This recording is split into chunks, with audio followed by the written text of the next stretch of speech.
What is up guys, Blue Spooky here. Just wanted to let you know before this video starts that tonight is going to be a best of compilation. I've got some things that I need to take care of outside of YouTube, and so because of that, I won't have any time to record a proper video for today. So I figured I would take that time to get done all the things I need to do, and get back to recording again once those are finished. In purpose of that, I figured I'd put out a best of compilation, so you guys can still have something to go to sleep to and enjoy tonight. If you guys enjoy these daily videos, mega mixes, and compilations, please be sure to like, share, comment, and subscribe if you feel so inclined. Doing any of those really helps the channel to do well, and the videos to do well, and ensures I can keep making them for a long time to come. If you guys have any thoughts about the stories in this video, or any problems with the compilation, or me doing compilations, or any suggestions you might have, please be honest and leave them in the comments below, as I always read everything you guys comment. If you guys feel like doing a little additional support for the channel, please be sure to consider hitting the join button below the subscribe button. It allows you to join the channel membership, which only costs $2 at the lowest tier and just goes directly to supporting the channel and the videos I make. You get special icons next to your name when you comment, and you get to use special emoticons as well. Of course, no video content will ever be locked behind a paywall. It's just something additional you can do if you'd like to support the channel further. Without further ado though, guys, I will let you get right into the compilation, and I hope you guys have a restful sleep, and I will see you again soon. Thanks for watching.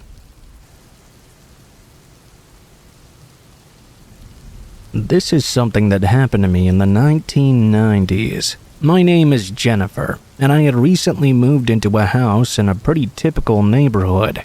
It was about 30 minutes outside of a major city, and I was renting a smaller 2-bedroom home. I lived by myself at the time, and had a cord phone that was attached to the wall in the kitchen. That was my only phone back then, and I didn't even have a cell phone at all. I remember one night I randomly got a call very late. It was sometime after 10 o'clock, I believe, but I don't remember the exact time. Obviously, it's very unusual to get calls at that hour, especially from like telemarketers or something. I guessed it must have been from a family member, or even a friend perhaps. I answered it, but when I picked up the phone, there was a man on the other end I didn't immediately recognize. Hello? Hi, is this Jennifer speaking? I said yes, and asked who this was that was calling. He didn't really answer me.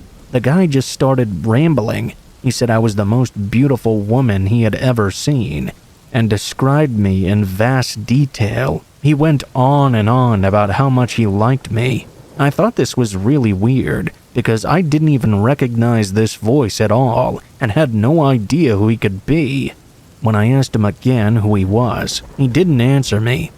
When he refused to tell me who he was, I started to feel really uncomfortable about things. I ended up just hanging up on him. It was one of the strangest phone calls that I had ever gotten. Clearly, this guy had seen me before somewhere. He described enough of me for it to be sure that he really did know me, and he also knew my name somehow. I knew all the people at my job, though, and he didn't sound like anybody from there. I just had no idea who it could be. I was hoping he wouldn't call back. But, of course he did just a short time later. It was only about 10 minutes after I'd initially hung up on him the first time. When I answered the phone, I heard him begin talking again, and almost hung up on him immediately. What he said in that split moment, though, shocked me so much that I couldn't do so at all. He said he was already there, and to let him in.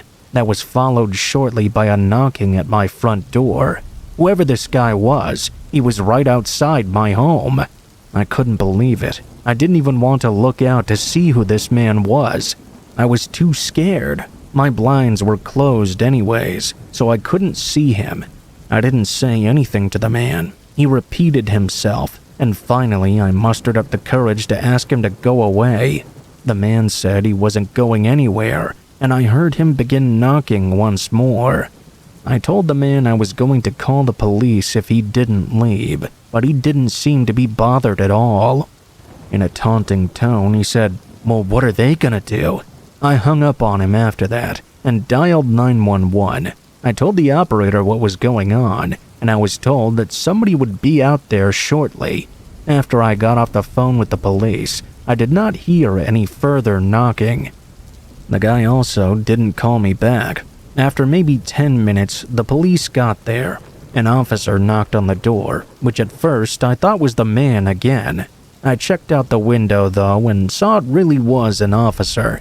I let him in and informed him about what happened. He looked around my front and backyard, searching the entire property. Unfortunately, the man was long gone. He must have left after I called them. The officer asked me a few questions and said he would be around the area for a while. If something happened, to call again immediately. I did feel slightly better, but not a whole lot. I knew this guy was still out there somewhere. I was afraid he might come back and be angry. Maybe he'd even try to break in this time.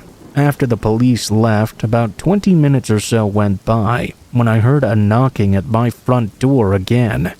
My heart sank, knowing it was the same guy coming back. There was a slim chance it was the police again though, so I carefully and slowly crept toward my front window. I moved the blinds just slightly, just enough to see who was out there. I couldn't get a good view at all, but I could tell it was not the police officer. When I saw this, I moved away from the window and ran back to the phone. I called the police again and told them the man had returned. I was only on the phone with the police for a minute or so. After I got off the phone with them, the man called again. He was still knocking on the door as well. I answered his call, wondering what he wanted now. "You shouldn't have called the cops on me, Jennifer." He then asked me to let him in again. I really didn't know what to say, and I was really nervous. Eventually, I just hung up on him. Only a minute or two after this, I heard voices outside my house. The officers had come back, and it sounded like this time they'd actually caught the man. I went to my window and looked out. Sure enough, it was true. When I saw the guy, though, I couldn't believe who it actually was. It was my next-door neighbor, a guy who lived all alone in the house next to me. His name was Dan, and I'd only spoken to him in passing a single time before. He must have been observing me whenever I went outside. Sometimes I would go on walks in the neighborhood or do yard work. What a creep that guy was. I was able to get a restraining order against him, and luckily after that, I never did see him again.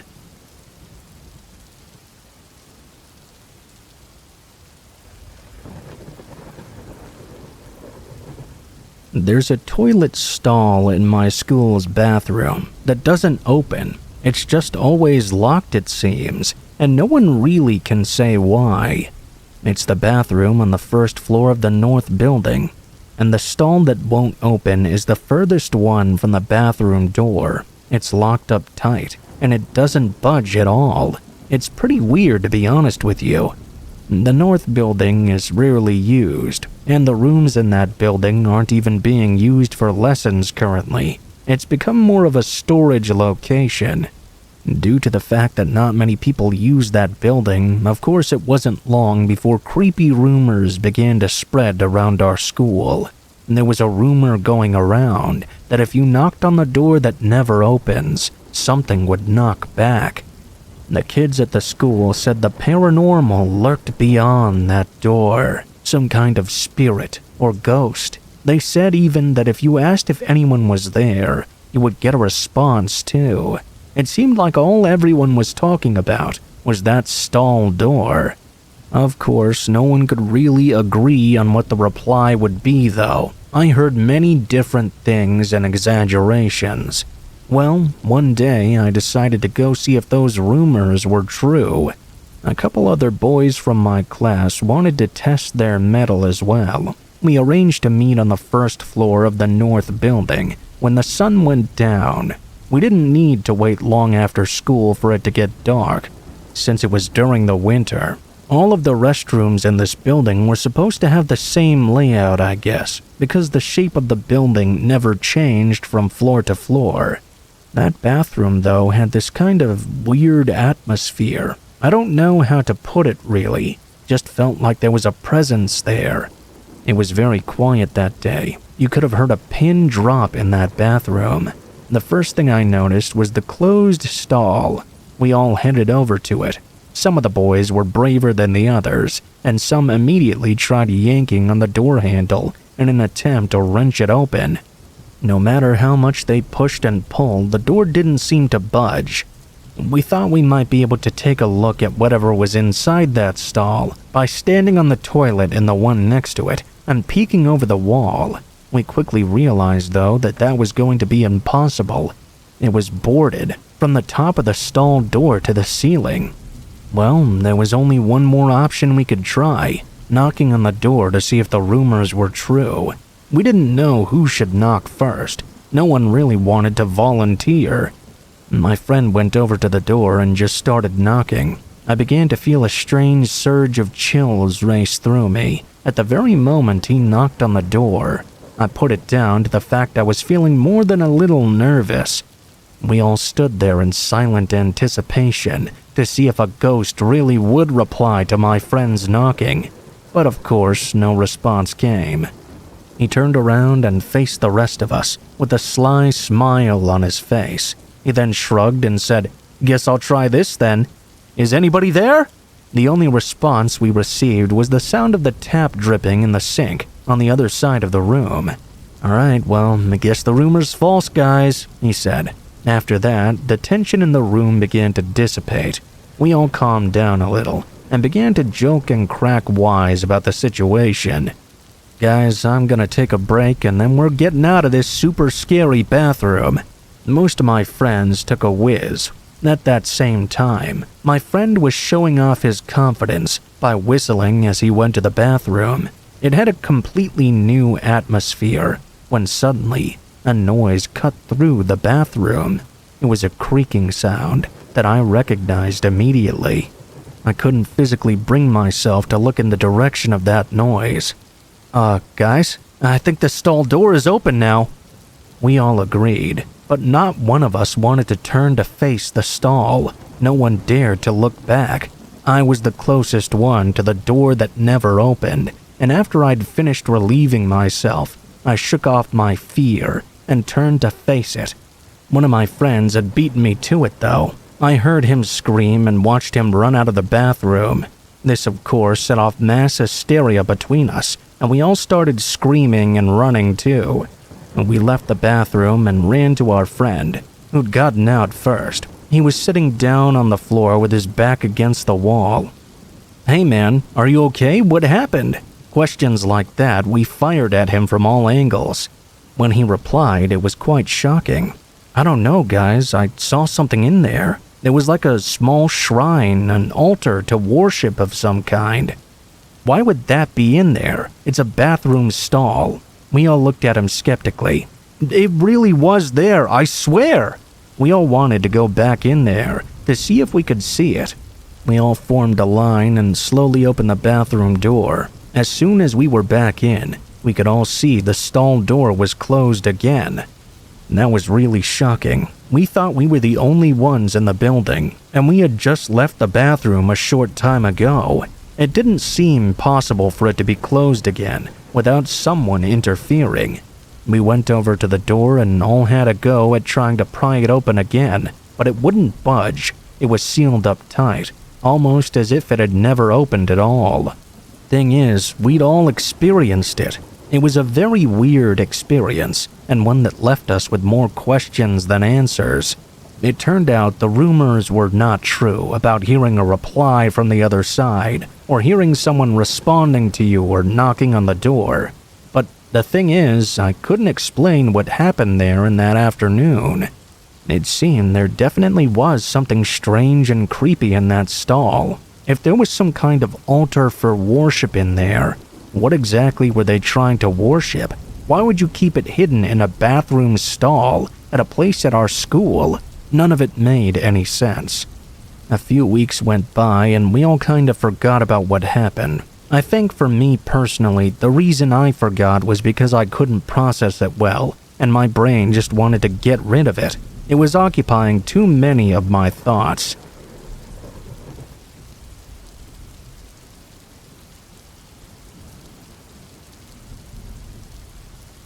Shortly after I entered high school, my mother disappeared. After school, my dad sat me down and told me in a very serious tone about what happened. He said that my mom had been having an affair, and she had a boyfriend that none of us knew about for several years apparently. I remember that moment where I felt my heart sink.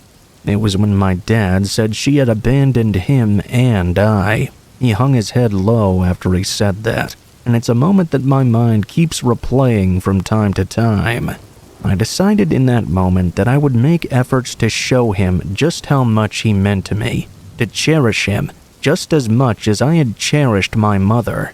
Strange goings-on began to happen at my home after that day. I can't say all of them are unexplainable, because a house suddenly without a mother to a high school girl would certainly take some adjusting. There were some things going on for sure, though. We kept finding hair everywhere, long black hair. I had short dyed brown hair at the time, so it certainly wasn't mine, and my dad didn't have long hair either. It was weird as hell. In addition to the strange hair, we noticed that doors which we were certain we had closed would be opened, and certain things around the house went missing. My dad said he was concerned that my mom was getting in and out of the house while we were away, but I didn't know what to think. I don't know why, but my first thought was something closer to my mom is dead. I guess because of all that was happening in our home, it felt close to some sort of paranormal activity, rather than some random person breaking in. I kept thinking about it and pondering what was going on.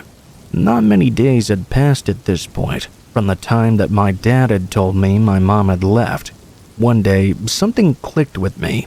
It was the sight of a certain pair of shoes that were right by the door. They were very sentimental and belonged to my mother. Surely, if she had just planned on running away from her family, she would have left wearing those, or at least taking them with her.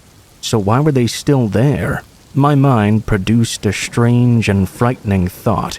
If that's still there, and I discovered various other items belonging to her tucked away as well, then what happened to my mom? Why did she leave all these things behind? I suppose it's possible I just could have been trying to cope with the thought of her having abandoned me. But why had this all happened? I had lots of thoughts and emotions to process, and I certainly doubted my theory. My gut didn't doubt it as much as my head, though. It niggled away at me and ate away. I felt the urge to question my father further, but then I went against it. I had already lost my mother. If I got my father in trouble or pushed him away from me, then who would take care of me? I'd have no parents to protect me. I knew that my dad loved my mom, and I didn't think he would lie to me. Why would he do anything to her anyway? If I was wrong about my strange theory, then I don't know how I could ever look my dad in the eye again after accusing him of something like that. So, I carried on like normal, despite my strange gut feeling. However, all the strange goings-on at home continued. I remember waking up in the middle of the night to the sound of footsteps, and I knew they weren't my father's. I could just tell by the weight of them. I was extremely frightened. I lay there in bed, praying they didn't come to my room. I pulled the covers up and tightened them over my head, but the covers couldn't drown out the sound of footsteps approaching. Despite my best wishes, they appeared to enter my bedroom. I really hope my dad wasn't right about this actually being intruders. I heard the footsteps stop at the side of my bed and felt a presence come close to my cheek. I opened my eyes and thought I could see my mother standing by the side of my bed. Whether this was real or just a dream, the figure looked me in the eyes and said 2 words, "Get out." I was terrified. I screwed my eyes shut, and turned over on my side. After a few seconds though, I couldn't fight the urge to keep my eyes shut, so I opened them. I looked around, but the figure was gone. I asked myself if it was ever really there at all. Maybe it had just been a hallucination from stress, or maybe I was dreaming, and this was my subconscious trying to tell me something. I guess my theory about my father was really weighing on me. I couldn't live in that house, and I had to move out. I knew I wouldn't be able to tell my father why I was moving though. On top of that, I wasn't anywhere near old enough to be living alone. I seemed to be the only one in the house who'd had such a strange encounter. My father was moving on as if nothing had happened. Ever since my mom went missing, my father had switched to working at home, doing all the chores and trying to give me the best upbringing I could have hoped for. When I sat down with him at dinner, it felt very awkward to have these doubts in my mind. I could do little more than pretend that nothing was happening. I fell asleep on the sofa one afternoon and woke up to a strange feeling in my stomach. I looked over and noticed an old school bag of mine that I hadn't touched in a while.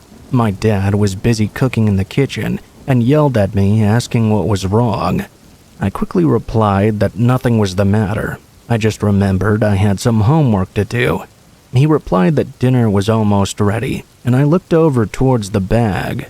I wondered why I was getting this strange feeling. I got up and went over to it. It was a bag I used to use a while ago, and hadn't touched it ever since my mom had gone away. I started digging through it, thinking maybe I was feeling nostalgic for a time when my mother was there. There was obviously nothing stored in the main compartment of the bag, but I just so happened to open up one of the side pockets and found something inside. What was in there was a small folded note. It had been folded into quarters and been stuffed right into the bottom. I unfolded it and instantly recognized the handwriting.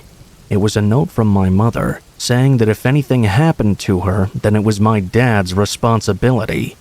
I realized that I didn't have the capacity to deal with all this, and so I ran away. I have no idea if the eerie feelings I had in my gut or my theory was true, but I just couldn't stay there anymore. Obviously, I've not been in contact with my father since then, and I've been doing my best to make my way as I go.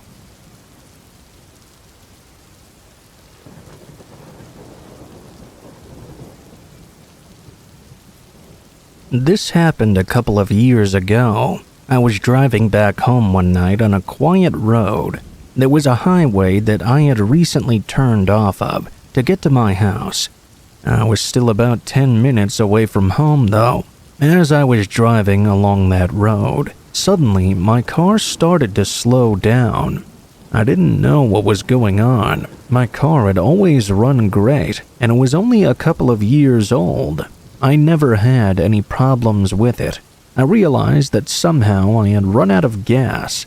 The light had come on earlier, and I guess I'd simply forgotten about it. My car came to a stop, and I felt really stupid about making such an obvious mistake.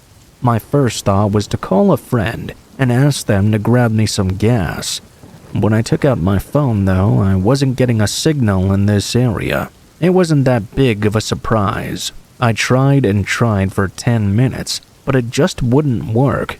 It was pretty late at night, too, almost midnight or so.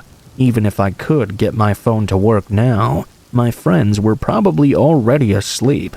I knew the area really well and knew there was a gas station just about a mile away. It would be a 20-minute walk on foot, but the weather was nice, so I decided to go walk and grab some gas, then bring it back to my car. It really wasn't all that big of a deal. I got out of my vehicle and luckily had a small gas container in the back. It was empty, but I kept it in my car mainly to buy gas for my lawnmower. After getting out of my car, I started to walk along the side of the road. Now, the roads were very quiet. Since my car had run out of gas, maybe one or two other vehicles had passed me by. I hadn't even really noticed. The road did not have a sidewalk or anything, so I was just walking a few feet off the shoulder. The grass surrounding the roads on both sides was somewhat dense. There were woods as well. I remember that when I got a ways up from my car, I heard a car starting to come down the road behind me. It was coming from the opposite direction, back where my car was. I heard the sound of the car, then slowing down. I stopped to look behind me and saw a pickup truck coming to a stop next to my car on the road. They were probably stopping to see if I needed any help. I turned around and thought about asking whoever it was for a ride to the gas station. What I saw, though, was a man hopping out of the passenger side and another guy getting out of the driver's door. They put what appeared to be ski masks over their faces and approached my vehicle. I was confused and stopped, no longer wanting to approach them or for them to see me. I was pretty sure they hadn't noticed I was there and probably wouldn't if I stayed put.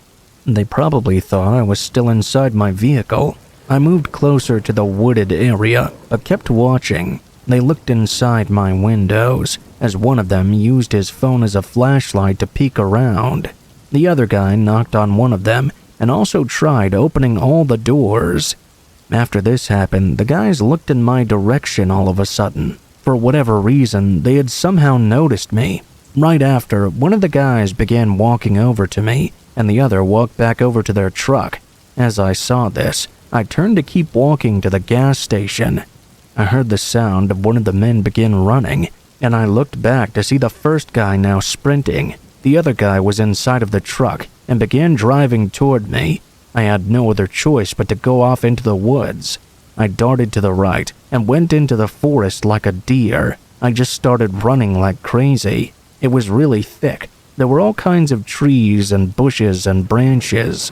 I heard the first guy enter the woods a ways back from me. I kept running though, not knowing where these woods led or anything. After 2 minutes straight of running as fast as I could through the woods, I reached the other side. I saw a house with a massive yard. I kept running and no longer heard the guy behind me. When I made it closer to the home, I ran behind it and hid. There I caught my breath and tried to figure out what I was going to do. At this hour, I didn't want to knock on the front door of the home. I didn't think they would answer. I waited for several minutes, then carefully headed back down their driveway to the street. It was a really long driveway. Eventually, I did get back to the street I'd been walking on. The men and the truck were nowhere to be seen. I continued with my walk to the gas station, but walked extremely close to the edge of the woods. That way, if I saw the truck coming again, I could go back into hiding. In fact, I did hear a car coming not long after I started walking again. I jumped into the woods and hid, and waited for it to pass by. Because of this, I couldn't tell if it was the truck or not. I have no way of knowing if it actually was. I wasn't going to take any chances though. Eventually, I did make it to the gas station. Then I walked back to my car and filled up my tank with what I'd bought. I made it home after a very memorable night. Looking back, I don't know what those men wanted or who they were. I'm really glad I got away from them though.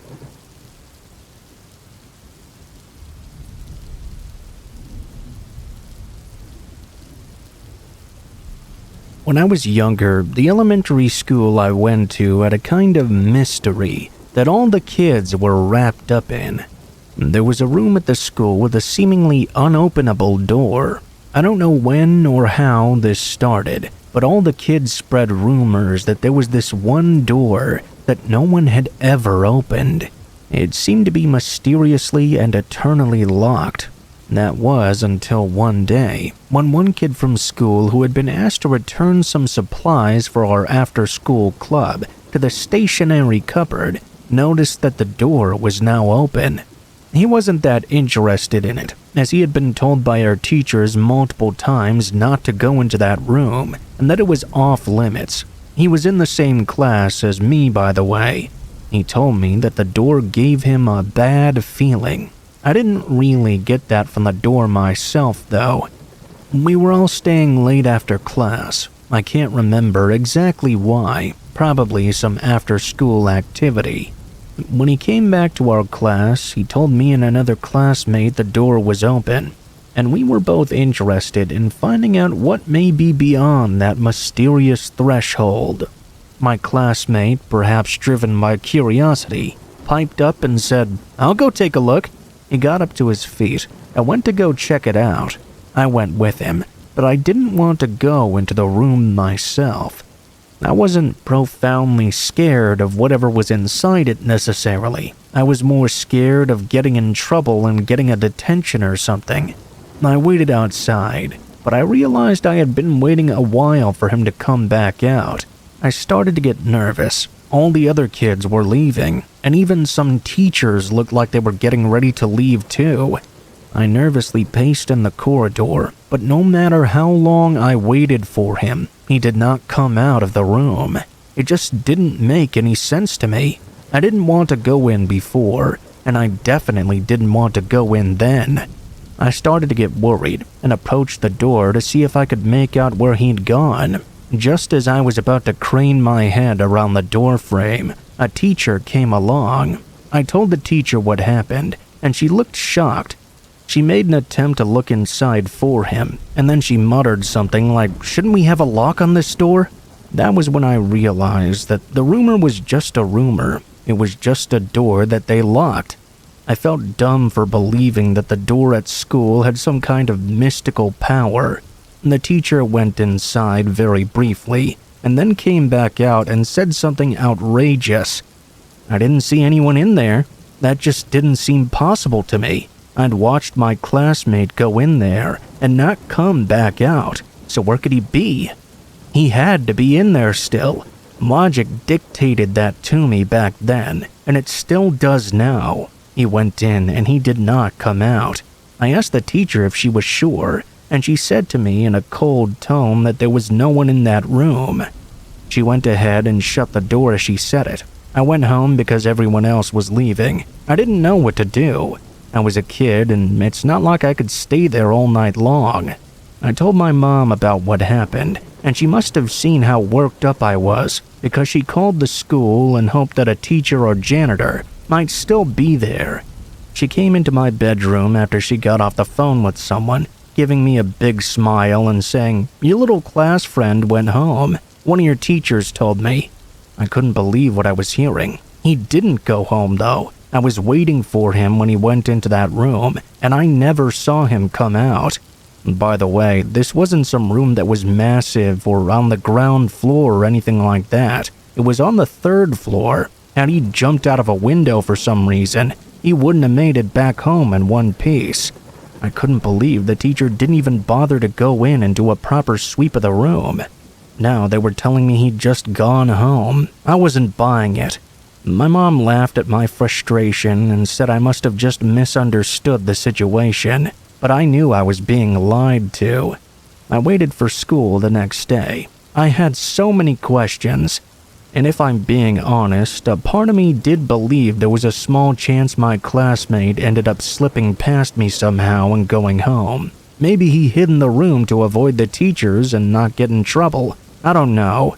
When I got to school, though, and looked over at the desk he would have occupied, it was empty. I hoped against my better judgment that he might just be running late, but I was once again wrong. I was told before the end of the day that apparently he had suddenly moved away. I never saw the door he went through open again after that, and I still get anxious about what happened. I mean, it's possible he really did move, but why was everything so sudden? And why was all the news coming out of our teachers and none of it from him?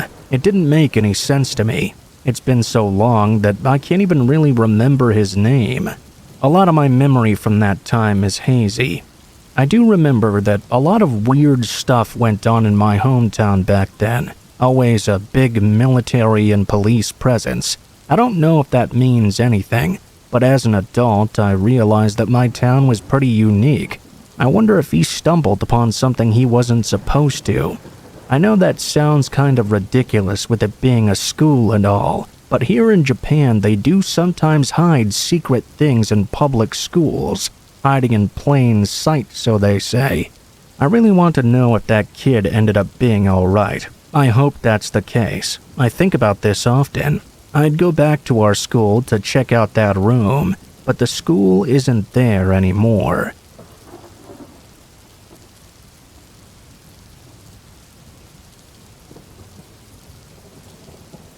I knew this guy, living on the bottom floor with his girlfriend in the same apartment building I lived in. He was very friendly and very polite, and worked every day.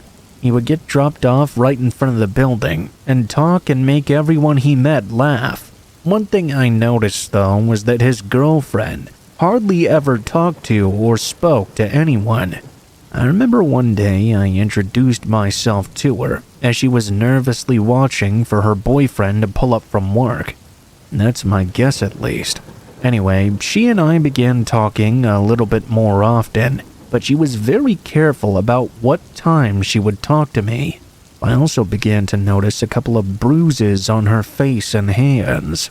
She was such a beautiful woman, and it was really disheartening to see her being abused like this, and there wasn't really anything I could do but try and report it, which never did anything. Her boyfriend was a class clown, so to speak, so everyone else thought he was just a really nice and stand-up guy. I could see through him by now, so I just kept my distance. It's all I could really do. One evening, he was drinking outside with the other neighbors.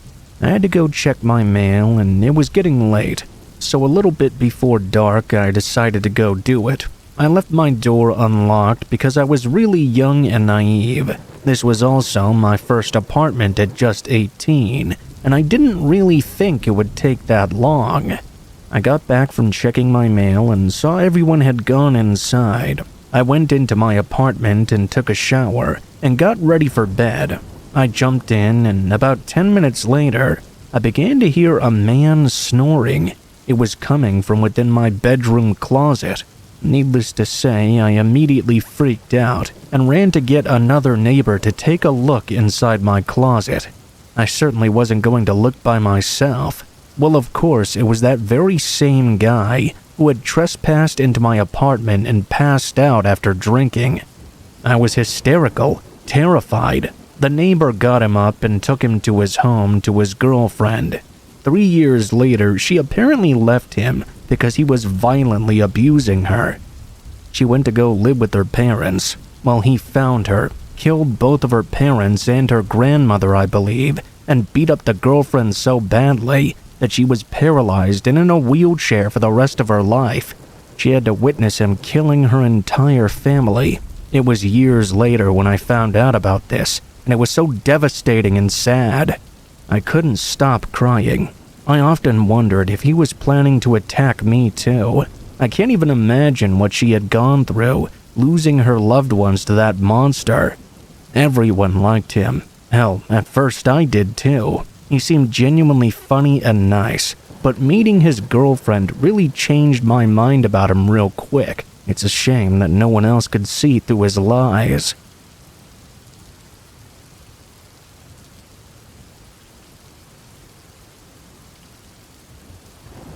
I, female and 23, was staying with my friend who's also female and 23 for a couple of weeks in the town I grew up in. She works at a restaurant, and without giving away too many details about the specific location, it's in a plaza with a river nearby. The plaza has the usual amenities of a movie theater, various restaurants and boutiques, and all that sort of thing.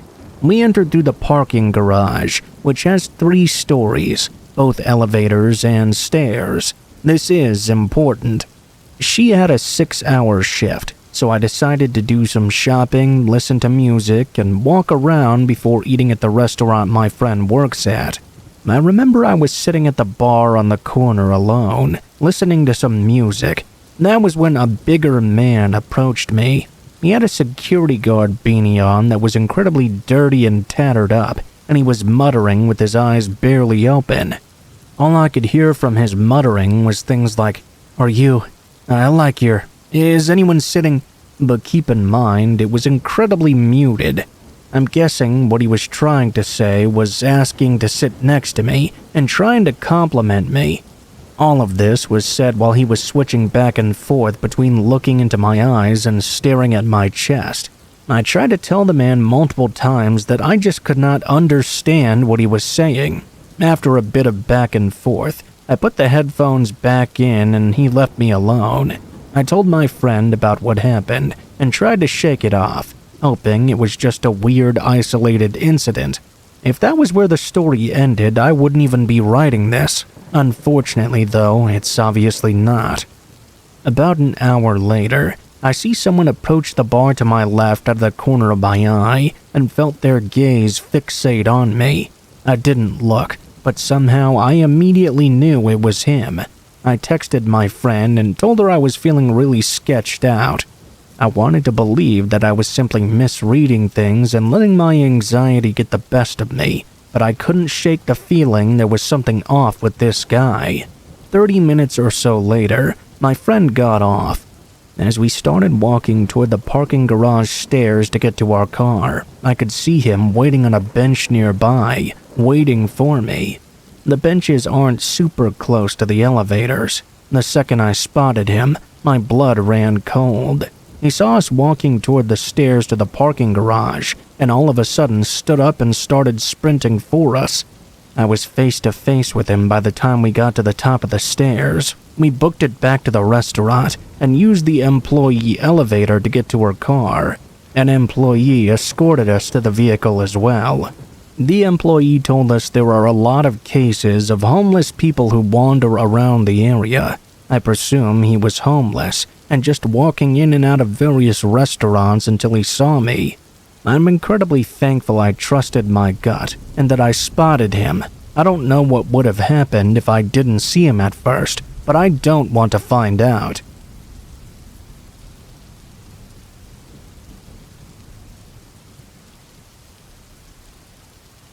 When I was about 5 years old, my mom had a boyfriend who ended up being my little brother's dad. I guess he was my stepdad, but the real dad to my half-brother. We'll call him Daniel. I loved and will always love my little brother, but his dad caused a whole lot of trauma for all of us.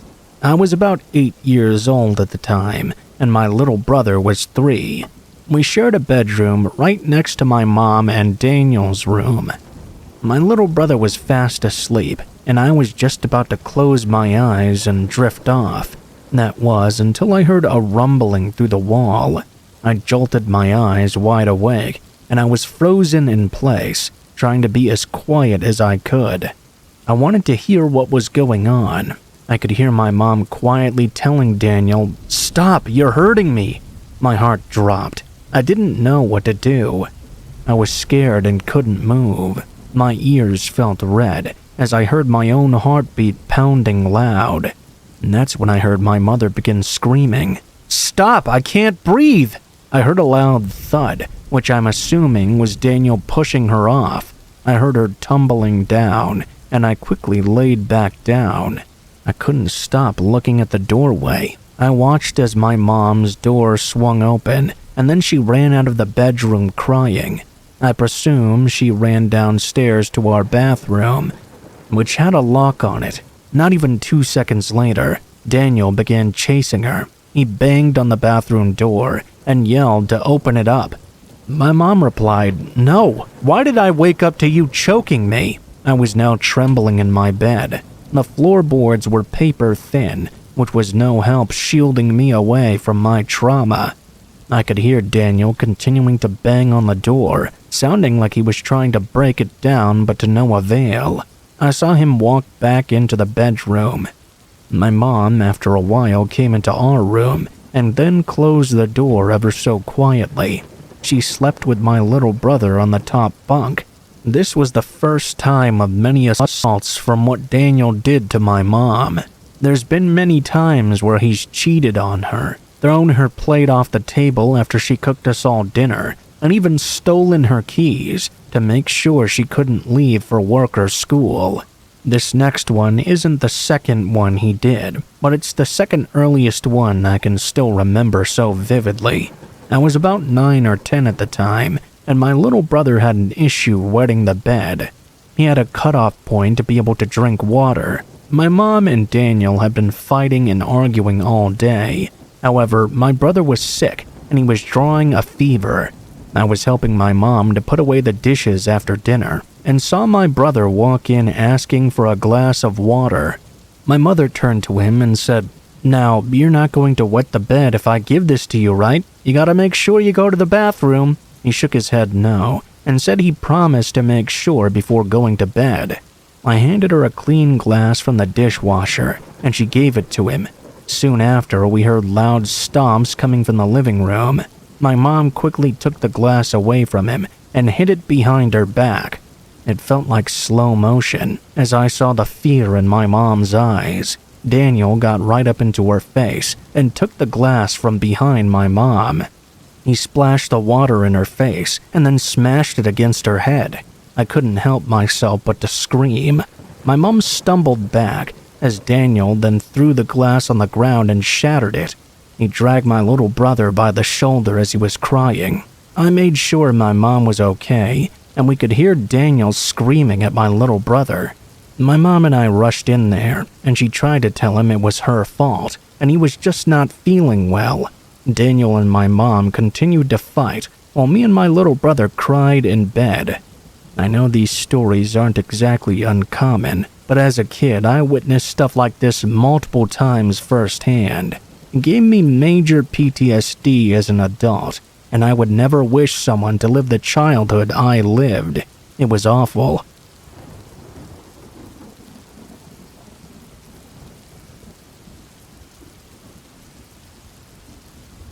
This happened about 7 years ago. On a business trip, I stayed in Ikebukuro in a well-known hotel. There's something I want to mention about me. Sometimes I feel as if I have a sixth sense. By that, I mean I feel as if I'm aware of otherworldly presences when I encounter them. I wouldn't say this sense of mine is particularly strong, but it is there.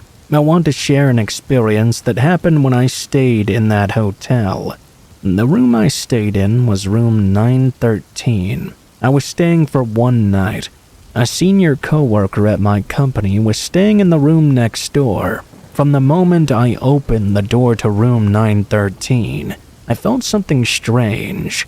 I had this weird feeling I hadn't ever had before. It was, and still is, indescribable. Because that indescribable feeling was so unusual, I didn't know what to think about it. I figured it was just my imagination. Now I can see it was clearly an early warning sign. I was picking up on a red flag. As night came and darkness fell upon the hotel quickly. It was February, by the way. I thought the best thing I could do for work the following morning was go ahead and get an early night's sleep. I drifted off with ease, but I didn't stay awake for very long at all. I woke up to the sound of someone barging into my hotel room. I could tell it was a man almost instantly.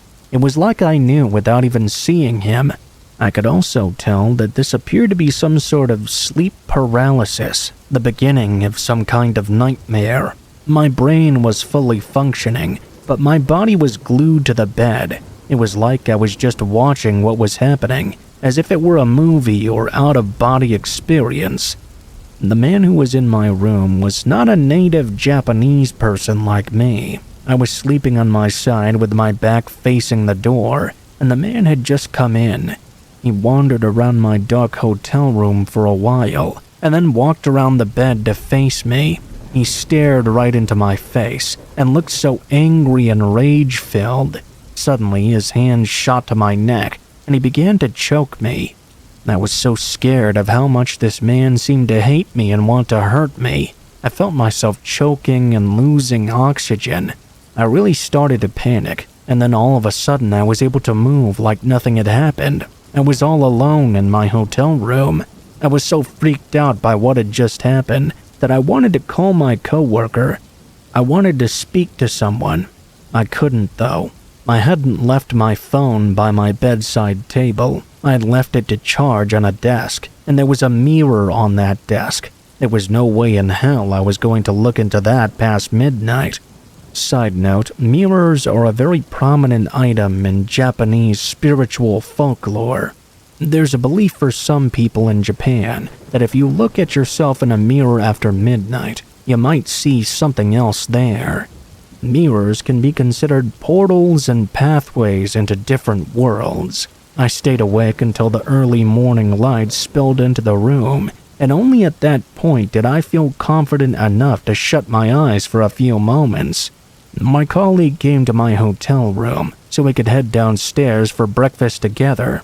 After checking it was him out of the peephole, he cried out in shock when he saw me open the door. He could tell that something was wrong. I looked terrible.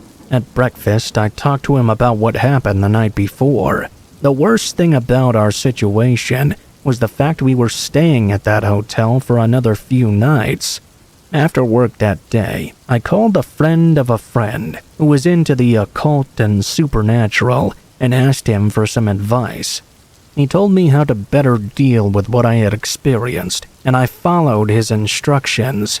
It did nothing to improve the atmosphere, though. What he got me to do managed to at least calm me down. Just after midnight, I heard a loud bang coming from the wall that separated my room from my colleagues. It scared the hell out of me. It sounded like a really powerful blow. After I gave it some thought, I guessed that it could have been my colleague playing a prank on me. With that in mind, I managed to get some sleep. In the morning, I saw my colleague again for breakfast, and I said to him, "Oh, great prank last night, banging on the wall like that." He said he had no idea what I was talking about. To be completely honest, I'm pretty sure he was telling the truth about that. It scared me to think I may have been close to experiencing another paranormal onslaught. Thankfully, nothing else happened that night, and only a few eerie occurrences for the rest of the trip. I can still remember the face of that figure who strangled me. I look for that face in the crowds of Tokyo, but I don't think I'll ever see him. If I did, I think I'd have a heart attack. I wonder if that was just my brain conjuring up that man attacking me, or if something really supernatural happened in that hotel room.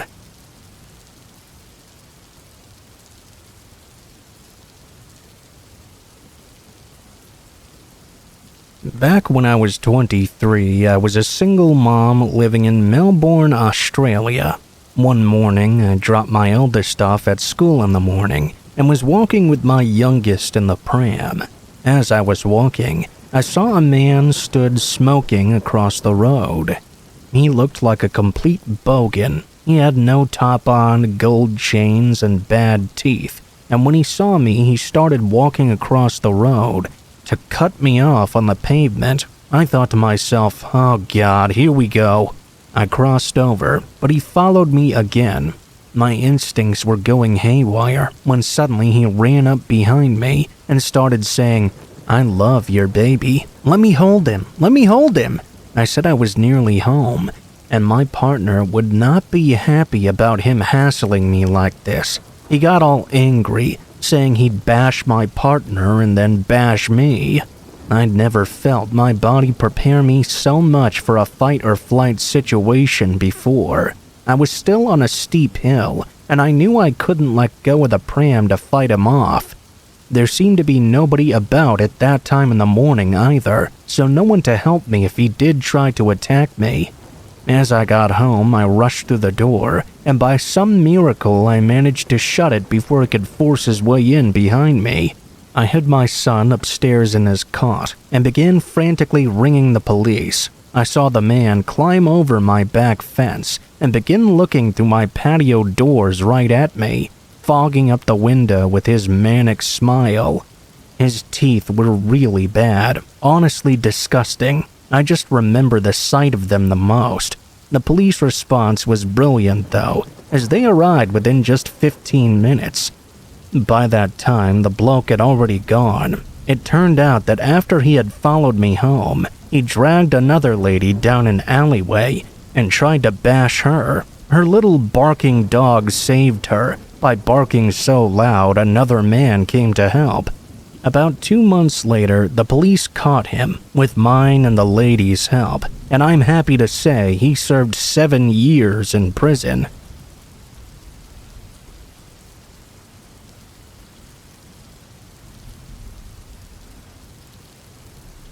I used to go and spend time at my friend's house often when I was growing up. We both met in high school and were friends from a very young age. However, whereas I lived in town, he lived in a completely rural area. At a certain age, we began having weekend sleepovers.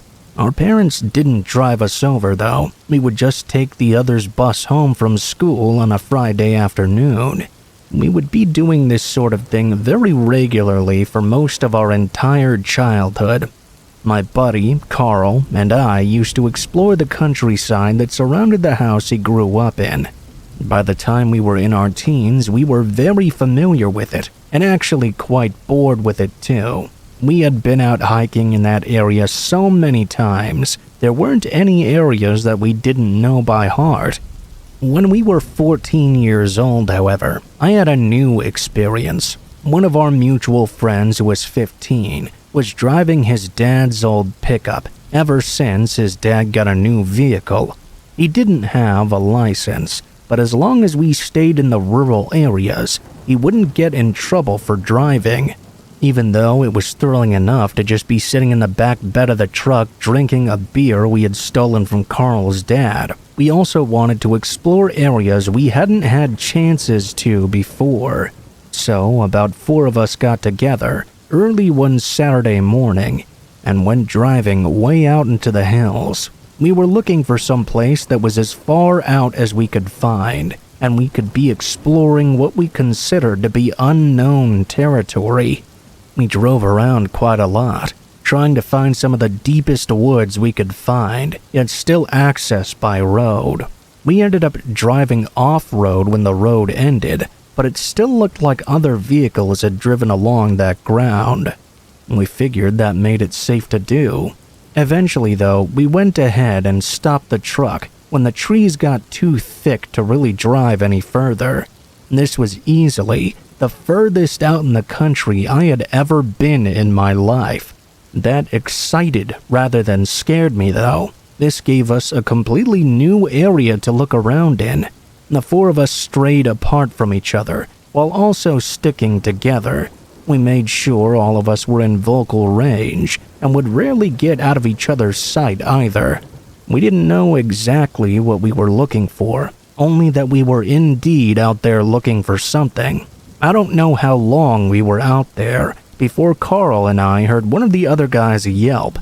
It was a weird noise he made, and it sounded like he was in distress. In that moment, he was out of sight, so we had to rush over to where we thought we heard his yelp come from. All 3 of us went over the hill we were hiking on, and stopped when we saw what made our friend call out. There were at least 7 full-grown adults, dressed in camouflage, sitting at a camp on the side of the hill. They looked like they were actually military guys, and not just a bunch of backwoods people pretending like they were. One of the guys was holding our friend who had yelped, with their hand over his mouth. The 3 of us reacted poorly. We were about to turn around and start running. I guess we selfishly only wanted to protect ourselves. We didn't even get the chance to perform this cowardly act, though. Several of the military men pulled guns on us and stopped us in our tracks. They ordered us over to their camp, and the 3 of us were scared to death we were all going to be shot. I didn't know what to do, but I was terrified. I was just going to do whatever these soldiers told me to do, in hopes I wasn't going to get shot and killed. The soldiers ordered the 4 of us over there and into one of the tents they had set up. They didn't tie us or anything, but one of them told us they had better not hear a peep out of us, or we would regret it. He definitely spoke with an accent, but it wasn't one I recognized, or even nowadays could even guess as to what it was. The 4 of us sat there in the tent terrified, and we heard some talking going on outside. We were unable to make out what was being talked about. Carl kept trying to whisper about trying to find a way out, but we shushed him. Finding a way out of there and getting away from 7 soldiers with guns wasn't going to be easy. Eventually, they blindfolded all 4 of us and tied our hands behind our backs. I was absolutely sure they were going to kill us. They took us and began guiding us away from the camp, although I had no idea what direction they were taking us off to. The only thing I could tell was they were guiding us downhill. Eventually, they put us all in the back of a vehicle and began driving. It was at least an hour's worth before they finally stopped. At one point after that, they stopped and began untying our hands. When the blindfolds were removed, we noticed we were in the back of our friend's truck. The guy untying us, the guy with the accent, told us to get in the truck and do our best to forget everything we saw that day. He said the only reason he was letting us live was that they couldn't have people searching for missing children out in the woods. If we knew what was best for us, we wouldn't tell anyone anything. We drove off immediately. They had driven the truck along with a truck of their own toward an unfamiliar area, and we had to find out where we were and drive back home. We talked about what we had seen, but none of us were really sure. We weren't sure if they were American troops, foreign troops, or members of a backwoods militia. We didn't know what to do. Carl and I kept it to ourselves. I'm not too sure about the other guys, though. Carl and I figured the guy's advice was quite sound. We were willing to do our best and just forget about them. This was back in the 70s, and Carl and I are still friends. We don't know what happened to the other two guys, though. We've told this story many times since then, and we figure there's no chance we'd be in danger now. We both really thought we were going to die back then, though.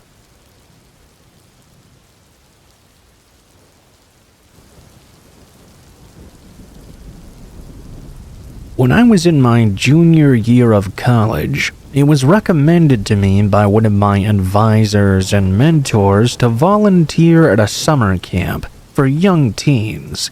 The idea of a summer camp wasn't exactly my thing, but this was one of those gigs that would look really good on your resume for a potential employer, especially given my degree program.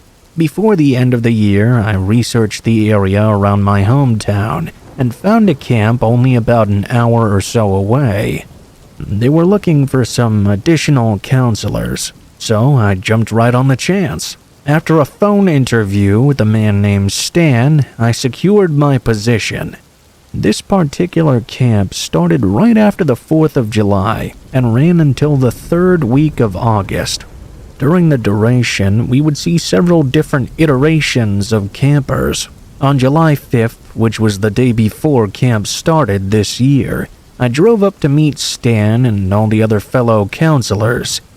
I wanted to get to know the rest of the staff, and most importantly, become somewhat familiar with the grounds themselves, which were quite large. I arrived at around 11 a.m. or so. Standing right outside of a big house was this tall, burly man. They were waving to me. To the left of the house was a parking lot, and the man was gesturing for me to pull over there. After I parked, I started approaching the man with my hand extended. We shook, and the man started laughing. He had a very jolly southern accent. "Hey, we hug around here, friend. Name's Stan. You must be Cassie?" Then he hugged me. Being hugged by a strange man would usually send me into an uproar, but this guy had a real sort of Santa Claus quality about him. It really made you feel at ease. I realized quickly whilst talking with him why all the kids loved him and why this camp had such glowing reviews. Stan was a tremendous human being and had a presence you just kind of wanted to be around. He gave me a map and personally escorted me around the grounds. When we arrived at the lake, his still ever-cheerful voice said, "I'm gonna hand you over to my wife now. Got some formality things I need to get done, but I'm sure you'll love her. She'll take you to where all the girls bunk." I looked behind me and saw a beautiful older woman making her way to the lake. She smiled and waved and said hello and said she'd show me to where the girls slept, then show me where I'd be sleeping. She'd also introduce me to the other counselors as well. The entire walk with Paula was much like the walk with Stan. She was lovely and a joy to speak with. She showed me the cabins, showed me which cabin I would be solely responsible for since each counselor had one, and then we made our way to a huge wooden building. This was the recreation building, where all the campers would eat dinner and partake in camp activities. There, I met all the fellow counselors, and we all clicked right away. I was really excited about the weeks ahead. I figured, hey, this doesn't seem like the worst way to spend my summer. That night, I couldn't sleep at all. The counselors had their own cabin to sleep in. It was nicer than you might expect it to be. It was 2 of us in a room, and the rooms were spacious enough that there was plenty of privacy if you wanted. Since I couldn't sleep, I figured I might take a walk around the grounds for a bit. My roommate Ashley was sound asleep, and I made sure she didn't wake up when I left the room. Well, it didn't really feel like sneaking out though, since Stan and Paula had told me numerous times the grounds were basically my home now, and I could do whatever I liked when I was not with the children. They were even more beautiful at night, honestly. The number of stars in the sky was staggering compared to what I was used to. While I was walking around, I remembered a book I'd forgotten in my car. I figured I'd grab it and take it to my room to read until I was tired enough to fall asleep. On my way to the car, I passed by the big house I'd noticed when I first pulled in. It was a big white mansion, and the lights were on inside. I didn't mean to snoop, but as I walked by, I just so happened to glance up into the windows. I saw Stan and Paula talking to 2 men I didn't recognize. These 2 guys were definitely not staffers from the camp. I try not to judge people on appearance, but these guys were pretty clearly some shady folks. The demeanor of Stan and Paula was also quite different from earlier. I couldn't hear what they were saying, but I saw that Stan appeared to be yelling at these guys. I honestly didn't think too much about it. Maybe it was just friends or even family. Wasn't really my business. I just carried on. I grabbed my book and started to walk back to my cabin. I passed by that white house again. I was about to keep walking. When I was about 30 yards away, someone shouted my name. I turned around, and Paula was practically chasing me. She asked me if I was looking in on them and invading their privacy. I was honest with her and told her I couldn't sleep. I'd gone for a walk and grabbed a book. She had a look on her face that I can't really say I know how to describe. It seemed like she didn't believe me. She said, "Okay, head back to your cabin right now. We got a big day tomorrow." I went back to the cabin and tried to read, but I was too distracted by that weird interaction. I thought about it for a while and eventually fell asleep. I woke up the next morning feeling great, even with the lack of sleep. The campers arrived and camp officially started. The week went on and I kinda forgot about my run-in with Paula. One night, about a week into camp though, I couldn't sleep yet again. It was around 2 in the morning. I was just laying there and jumped up because I thought I heard a noise. I went into the hall figuring it was one of the counselors going to the restroom, or maybe even coming back to the cabin after sneaking out. When I got to the landing of the stairs that overlooked the living room though, I noticed that all the lights were still off. In the dark living room though, I could see 2 figures, seemingly going through bags. There was enough light shining through the window from the outdoor sensor light that I could just about make them out. I didn't say anything at first. I figured these 2 people were probably counselors. I slowly started to creep down into the living room, and when I finally reached the bottom, a figure turned and looked at me. I recognized him right away. It was one of those 2 guys I'd seen on my first night walking by Stan. His eyes were wide, and his cheeks were completely sunken in. I felt paralyzed. Before I could say or do anything, they started to approach me. At the same time, the man reached for something in the back of his waistband. At that point, I was finally able to let out a scream. The other man grabbed him by the shoulder. "We gotta go now, man. It's not worth it." The man never broke eye contact with me and moved backward until he stepped back through the door. They ran out into the night. Seconds later, a bunch of counselors ran out and saw me shaking at the base of the stairs. I was stumbling over my words, but eventually I was able to convey to them what just happened. One of the counselors called Stan, who came down in his 4-wheeler right away. I explained to him what happened, out loud in front of everyone. I said, "It was those two guys I saw you talking with the first night." Stan looked confused and just sort of laughed in the same jolly voice he always had. "Why, sweetie, I have no earthly idea what you're talking about. I don't remember talking to anybody that night, and unless they work on the camp, how are they supposed to get in?" The back and forth continued for a while. Finally, Ashley grabbed me and pulled me away. She could see I was getting ready to lose it. Stan left eventually and told us he would be alerting the proper authorities, that we had nothing to worry about. After he left, everybody who left their bags in the living room noticed their things had been stolen. As terrible as that is, thankfully not everybody had been robbed. The next day, I told Paula what happened and that a few people had been robbed. She looked right in my eyes and said, "Whatever you think is going on, you're wrong. It was a terrible accident and it will be taken care of." Well, I decided to leave right after that conversation. I hadn't signed any contracts or anything crazy like that. I felt it was well within my rights to just say goodbye. I marched over to Stan and basically told him I quit. He didn't stop me from leaving. I never pursued this any further. I never really got any answers as to who those guys were, what they wanted, or what their relationship with Stan and Paula was. I just kinda left it alone. This is the first time I'm telling this story since my brief stay at that summer camp over 15 years ago. I just had a really bad feeling in my stomach that I would be meeting those intruders again if I stayed. I'm happy I never had to deal with summer camp ever again.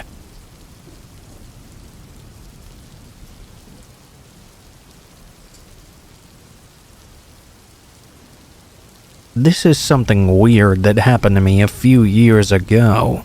I had just moved into a new house that I was renting. I was living all alone by myself in a 2-bedroom home that had 2 levels. It was not that big, but was a good size for me. There was a small front yard and backyard as well, with a little patio. The neighborhood was pretty nice. There were a lot of other houses on it, but it wasn't too crowded either. After moving in, I had to get some furniture to fill in the space. I thought I would really enjoy living here overall. I worked a job about 10 minutes away, and really liked the city itself too. Literally, the first night after I moved in though, something happened. I was upstairs laying in bed. It was around 11 o'clock or so. I was on my phone scrolling through things, waiting until I got really tired. Everything in the house was completely quiet, and all my lights were off as well. That's when I suddenly heard the sound of glass breaking coming from downstairs. I sat up, and my heart started pounding instantly. My very first thought was that somebody must be breaking in right now. However, after the initial glass shattering, I didn't hear anything else at all. I grabbed my phone up my nightstand and dialed 911. I explained what happened and stayed in my bedroom. I was going to wait until the police arrived. During that entire time that I was waiting, I didn't hear anything at all from downstairs. I had no clue if somebody was inside my house or not. When the police got there, they searched the home, and I finally left my bedroom. I talked with the officers, and they told me nobody was inside. They searched the entire property up and down, and no signs of anyone.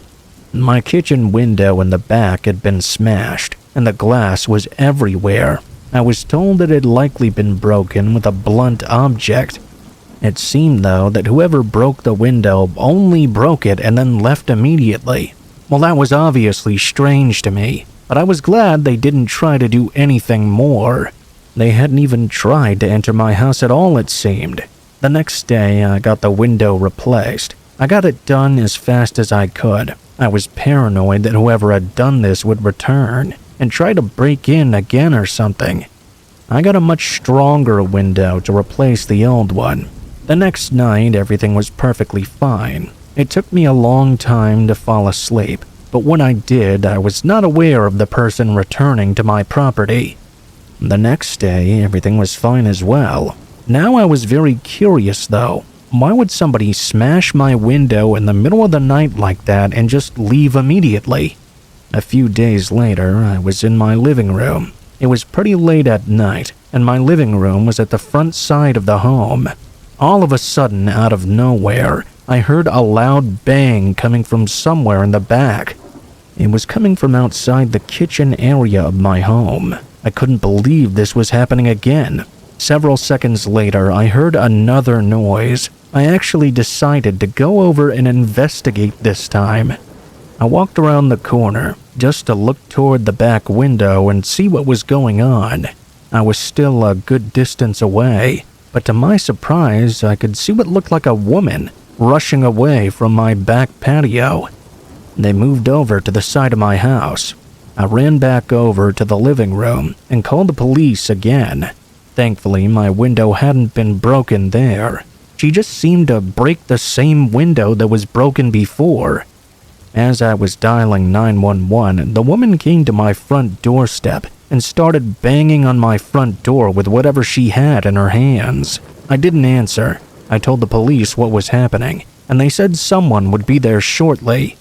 Afterwards, I moved toward the kitchen and away from the front door, where the woman still was. I never really got a good look at her at all, so I couldn't describe her very well. She remained at the front door and continued to pound on it on and off. Luckily, she didn't try to smash any more windows, though. The police arrived eventually, and the woman was still there. They ended up questioning her, and she admitted to being the one who smashed my window. It was unclear as to why she had done it, though. I found out she lived just down the street from me and was actually a neighbor of mine. That was really crazy. After that incident, I never actually saw her again, though. I only lived in that house for 1 year before moving to another city, so I'm not really sure what her problem with me was.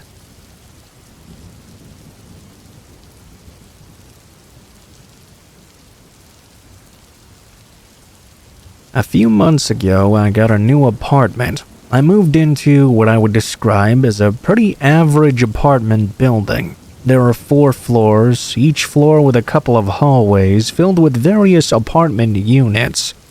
I moved in after the lease at my old place was up.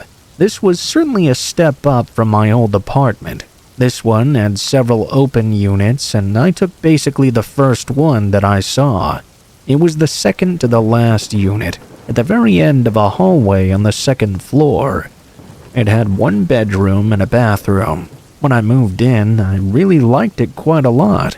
On one of the first nights that I was living there after I moved in, I was in my living room when I started to hear very loud music coming from the next apartment over, the one at the very end of the hallway. Normally, I wouldn't really mind that much, but it was so loud that it was shaking the damn walls.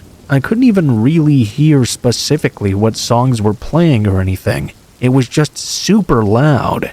I thought maybe my neighbor was just practicing guitar or something. I didn't feel like it would last for very long, but it certainly did. It continued for hours, until well past midnight. I was trying to go to sleep. My bedroom wall was right up against their apartment, and with all that noise, I obviously could not do so. I really didn't want to have to do this, but I decided to go over and knock on their door. Surely they had to be reasonable and understand they were making a huge ruckus. I left my apartment and walked over to it. I knocked on the door loud enough for the person to hear, but of course they didn't answer. I stayed there for a few minutes and then knocked again once more. Still, nobody answered. I was there for at least 5 minutes altogether and realized they were not going to talk to me. By now, I was pretty damn angry at whoever it was that lived there. I went to my apartment, wrote them a note, and left it on the door. I told them their music was too loud and I couldn't sleep at all. They shouldn't do things like that so late at night. The music kept going, and eventually, after putting some soundproof headphones on and laying in bed for another hour, I finally fell asleep. After work the next day, I got home to my place. I was having a fairly normal evening. I had almost forgotten about the whole situation the previous night. At around 8 or 9 p.m., though, there was a sudden extremely loud bang at my front door, followed by several more slightly quieter ones. It was like somebody had knocked on my apartment door as loud as they could. When I went to my door, I looked out the peephole to see nobody there. However, I did hear a door closing not far away. I opened up my door to find a note on it. It was the same note I'd written my neighbor next door, but on the blank side of it that I hadn't written anything on, there were large letters. It said, "Fuck you." Now this really made me angry. I wanted to go over and fight whoever this person was. I took a minute or two to cool down though and realized I didn't want to get involved in a war with my new next-door neighbor. After all, I had just moved in there. I decided to try and take a kinder approach. First, I wrote another note apologizing about being angry about the noise. I said a few other nice things as well, and I wanted to see what would happen as a result. Probably nothing, or maybe it would get stuffed back in my door. If that was the case and the ruckus continued, then I would have to think of something else. After I wrote the note, I taped it to my neighbor's door. For the rest of the night, everything was fine. I didn't hear any loud music, no bangs on my door, nothing. The next morning, as I was leaving for work, I opened my front door to find a note placed on it. I picked it up and read it. "I'm sorry for the confusion. Why don't you come over tonight at around 9 or so?" It felt like maybe we were not on such bad terms anymore. Maybe they wanted to have a conversation with me, and we could talk things out. I still had no idea who lived there or what they looked like or anything. That night at around 9 p.m., I left my apartment and went over to next door. When I got to the apartment on the end, just feet away, I saw the door was already cracked open a little. I knocked on it, and as I opened it up a little farther inside the apartment, I could see it was pitch black. Not a single light was on inside. I didn't really know what to make of this. I heard a man's voice coming from seemingly deep inside. He called out, telling me to come in. I pushed the door open a little bit more. I couldn't really see anything though. I also noticed there was really creepy music playing in the background of the apartment. It sounded like something you would see in a horror movie or something. I didn't want to go in any further. I left the apartment and walked back to mine. Whoever that guy was seemed to be really strange. Maybe it was his idea of a joke or something, but there was no way I was going in there on my own. I contacted the management of my apartment complex and explained the whole situation to them. I ended up switching apartments and moving to an open unit on the 4th floor. It was literally the next day. It was also on the other side of the building. I moved all of my stuff immediately.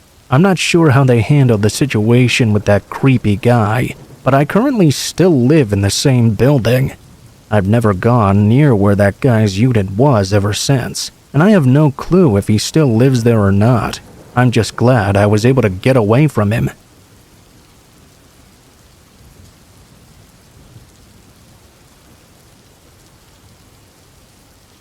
This is a really cool and borderline disturbing story that happened to my friends and I a couple of years ago.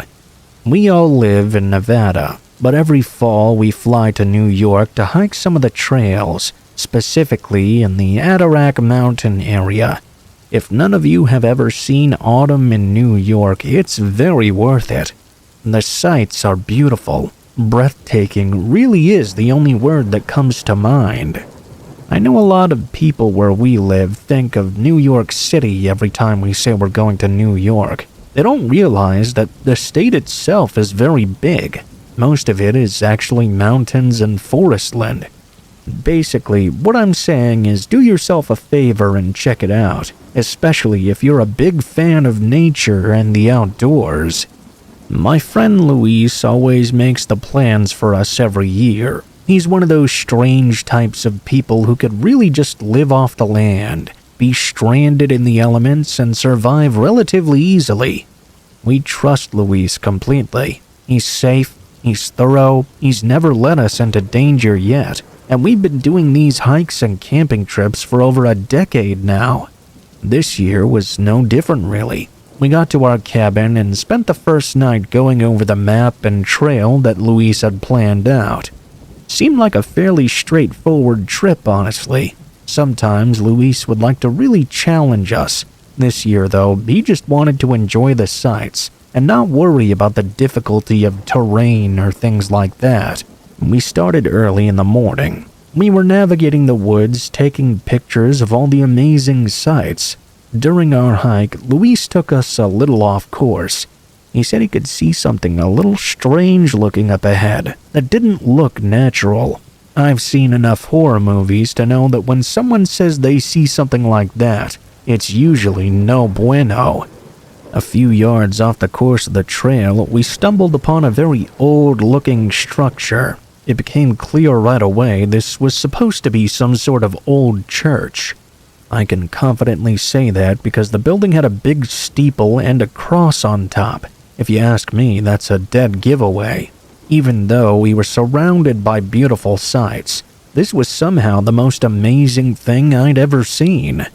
We were deep into the woods, and not in the areas that people hike typically.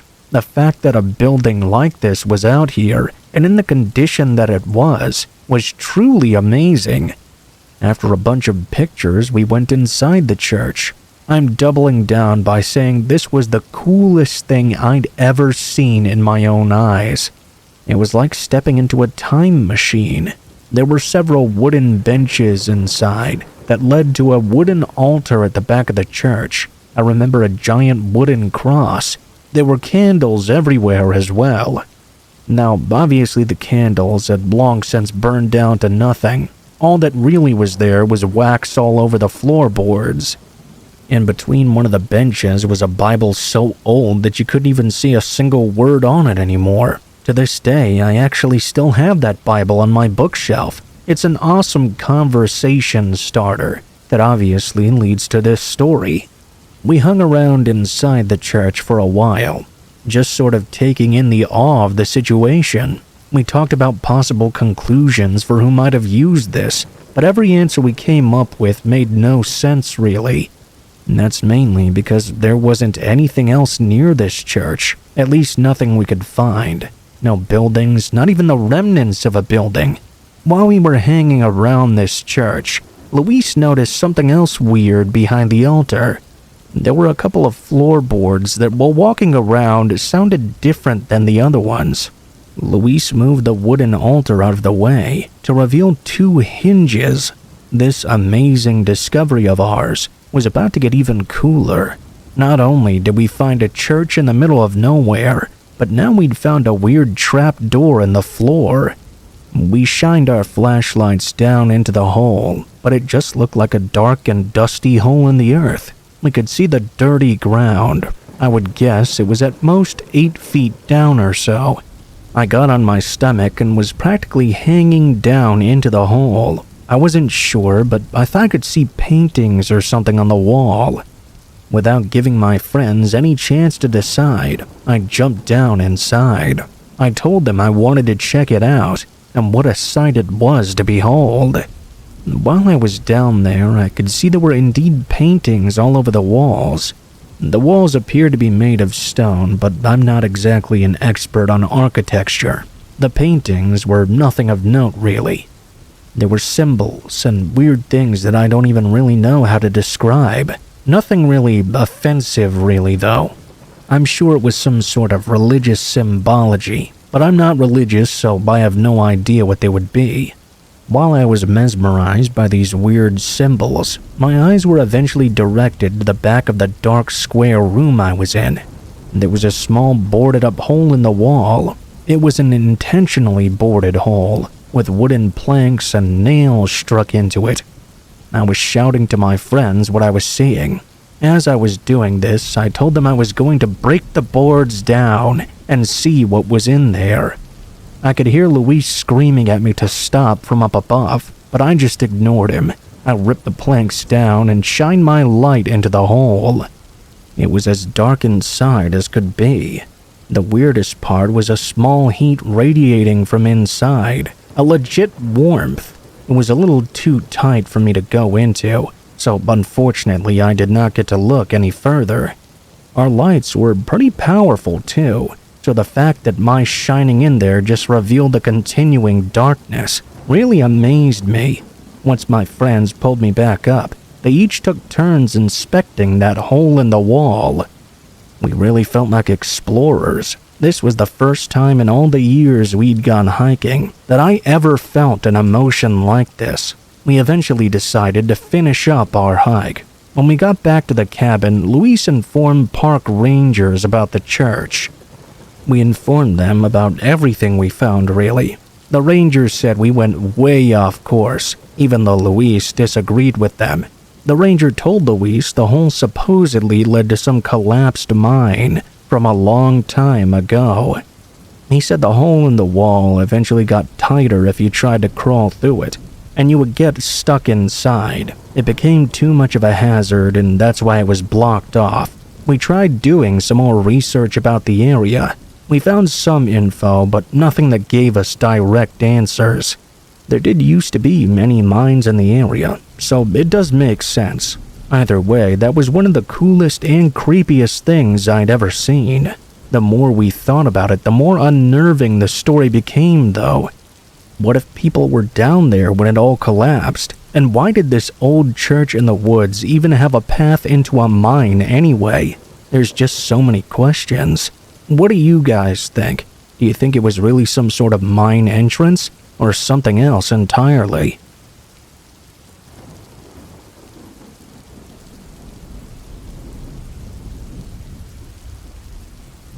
Almost a year to the day of me writing this, I experienced one of the worst and most traumatic experiences of my entire life.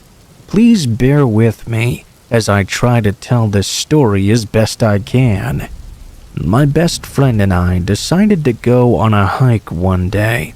I was in high school at the time, I believe. The weather was not ideal. It was raining and cold. Personally, though, I loved the rain mixed with the beautiful autumn trees. I was all in. It was also a Tuesday afternoon.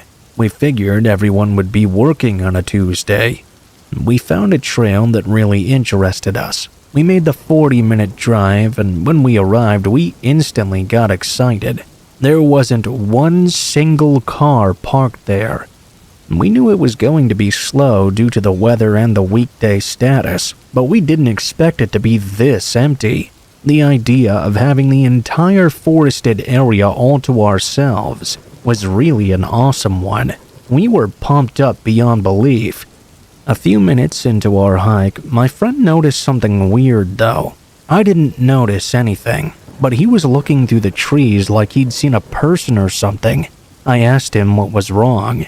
He pointed to roughly 20 feet away. He said, "Hey, you see that right there? Tell me that doesn't look like a person, like a face staring right at us." After a few seconds, I did see what he was talking about. It was weird. It did look like a person, but it also sort of didn't. It's hard to explain. We kept walking on the trail because whatever this weird face was that we saw, it was not moving or blinking at all. I told him it was most likely some sort of optical illusion. You know, sometimes nature's weird like that. As we got closer to the face, though, it became quite clear what it actually was. It appeared to be some sort of mask that had been nailed directly to a tree.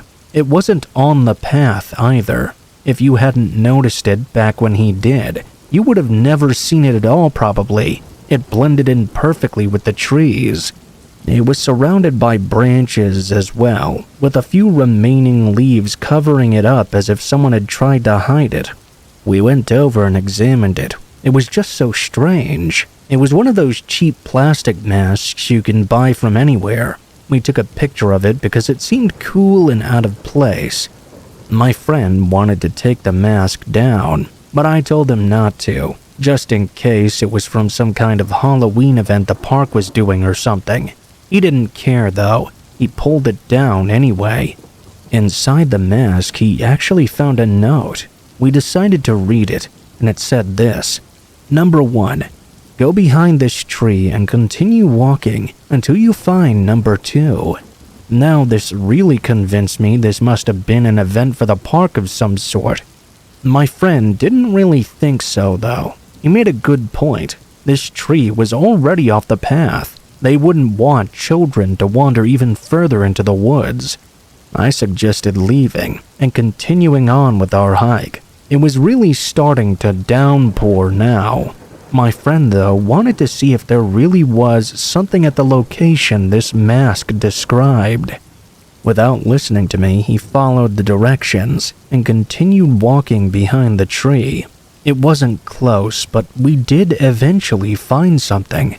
Maybe 50 or 60 feet into a thick forested area, we found another mask. This time it was barely visible, practically buried into the dirt. He lifted the mask up after a bit of digging, and sure enough, there was another strange note inside. I'll just save time and tell you this pattern continued for 3 more clues, a total of 5 masks in total. When we arrived at the very last one, all the note inside said was, "See you soon." It gave us chills. We sort of laughed it off at the time, though. I thought it was just because of the weird situation, but I was sure I could hear noises echoing all around us. I thought I was just being paranoid, so I ignored my gut and continued the hike with my friend. A few hours later, we made it back to the car and were surprised to see another vehicle in the lot now. It was parked right next to me, way too close for comfort. I might add, it was so close that I actually had to move the car so my friend could open the door and get in. We talked about the masks on the way home, and we came to the conclusion it must be some sort of elaborate prank or something. Maybe it really was an event. Given the time of year, it was also not unlikely to think someone might be trying to just scare someone. You know how people could be. I dropped him off at his house and went home for the rest of the night. In just a few hours, my worst night ever was about to begin, though. I finished watching a football game I had recorded and was starting to get ready to go to bed. It was close to 11 p.m. or so if I had to guess. I should also say I lived alone at the time of this story. While I was in the bathroom, I thought I could hear something outside. Ordinarily, I would just write it off immediately, but for some reason I felt the need to look. An urgent and desperate need. I still can't believe what I saw. There were 5 people standing on my front lawn and wearing masks. They were the same type of mask from the hike earlier in the day. After I saw them, I ran upstairs to my bedroom and phoned the police right away. The entire time I was waiting, I continued watching from my bedroom window. That was the longest 10 minutes of my entire life. The people outside were behaving strangely, to say the very least. They were doing some sort of dance. It was almost like they were celebrating for some reason. Every minute or so, they would pause their dancing and run to the front door, ringing the doorbell and banging on it many times. Then they would run back to the center of the front yard and continue doing their strange ritualistic dance. Part of me was still telling myself this was some elaborate prank. But if it was, in my opinion, it had gone on for far too long. The last few minutes before the police arrived, they started to get bolder. Instead of just ringing the doorbell and banging on the door, they started to slam it with their entire bodies.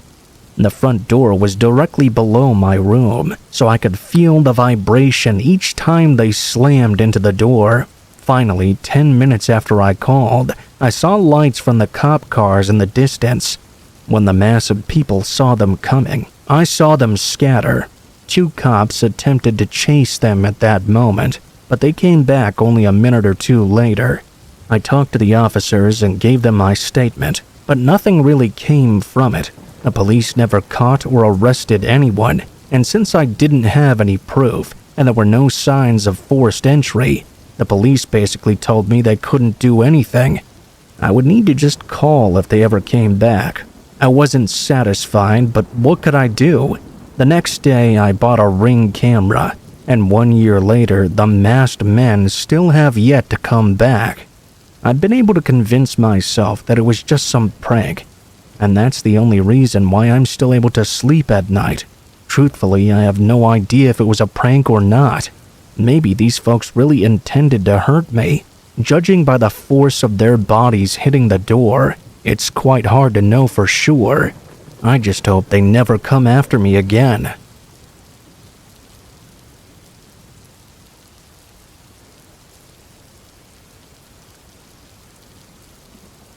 I'm a 19-year-old male, currently about to finish my first year at Rice University. Until just recently, my father served in the United States Army, and as such, our family had to move around quite a lot. When they reached my teens, my mother got tired of shuffling from base to base. We set down roots for the first time. My dad was deployed for much of this time, and I only saw him here and there. Mom and I found a small 2-bedroom home in Virginia and got a little mutt from the pound as well. I was finally able to live like a regular kid and make friends whose parents weren't also soldiers. Our neighbors were very friendly and often had neighborhood cookouts on summer holidays. I remember I kissed my first girl at a July 4th party and met my best friend on my first day of school as well. It was the life I'd always dreamed of. And although it was a relatively short time comparatively, I enjoyed every minute. Despite all the things my mother had done wrong in my life, that one decision made up for almost all of it. I bring up my rocky relationship with my mother, only to lead to the point of this story. We'd been living in the house a year or so, when I noticed a man and young boy had begun walking by every single day. This went on for over a month or so, before I brought it up with my mother, and I was honestly just curious if she knew anything about the pair. Rather than say no, she gave me a lengthy speech about minding my own business. I kept my mouth shut after that, even when we'd see the two around town. I wouldn't say anything. My mom tried bringing them up once, but when I failed to take the bait, she never mentioned them again either. Usually, whenever we saw them, they were standing around the same busy intersection, seemingly begging for money. The man held a sign that said, "Disabled vet can't work. Me and son need your help. Any donations accepted." The man would stand by a signal pole, while the boy went from car to car with a coffee can. I felt bad at first, but I soon discovered the truth. It was a wet fall evening, when my mom and I were leaving the Walmart. The lot was so full when we arrived that we had to park around the back of the store. I was helping load bags into the back seat when I noticed the man and boy run up to an almost new Dodge truck and get inside. I did a double take just to make sure. It seemed strange they were begging for change during the day, but driving such a nice car later. It was nicer than my own family's. Had I realized that there may have been some circumstances I wasn't aware of, and boy were there, something rubbed it about me the wrong way. As time went by, I'd see the pair all around town, but only saw that truck twice. The second time was where the story began to get scary. This occurred a few months later, when my mom was working overnight like always. She told me to stay home and not open the door for anyone. Like most teenagers, I ignored her and did whatever I wanted, really. On this night, I was skating with a few friends at a drive-through bank. It was around midnight when a familiar truck pulled up nearby. The man inside asked if we wanted to go to a party. It was supposedly the boy's birthday, and he wanted some kids his age to celebrate with. Everyone declined the offer, even after he mentioned there would be party favors available. They offered once more before driving off. Thinking about that situation seemed quite strange, and I was not the only one who felt it. Only later on would I truly discover just how wise our choice had been. 2019 soon became 2020, and with the new year, as you can remember, some crazy stuff happened. I continued to see the two people walking down my street and begging at the intersection, until one day they just suddenly disappeared. I took note of it, but figured they must have moved on, just as my family had done many other times before. It was a lifestyle I was very familiar with. Lockdown came soon, and my focus shifted onto other things. It wasn't until well after the lockdowns had ended that the two strangers came back to my mind. I was browsing through Twitter when I saw a picture of a man connected to a headline. I clicked on the link and got the shock of my life. According to the article, the young man, whose name was withheld because he was a minor, had showed up at our local police station and shared quite the disturbing story. At first, the officers didn't believe him, but after a bit of research, they were eager to hear more. It turned out a few years prior to their arrival to our town, the man of the pair had grabbed the young man from a bus station in St. Louis. Over the course of several months, the man abused the boy until he grew tired of him. Rather than dispose of him, though, he used the young boy to lure other young men into his trap. The pair would travel from city to city, begging during the day and trolling for prey at night. The boy estimated the man had violated roughly 25 to 30 other boys during his time traveling with him. He was adamant that he never took part in any of the actual acts. His purpose was solely to make the young men get into the truck, and although many of the men were released alive, the boy said he was positive a few were not so lucky. In one case, the boy said the man was covered in blood after dumping a young man off the side of the highway. When he asked about the blood, the man threatened to kill him, so he didn't press the matter any further. Unfortunately, without witnessing any of this firsthand, he couldn't provide any names or locations. Their dark way of life carried on until mid-2020, when the old man contracted COVID and died.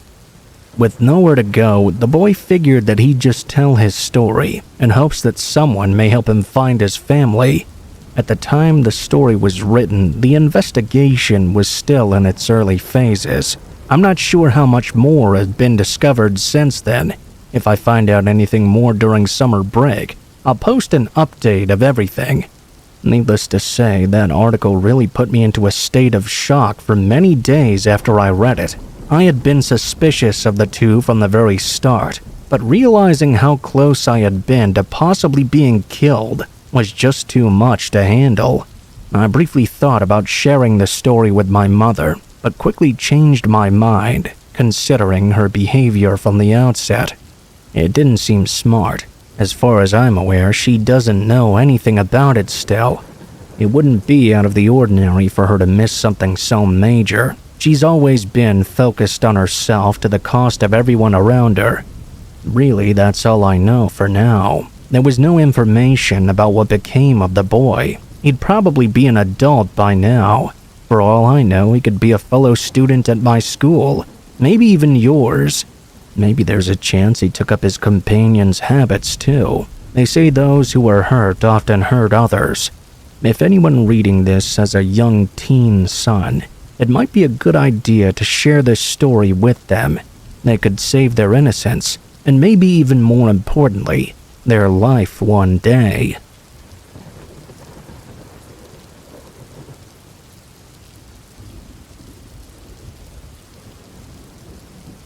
For a long time, my family and I have made a difference in my small community. My grandpa opened and owned his own car repair shop, which he passed on to my father. He ran the shop for 50 years, and now at 35 years old, my father handed me the keys to run it. I love cars, and being able to solve the issues that come up with them. Honestly, what I enjoy the most is being able to help the people in the area though. I don't know this for a fact, but judging by the stories I see online, it seems like a lot of mechanics out there try and take advantage of their clients, skim a few extra bucks off the top. But that's not me. Most of my customers are locals that live in the area or nearby. Often, we get customers from nearby areas coming in just because of our sterling reputation. In a time where many people are struggling financially, it benefits to save a few bucks here or there. Occasionally, we'll also get a customer who's traveling through. My hometown isn't far off an exit that pretty much is in the middle of nowhere if I'm being honest. At least a couple of times a month we'll get someone on a cross-country trip or something like that ends up having a flat tire or engine trouble. I would say 99.99% of the time these folks are very friendly and go about their business when finished. On rare occasion though, we'll get someone who's just horrible. Several months ago, I had the worst customer in all my time doing this job. This customer wasn't just bad, she was borderline evil in fact. The day started just like any other day, slow for the most part, other than a single oil change. Around noon or so, a very beautiful woman came strolling in. She was driving a white Volkswagen, and I knew right away she must be from out of town. People in my town just didn't look like this woman. I don't mean that as an insult to the woman or the people of my town. More the way she was dressed up, the sort of makeup she had on, even the way she talked. It was nothing like the people here. If that wasn't enough of a dead giveaway, the Vermont license plate certainly was, considering it was more than a day's drive away. The woman jumped out of her car and started claiming she needed it fixed right away. I wasn't a big fan of how she was acting, but business was slow. I let her continue, as she aggressively tried to explain the issue. She seemed very confused and stuttered over her words quite a lot. She claimed that while she was driving, the engine started to get really loud, and if she took the car over 50 miles per hour, it would start to shake. In an arrogant tone that still bothers me just thinking about it, she said, "You'll fix this car right now," like she was trying to use a Jedi mind trick on me or something. It took everything I had not to turn her away. Against my better judgment, I took the car in and told her she'd need to wait for a while. I would try to find the problem and let her know what she was dealing with. Not long after, I found the issue, and let's just say it was not going to be an easy fix. I informed her that I couldn't finish the job today, but I'd have it ready by midday tomorrow. She really caused a scene and stormed out of the shop.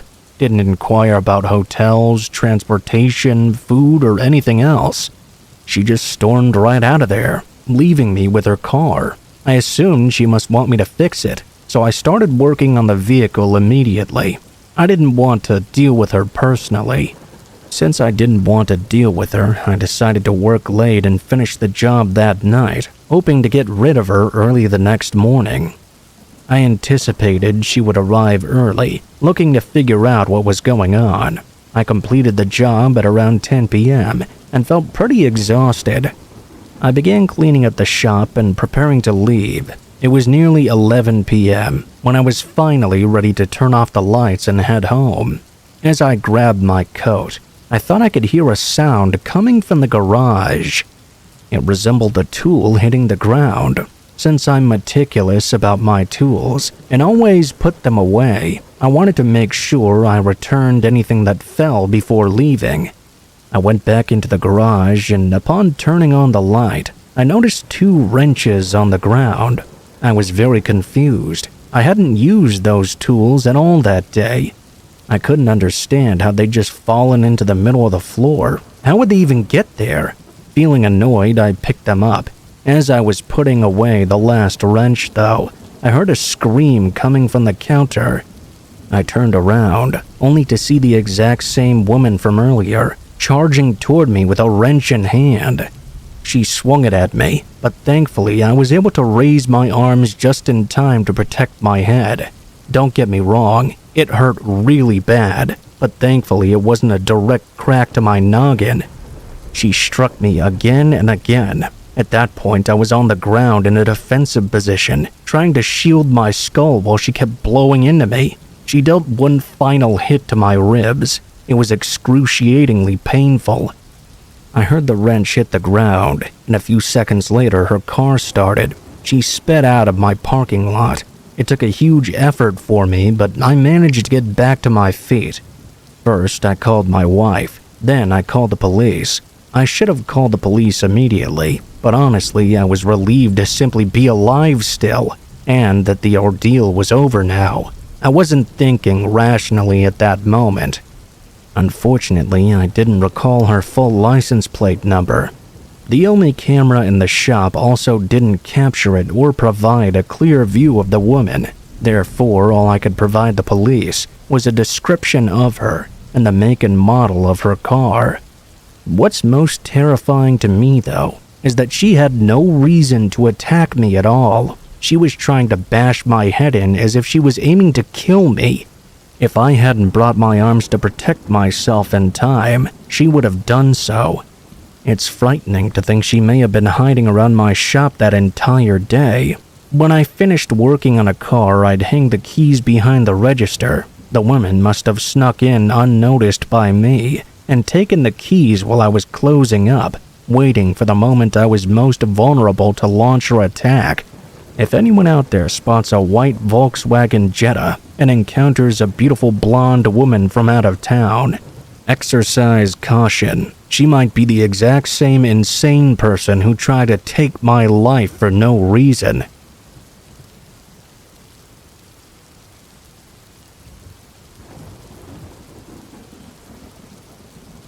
It all began one day when I was about 13 years old.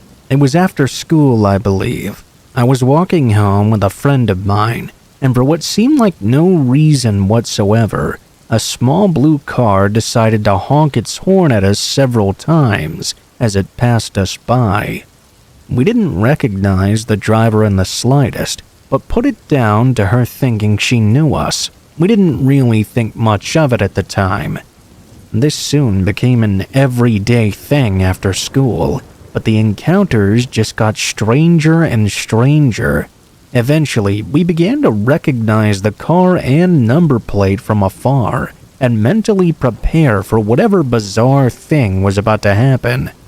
A car beeping at 2 children every day is strange enough, but the worst part was the woman driving. She was pale and had short cropped hair and wore these bizarre-looking shirts. Something about the way she looked at us was just really unsettling. She'd slow down just enough for us to see her face, and she'd start laughing at us with the creepiest smile. Sometimes she'd wave in a mocking way. Sometimes she'd have a child in the back of the car who would join in and laugh or wave as well. We began to consider that maybe she was legitimately planning or timing these passers-by. We decided to either mix up our routes home and take an alternative route, leave the school quickly to avoid her, or wait longer before setting off for home after school. No matter what we did, though, she'd always pass us by each day. This sort of confirmed to us that she was driving around the area until she came across us. I don't remember when this stopped, but eventually my dad retired and offered to drop me off and pick me up from school. It was probably around that time. I told my parents, and of course they were furious at the fact some creepy woman was harassing my friend and I. I believe they informed the school as well. Genuinely, to this very day, I remember her full number plate and exactly how she looked. It still creeps me out thinking about her, and the older I become, the weirder the whole thing seems. Fast forward a couple of years now. I was in a coffee shop in my town center with my parents one weekend, when all of a sudden I felt very uneasy. I looked all around me and saw the same woman watching me from across the shop. I immediately panicked and told my parents. My dad got ready to confront her. Soon after we'd spotted her, though, she got up and fled. I got up too with my mom, and we stood by the door. I felt like I needed to see where she'd go. Somehow she knew I was there, though. As she walked away, she turned and gave me that same mocking smile. Skip a couple of years again now. I'm 17 and working in a coffee shop part-time. It was the same chain as the one I'd seen her in a couple years before, but in a different area. My parents would often pop in during my shifts and have a coffee to cheer me up, as they knew I didn't particularly enjoy the job. On this day, they were sitting having a coffee with a couple of their friends, when out of nowhere walks the very same woman. I left to the back of the shop and told my manager about her. Luckily, they were very understanding and went to check it out. He came back and told me the woman had left. He said she actually came in quite often, with a different man most visits. Luckily, that day she ordered a coffee to go, and I didn't see her again. My parents had also recognized her and told the story of how creepy she was to the friends they were with. The friends informed my parents that they actually knew who she was. Very strange character, often made bizarre and creepy comments toward them, always seemed to be with a different partner or husband after the previous one died. Over the next few years, I left my job in the coffee shop and started working elsewhere full-time. My parents still regularly meet up with their friends. It wasn't long ago that they came home and told me that the creepy woman had apparently passed away. She'd suddenly collapsed and died out of nowhere. Apparently, a lot of people who encountered her believed there was something very off with her character. To this day, I've never really felt the sense of dread like I had each time I encountered this woman as a child. It's like I always knew something wasn't right about her, but I guess I'll never know now. I genuinely believe she had an obsession with wanting to freak me out for some reason and would physically go out of her way to do so. Strangely enough, I learned she never had children. It left me wondering, who is that small child who we'd often see in the car with her?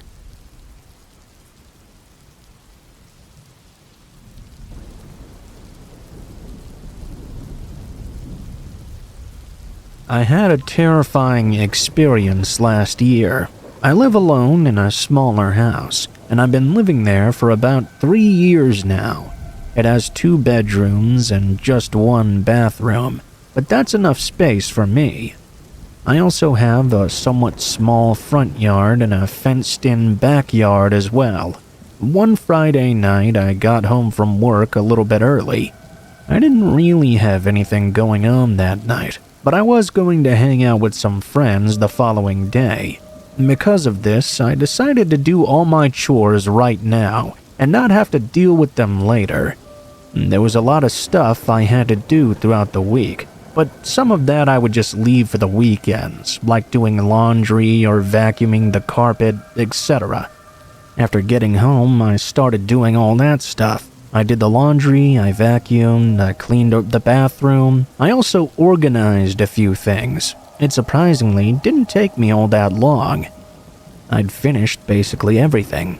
I was going to cook some food for myself.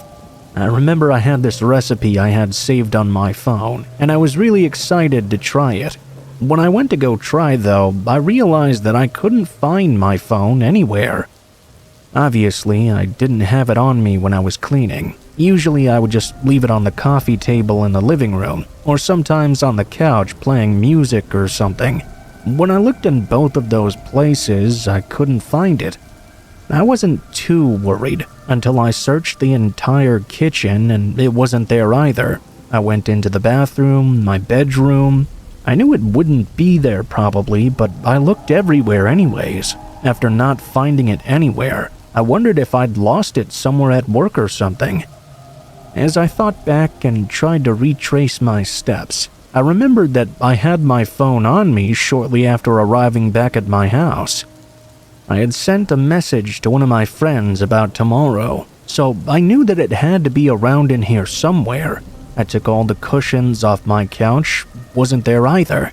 I basically turned the entire place upside down, but I couldn't locate my phone anywhere. This puzzled me greatly. I didn't have a house phone or any other sort of phone, so I couldn't call it to see where it was. The last place I decided to look was the basement.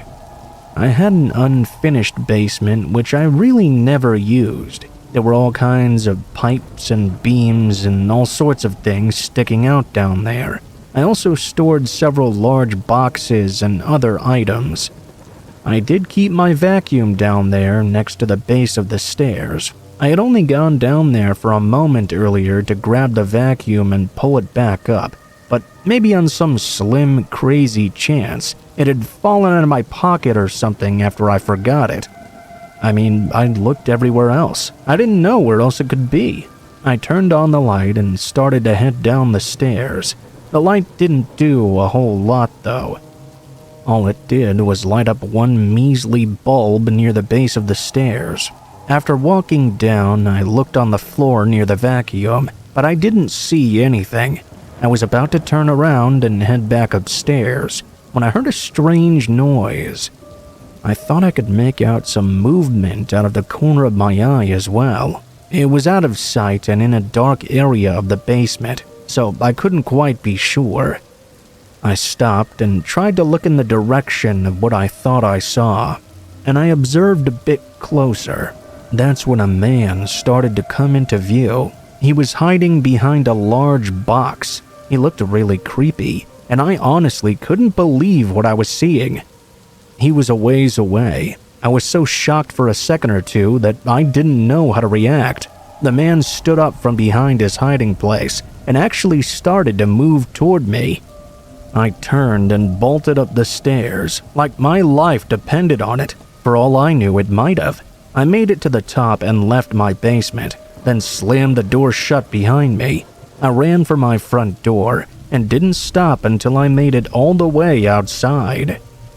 During this, I didn't think at all. It was really all just instinctual reaction. I just wanted to get out of my house. After leaving, I realized I hadn't grabbed my keys or anything. I obviously didn't have my phone either, so I couldn't call the police.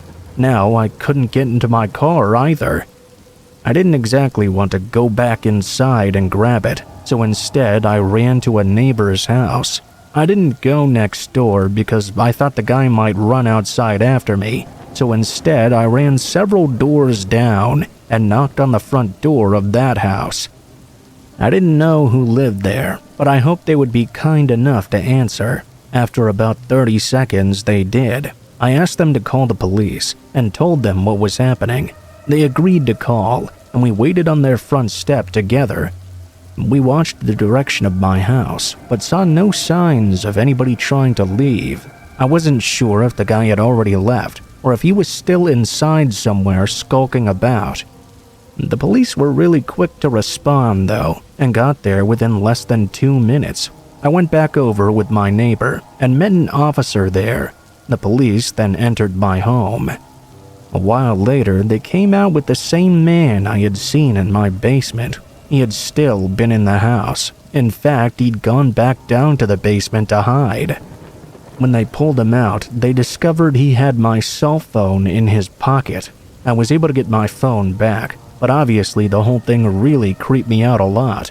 I'm not sure when or how he managed to grab my phone. The only thing I can think of is that he must have already been inside my house when I got back from work. He must have come upstairs without me noticing, grabbed my phone, and went back down. How he got into my house, or when he got in, I have no idea. Maybe I was so tired I forgot to lock my front door, or maybe he entered through a window or something. There were no signs of a break-in from what I could tell. Either way, since that experience, I bought a lot of security cameras, and I always double-check to make sure everything is locked.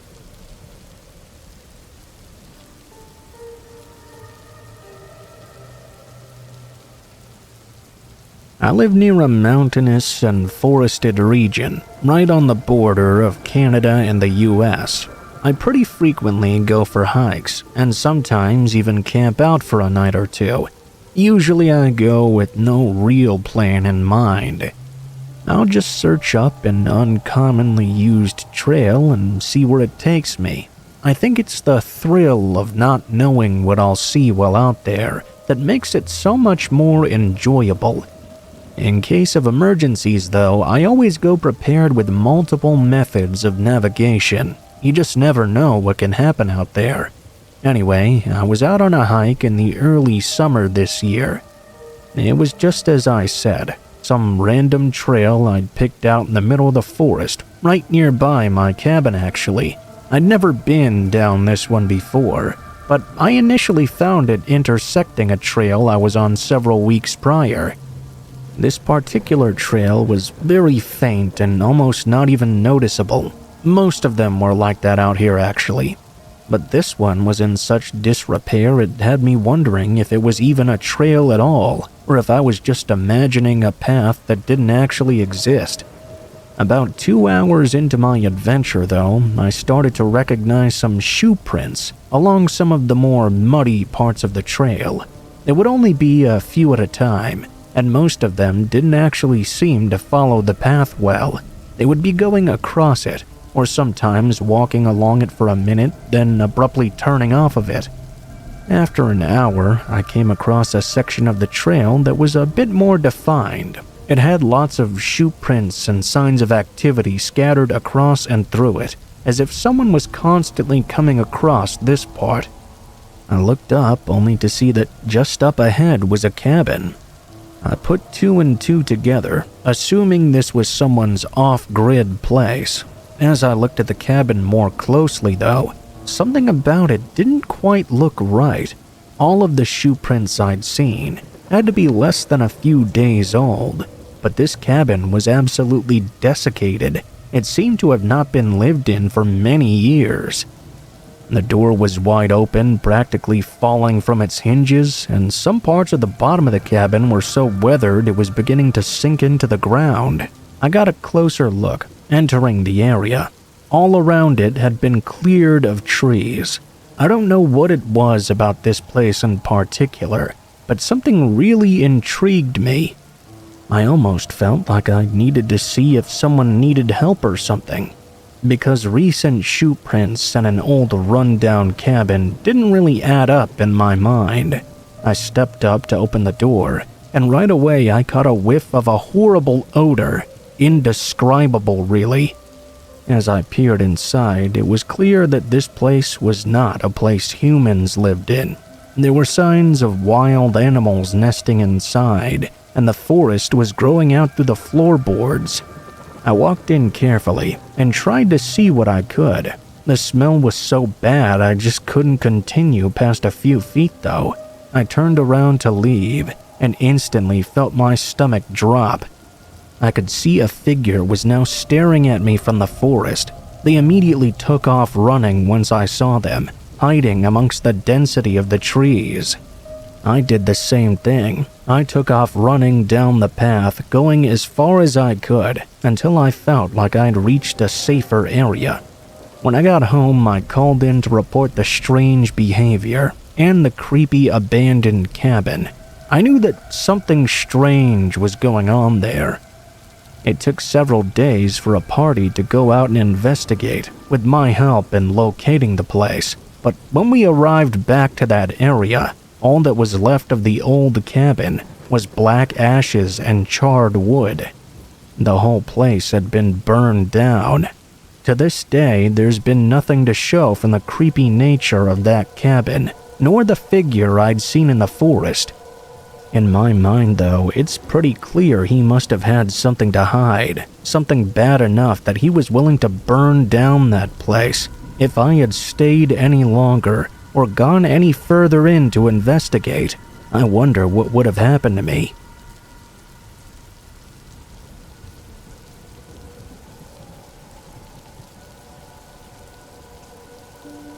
This happened when I was a teenager.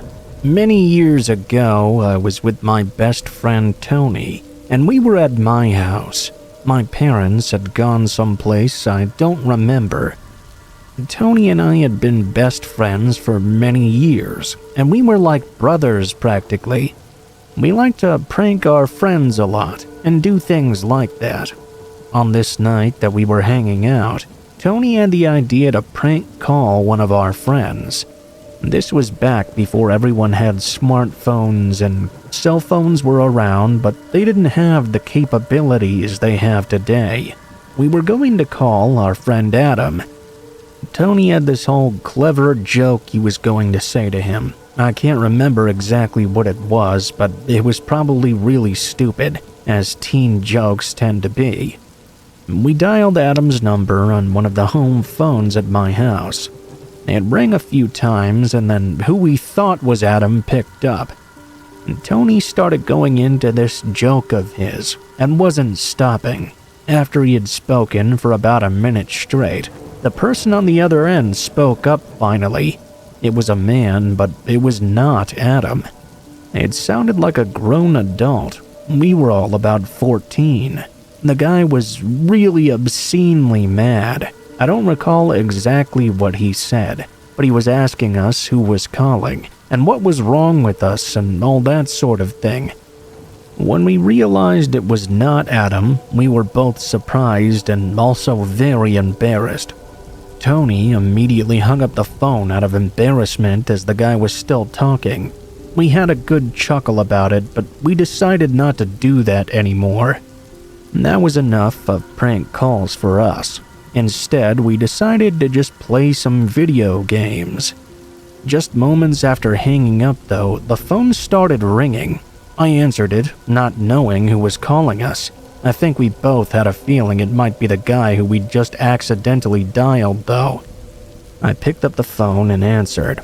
I heard the same guy speaking. He was still sounding very angry. I hung up on him again. He called again and again, but this time we didn't answer the phone. We started playing video games. Over the next 30 minutes or so, the man continued to call back over and over. At least, we assumed it was that guy. Each time we didn't answer, though. We just let it ring until it stopped. Finally, we weren't getting any more calls. We continued to game until about an hour after the initial call, and that's when there was a sudden knock at the front door. I was confused when I heard that. I lived in a pretty typical neighborhood, but knocks on the door at night were very unusual. We were in my bedroom, so I left the room and walked out to the living room. I got over to the front door and looked out the window. Some guy was standing there that I'd never seen before. He looked right at me as I was looking out at him. I moved away from the door, and he continued to knock. I went back to my room and told Tony that some random guy was out there. The phone rang again. We were wondering if there was any possibility it could be the same guy. We answered the phone call this time. The man spoke and told us to come outside. When I heard that, I instantly hung up. The man must have been calling from his cell phone now or something. He continued to bang on the door. We both went out into the living room, and we heard him screaming for us to come outside. This guy appeared to be in his 50s and was wearing a baseball cap and jacket. That's all I can really remember about him. We didn't answer the door. He stayed there for many more minutes, continuing to pound on the door before eventually turning around. After that, Tony and I were just waiting for the phone to ring again, or for the guy to come back. Thankfully, he seemed to have decided it was a lost cause or something. After that, we never prank called anybody else again. I think the guy must have had some way to identify our phone number. He must have looked up our address by finding it in the phone book or something. I don't really know, but that's all I can really imagine as a way he found our house. It still creeps me out that he actually showed up because of just a prank phone call, though.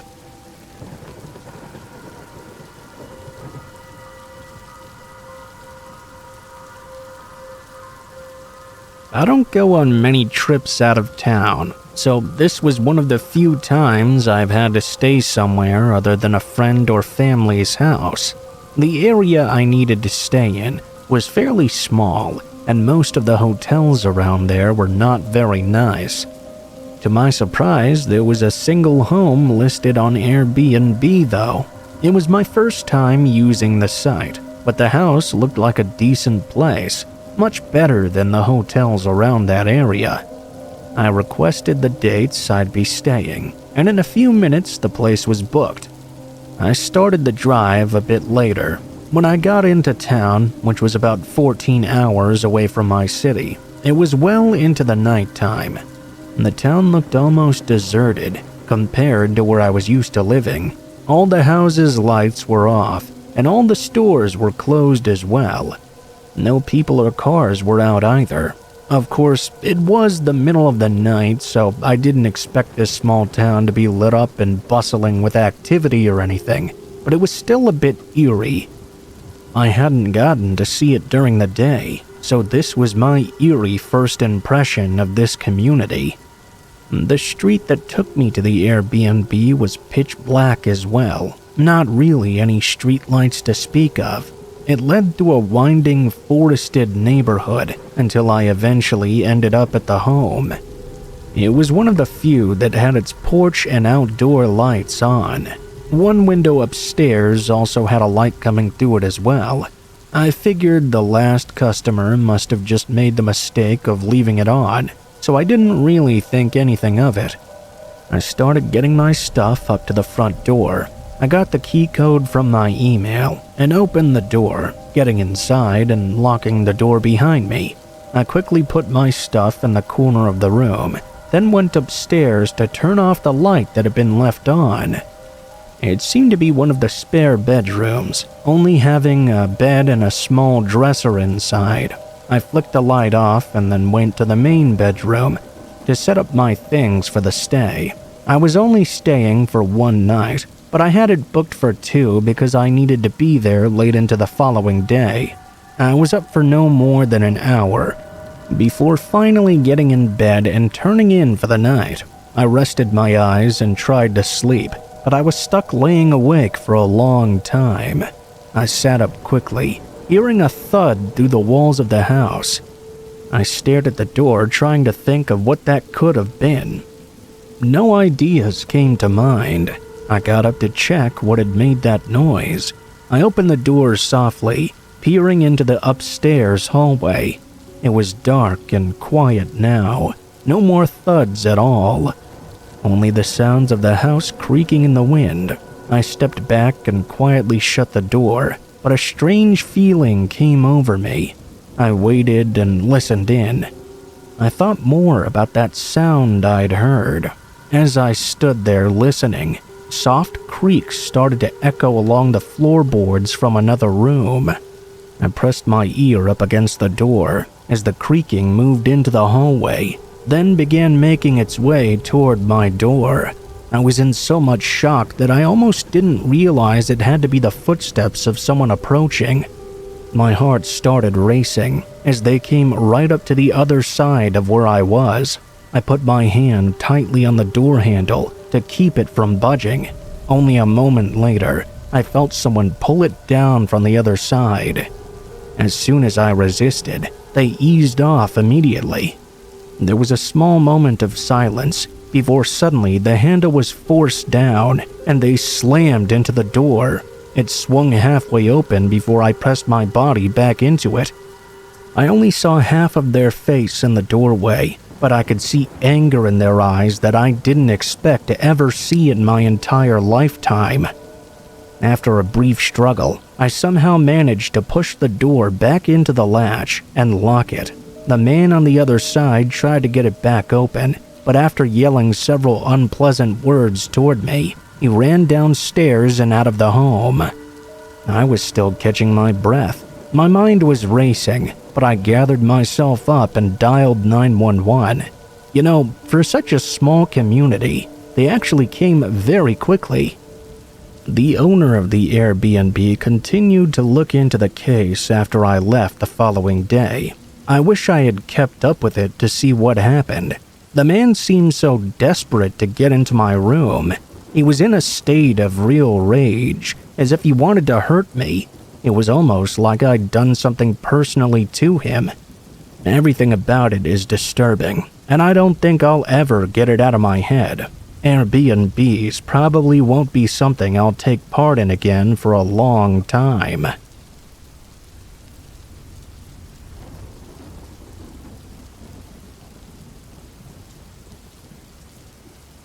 Last year, I was driving on a road trip. I was going to be gone for a few days. On the second night, I was sort of in the middle of nowhere. I wasn't exactly sure where I was going to be staying for the night. I was hoping to find a hotel, but the more I drove, the less it seemed like I was near any kind of city. The coverage on my cell phone was also going in and out all night. Finally, at around 11 o'clock or so, I pulled into a rest area and looked up hotels in the nearby area. The closest one was a motel about 12 miles down the road. I decided that would be just fine with me. I was getting really tired. I left the rest stop to head for the motel. It took about 10 minutes to get there, and it was about a mile off the highway. It was in a very small town that really didn't have much of anything. The motel itself looked quite creepy, to be honest with you. It was old, small, and had a little office connected to the side of the building. There was just one level of rooms, with around 10 or 12 in total. I pulled into the parking lot, which was nearly empty. Normally, I wouldn't have wanted to stay in a place like this, but it was just for a quick night's rest. I would be out of there by 6 or 7 in the morning. The rates for the night were about $29, which honestly I thought was overpriced for this place. After parking, I walked into the office to get my room. A man walked in with a longer beard and sat behind the counter. He sat up in his chair and asked me what I wanted. I told him I would like a room and then gave him the $29. He handed me a key and told me my room number, then leaned back in his chair and seemed to fall asleep or something. I left his office and walked down to my room. When I got to it, I went inside. It was about what I expected. Not very clean, old outdated furniture. The TV was a box TV. I was lucky they had a TV at all. I pretty much just got ready for bed and then tried to fall asleep. After laying down in bed, I was there for about 2 or 3 minutes. After laying down in bed, I was there for about 2 or 3 minutes when I started to doze off.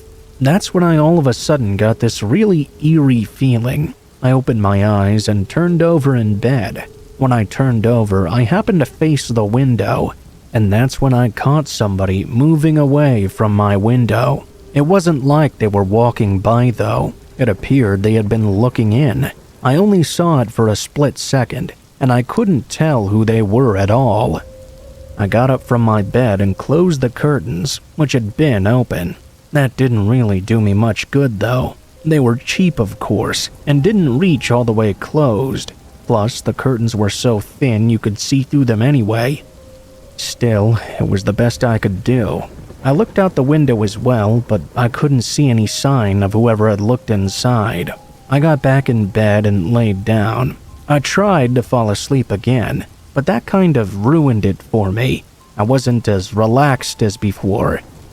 Obviously, I was still really tired though. After 10 minutes, I was able to start relaxing once more, but then I got that feeling again. The feeling of being watched or something. I was facing the window laying down this time, so I peeked my eyes open just a little and looked over to the window space. I could see that someone was clearly there again. At first, I couldn't make out much of them because of the curtains, but then I saw a man's head. It was just for a split second. He moved out of sight once more and away from the window. I couldn't tell who it was because of how dark it was. I got up and walked over to the window again. I looked outside, but the person was already gone. I was getting pretty freaked out now. Some creep was peeking in at my window, and way too often at that. I stayed there at the window for a few minutes, looking around and trying to spot anybody. Couldn't make out anything. I decided to go back to bed. My door was locked and I'd covered the window the best I could. All I could do now was try to get some sleep. I got back in bed and closed my eyes. This time it took even longer, about 20 minutes or so. I was able to fall asleep though. I don't know how long I had been sleeping for, but I know that I woke up sometime later. I remember hearing the sound of my door opening. The door was so old and cheap, it squeaked a lot. Instantly, I shot up wide awake. I sat up and looked to the doorway and saw some guy entering. At first, I had no idea who he was. When he saw me, he quickly left out the door and ran away. It was as he was leaving that I realized exactly who it was. It was the guy who was working at the motel counter. I got out of my bed, packed all my things, which didn't take me very long, and got into my car and drove away. I went back onto the highway and later stopped at another rest area. I just slept in my car there for the rest of the night. As crazy as it sounds, I felt a lot safer there than in that motel room. The next morning, I called the motel and tried to report the guy to management or something. However, I was hung up on immediately. After that, I called the police and told them what happened. I'm not exactly sure if they did anything about it. The guy running the place was a total creep. I'm really glad that I'm a light sleeper and woke up as he opened the door. I don't know what he would have done to me if I continued to sleep. I just hope he doesn't do it to anyone else.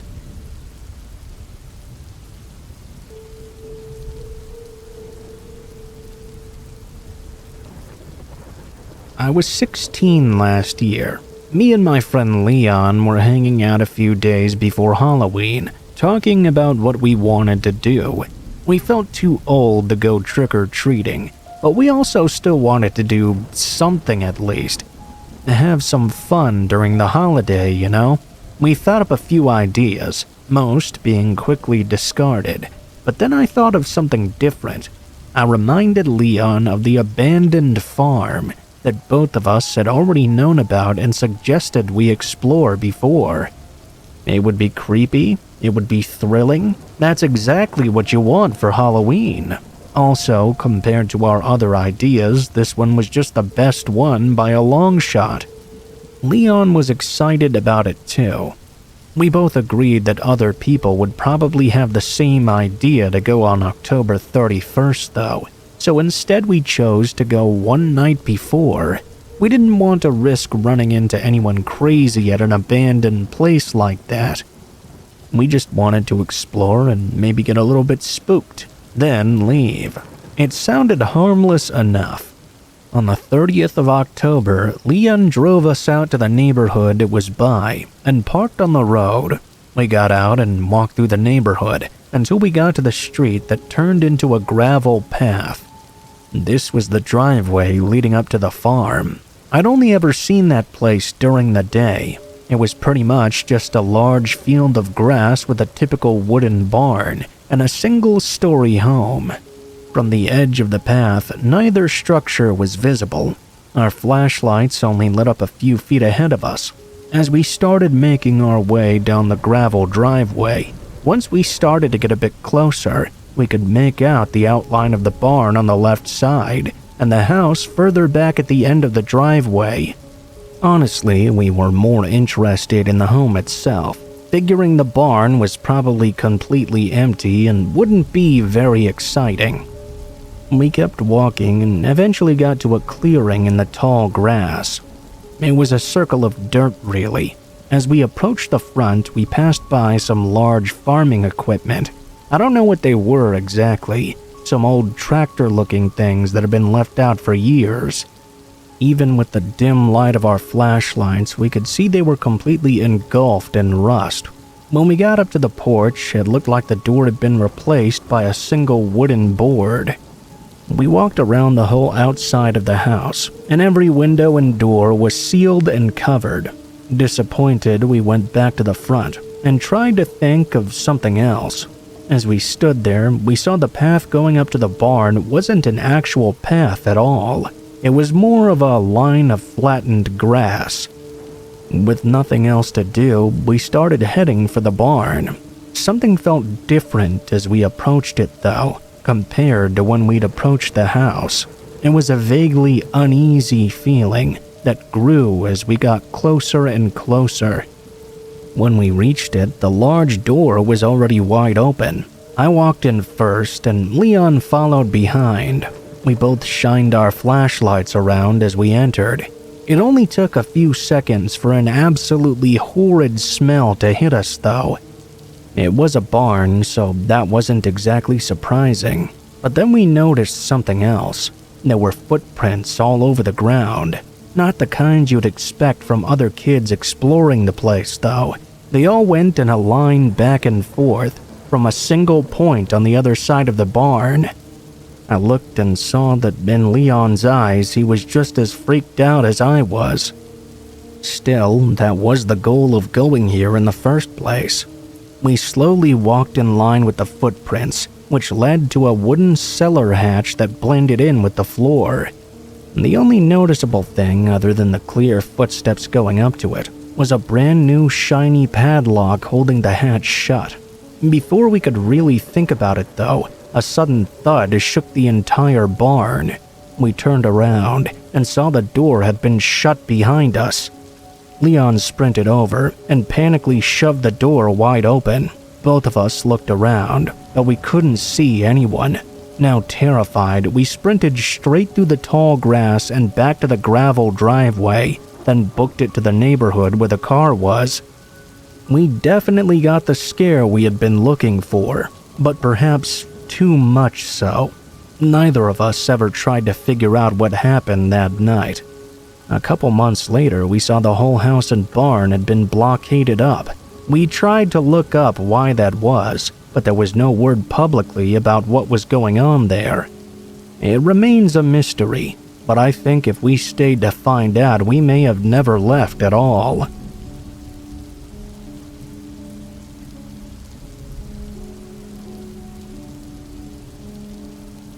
One of the things that I really enjoy doing is traveling and exploring the outdoors.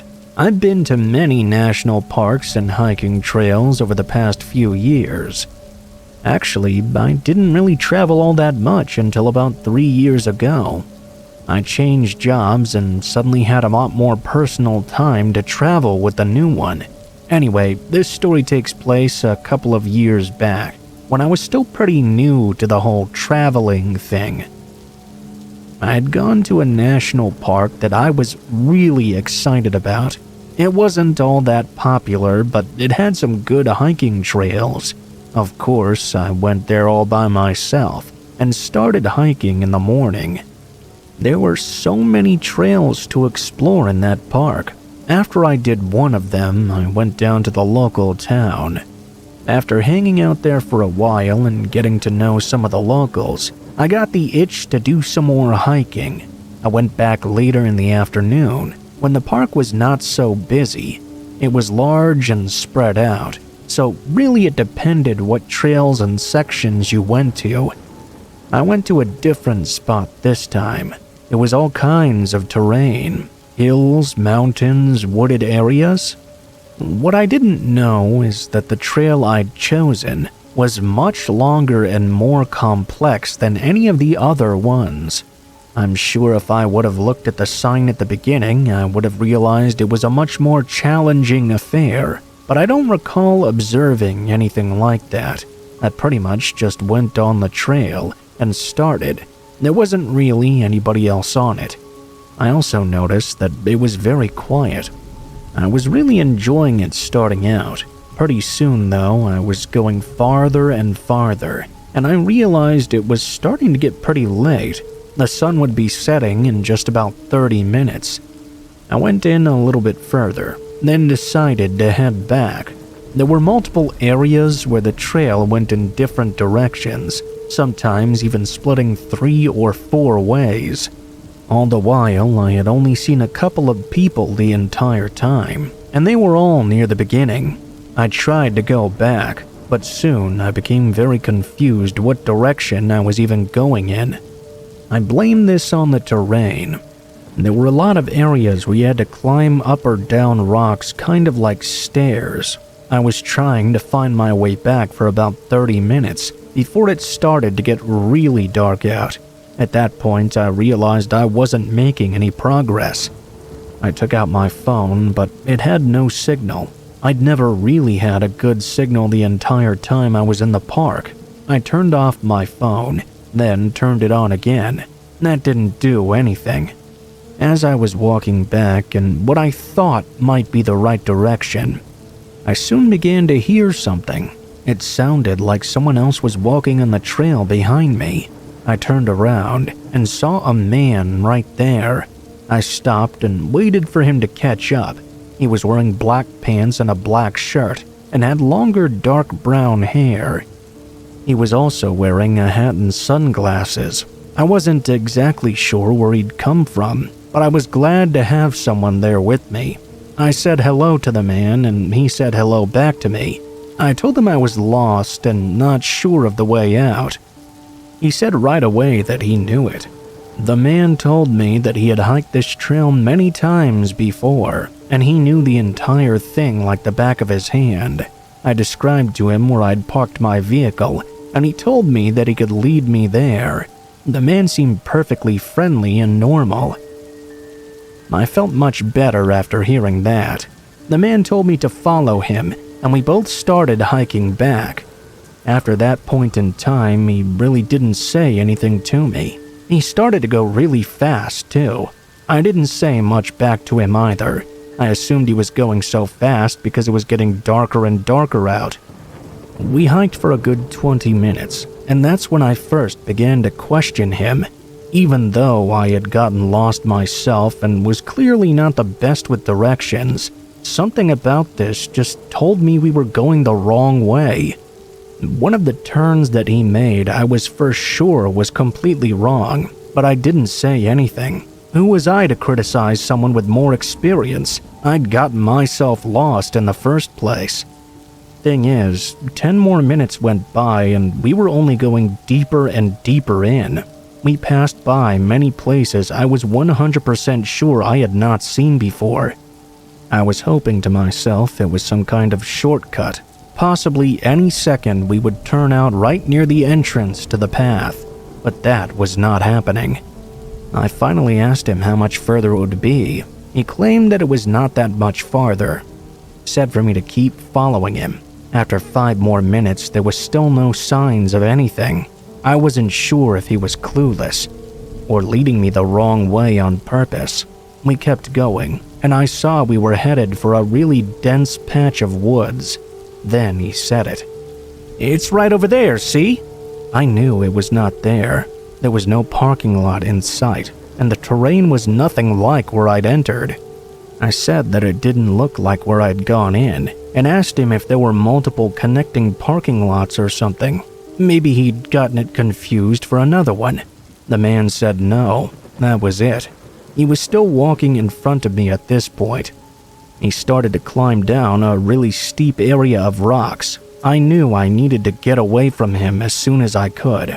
As he started to make his way down, I acted like I was about to go too, then turned and ran in the opposite direction. As soon as I started sprinting down the trail away from him, I heard him immediately do a U-turn and begin climbing back up the rocks. The terrain would give me a pretty decent head start on him.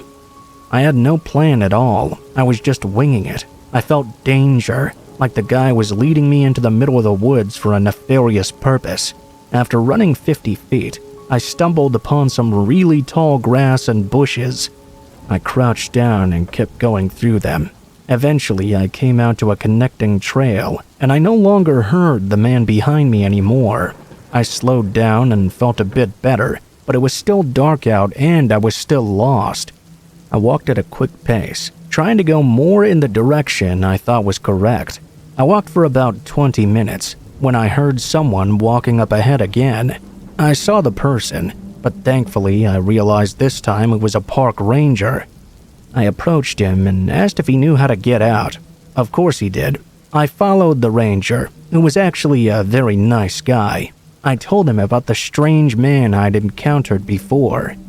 He seemed very concerned about it. He said that guy had not been leading me near any exit at all. He had been leading me into the deepest parts.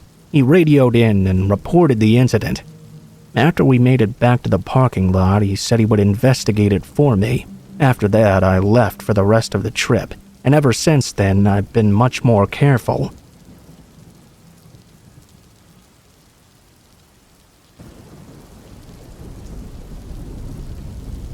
I'm telling this story on behalf of my departed grandmother.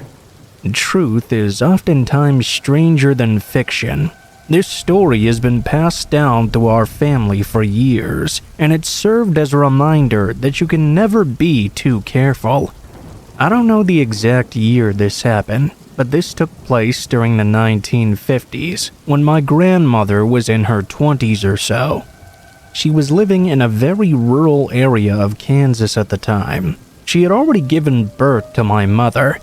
However, she claimed to be stepping out on my grandfather with another woman. I have no idea if that's actually true, but I don't see why she would lie about that. On one stormy night, my grandmother left her daughter with her mother and drove out to her girlfriend's house. According to her, the two of them had been planning to get drunk and listen to some records together. She arrived at the dark farmhouse in the pouring rain and knocked on the front door, only to get no response back. Back then, when plans suddenly changed, you wouldn't find out until it was too late most of the time. It's not like you could send a text message or call someone whenever you wanted. Figuring that something had happened and she had to go somewhere, my grandmother decided to spend the night in the empty house anyways, so she didn't have to drive back in the pouring rain. She began to search for a spare key. She went around to the back of the house with the wind tearing at her coat and nearly knocking her over. She reached the back porch and continued to search for the spare key. Apparently, it was not in any of the usual spots. She sat down on the somewhat sheltered back porch behind a pile of firewood. My grandma says that her being too stubborn to just go back home was likely what saved her life that night. She lit up a cigarette and sat there smoking for an uncertain amount of time. She didn't want to break into her girlfriend's house, but she also didn't want to have to go back out in the pouring rain and wind. The bad conditions had only gotten worse, with lightning crisscrossing all across the sky. The wind was so rough that it was even making the wooden fence lean at a sharp angle. That was when she saw a light coming from inside the house. It wasn't the light of a lamp or anything, though. It was a beam of light that flashed quickly. Figuring that her friend had returned home, she stood and pressed her face against the window. She didn't knock or call out because she figured the noise from the storm would just drown her out anyway. She just waited to be spotted by the window. The flashlight disappeared into another room, and after a moment, she caught the sight of a man she didn't know, moving around way too slowly to be someone who knew the layout of the house.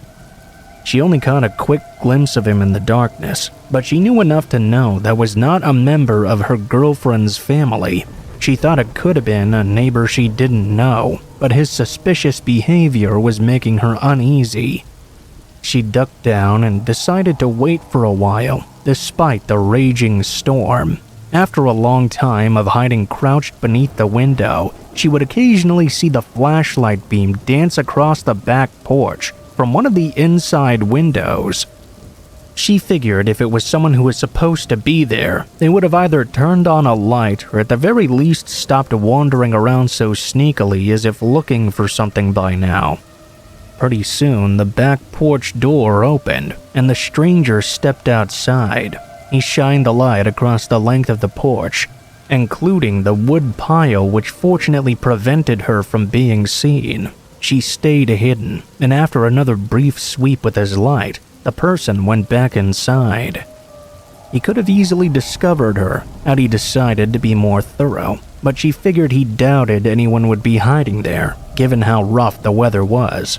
She heard the door slam again, and the stranger disappeared back inside the house. She peeked in through the window and watched as the man went upstairs. She waited in apprehension until he came back to the ground floor, still carefully shining his flashlight around. He eventually wandered over to the front door. Then she heard it slam shut. Afraid that he may walk around the perimeter and discover her, she emerged from her hiding place and opened the back door, which was now unlocked. She carefully made her way inside and locked the door behind her, not turning on any lights. She then ran to the front door and locked it as well. She looked out into the front yard, but didn't spot the intruder anywhere. Shivering, she locked herself in the downstairs bathroom and covered herself up with towels. She was very aware the man could possibly still be in the house, or even have his own key. After she dried herself off, she risked a quick run up the stairs and locked herself in her friend's bedroom. She tried the light in the bedroom for a split second, just to see if the power was out. It was not. She laid down on the bed and nearly drifted off when a blinding flash came from outside, followed by a thunderous crackling. It really startled her for a moment, but rational thought prevailed. One of the old trees out front must have been struck by lightning. She fell asleep, and the following day she got up and searched the house in daylight. There were still no signs of her girlfriend or her family anywhere. She called her mother and then the police as well. An officer arrived a short while later, and she explained everything that happened the night before. She was unable to get a hold of her friend at all. The officer acknowledged it may have been someone with permission to be in the house, but decided to take a look around anyway. After a while, he called to my grandmother and asked for her to describe what the stranger from the night before had been wearing. She couldn't recall with any real certainty, as it had been pretty dark out. Apparently, a body had been discovered in some of the tall grass of the front yard. My grandmother's girlfriend returned home after the body had been removed from the property. Turns out she had been stranded several towns over because of the road being washed out by the bad storm. The corpse was a man who had been an older friend of the family, but someone who most definitely did not have permission to be in their house alone. What had actually killed him was a bolt of lightning that struck him in the front yard. The man had been carrying a large knife in his hand, which they suspect had attracted the lightning strike. It was suspected the man had come looking for my grandmother's girlfriend, as she had rejected his advances in the past. But when he spotted the strange car in the driveway, he decided to enter the house and find out who was visiting. Now, of course, this is all just a theory, but the family stressed this man would have never been allowed to access the house by himself, and they had nothing of his that he might have been looking for.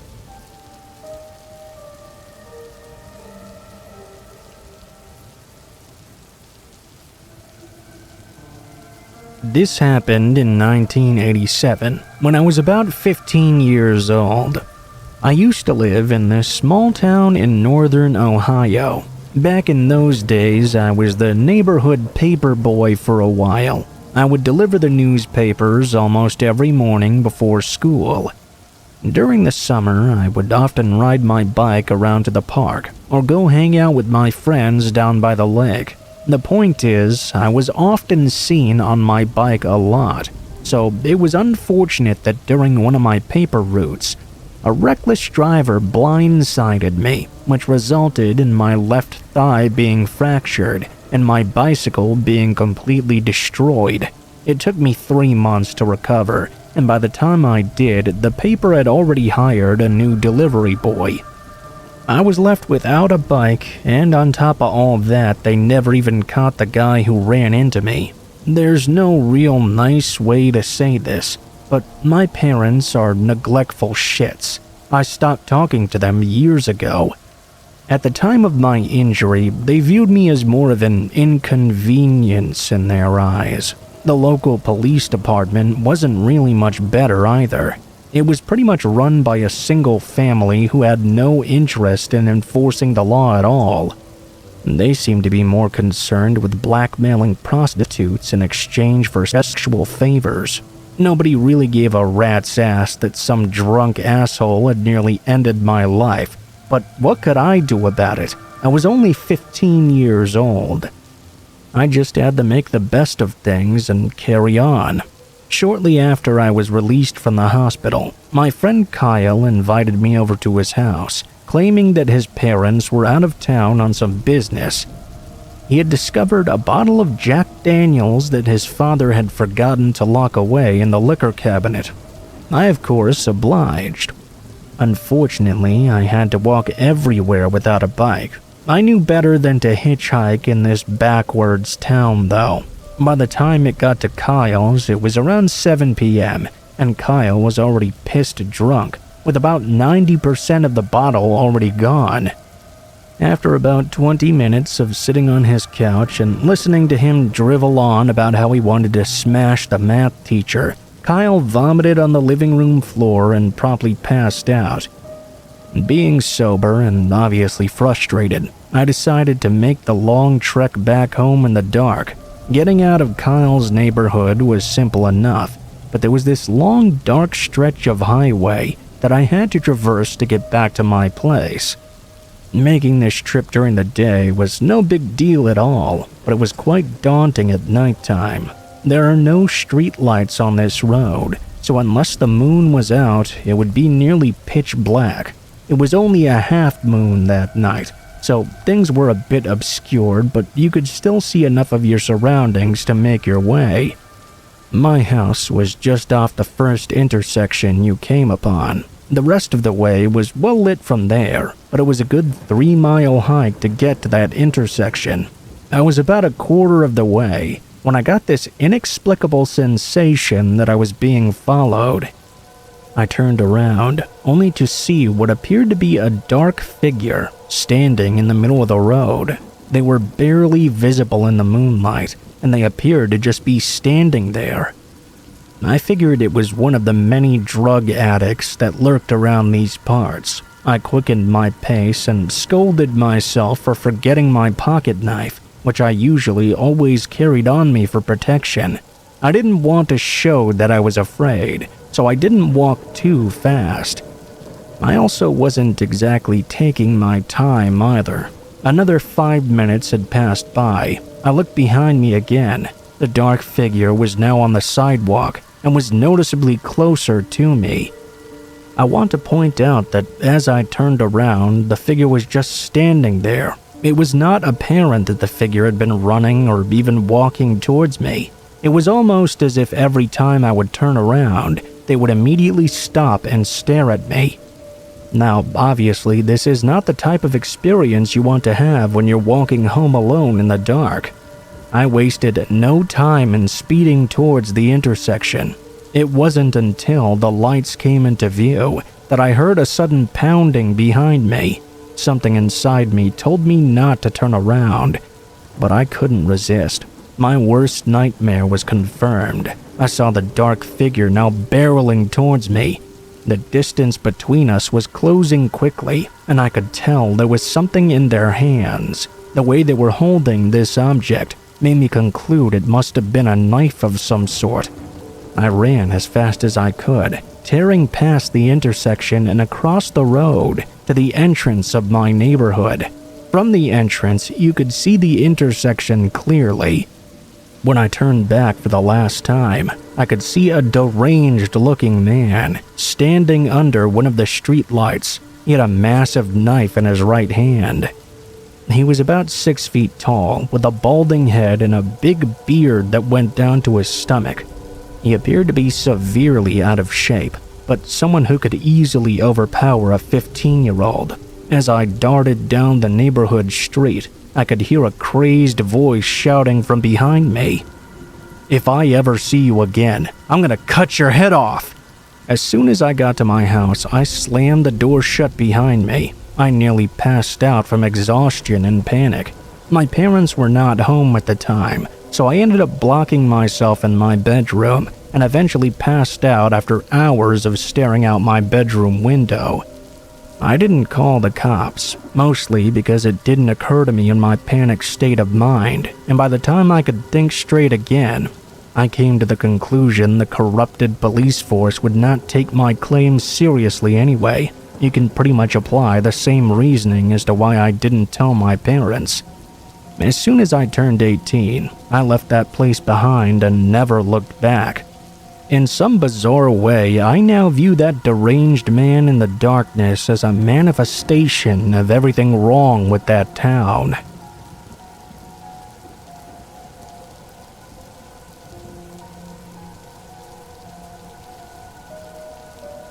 I grew up in the village of Dunning, Nebraska, and I have very fond memories of that place.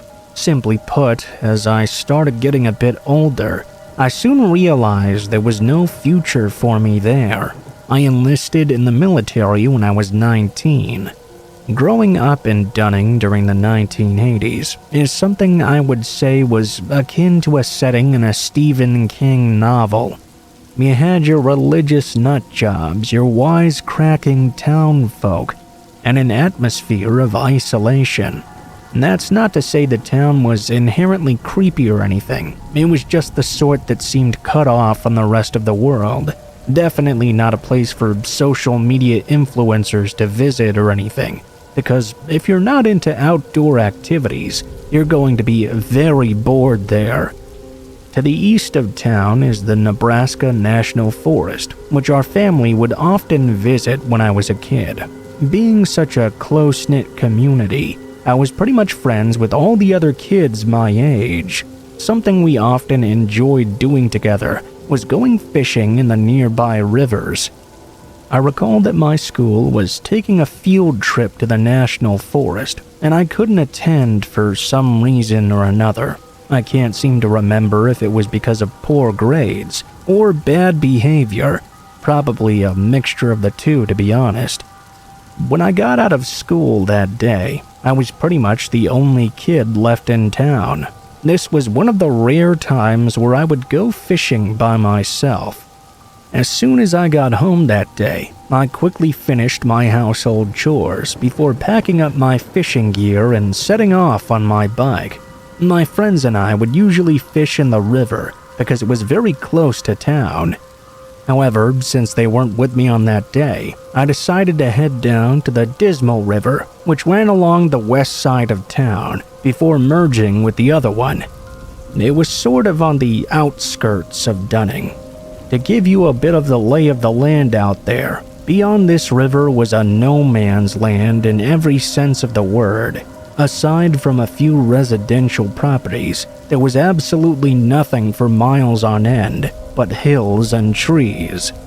I spent about 30 minutes casting my line, but I wasn't catching anything, much to my dismay. I relocated my operation a bit upstream, towards where the two rivers intersected. Suddenly, I could feel a dense pressure in the atmosphere. I'm sure most of you can relate. That creepy, unnerving feeling you get when someone is watching you. I did my best to ignore this feeling and continue fishing, but there was something that kept drawing my attention towards one end of the dead trees, situated about 30 feet from the riverbank. The exact year was 1988, when the entire country was experiencing droughts that caused many trees to die off. I began to smell something foul in the air. It was a thick, putrid stench like something had died and been decomposing in the sun all day. Strangely, I did not see a single vulture or scavenger around. Usually, they would be swarming any animal carcasses shortly after they died. Curiosity got the better of me. I set my fishing rod down and went to investigate these weird trees.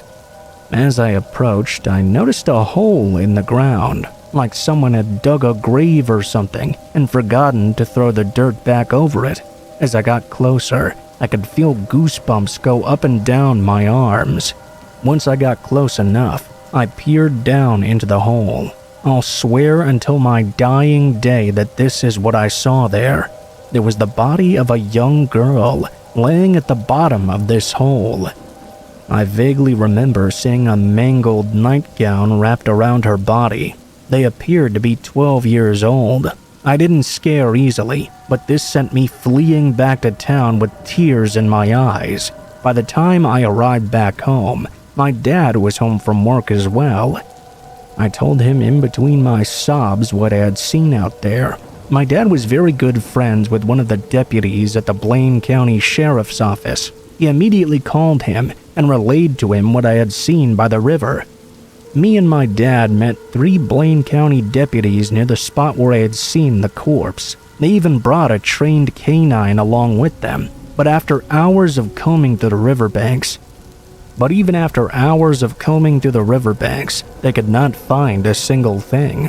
I was scolded by my father for making up stories, and that I should never waste the police's time. As punishment, I was not allowed to go fishing for months after this incident. That really sucked because there wasn't much else to do around there. Even after all these years, though, I still stand by my story. I saw the body of a young girl lying at the bottom of a hole. I didn't have a wild imagination as a kid, and I may have misbehaved every once in a while, but I would never make up a story about seeing something that awful. The smell, the position of the body, the dirty nightgown. I remember too many details for this to be some kind of imagination. The only thing that I can guess is that either whoever did it returned to take the body away, or the sheriff's office for some reason covered it up. The hills of Nebraska surely have their secrets.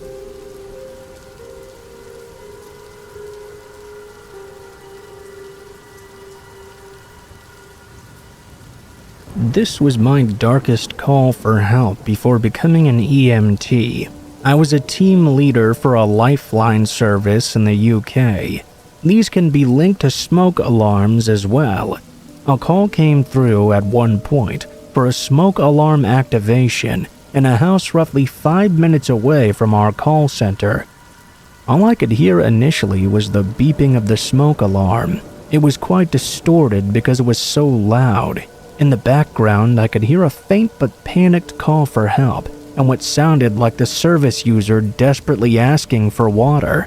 I obviously called the fire service and kept the call open. I listened as this roaring sound gradually got louder and louder, and then I could hear a crackling and popping sound, probably the windows exploding from the heat. I'm not fully sure. I then began to hear the most horrific sounds I've ever heard. I'm not sure how to explain it to do it justice, but it sounded like a man faintly screaming and making gurgling, panicked sounds. After several minutes of listening to this and repeating instructions for him to get outside, I could hear respirators and the beeping of the fire service radios. At this point, I decided to leave the call center to be run by my colleagues and drive out to this house to see what was going on.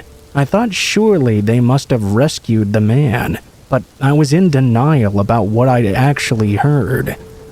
To my surprise, once I arrived, the fire service told me they hadn't found anyone. About an hour later, I was informed they'd found a body. This man was a wheelchair user. He was found right next to his wheelchair by the back door, locked inside the house. I had to go to a coroner's court to explain my involvement. This is where I learned the man was a smoker who regularly lit his cigarettes with matches. He also used paraffin-based cream for his skin. He'd lit a cigarette and dropped the match under his knees. That accidentally set fire to his own body. The man was so burnt he had to be identified using dental records. The cries for help and the noises of him gurgling and screaming as he burned to death still haunt me to this day. In fact, I'm not even sure if it was him gurgling or his skin bubbling up. I can't get the image of what it must have looked like out of my head. That was about 3 years ago now, but I'll never let myself forget that man. He taught me that you should never get emotionally invested in an incident. I've seen and dealt with equally nasty situations as an EMT, but thanks to this gentleman, I can let go of the emotional baggage that comes with seeing such horrific things.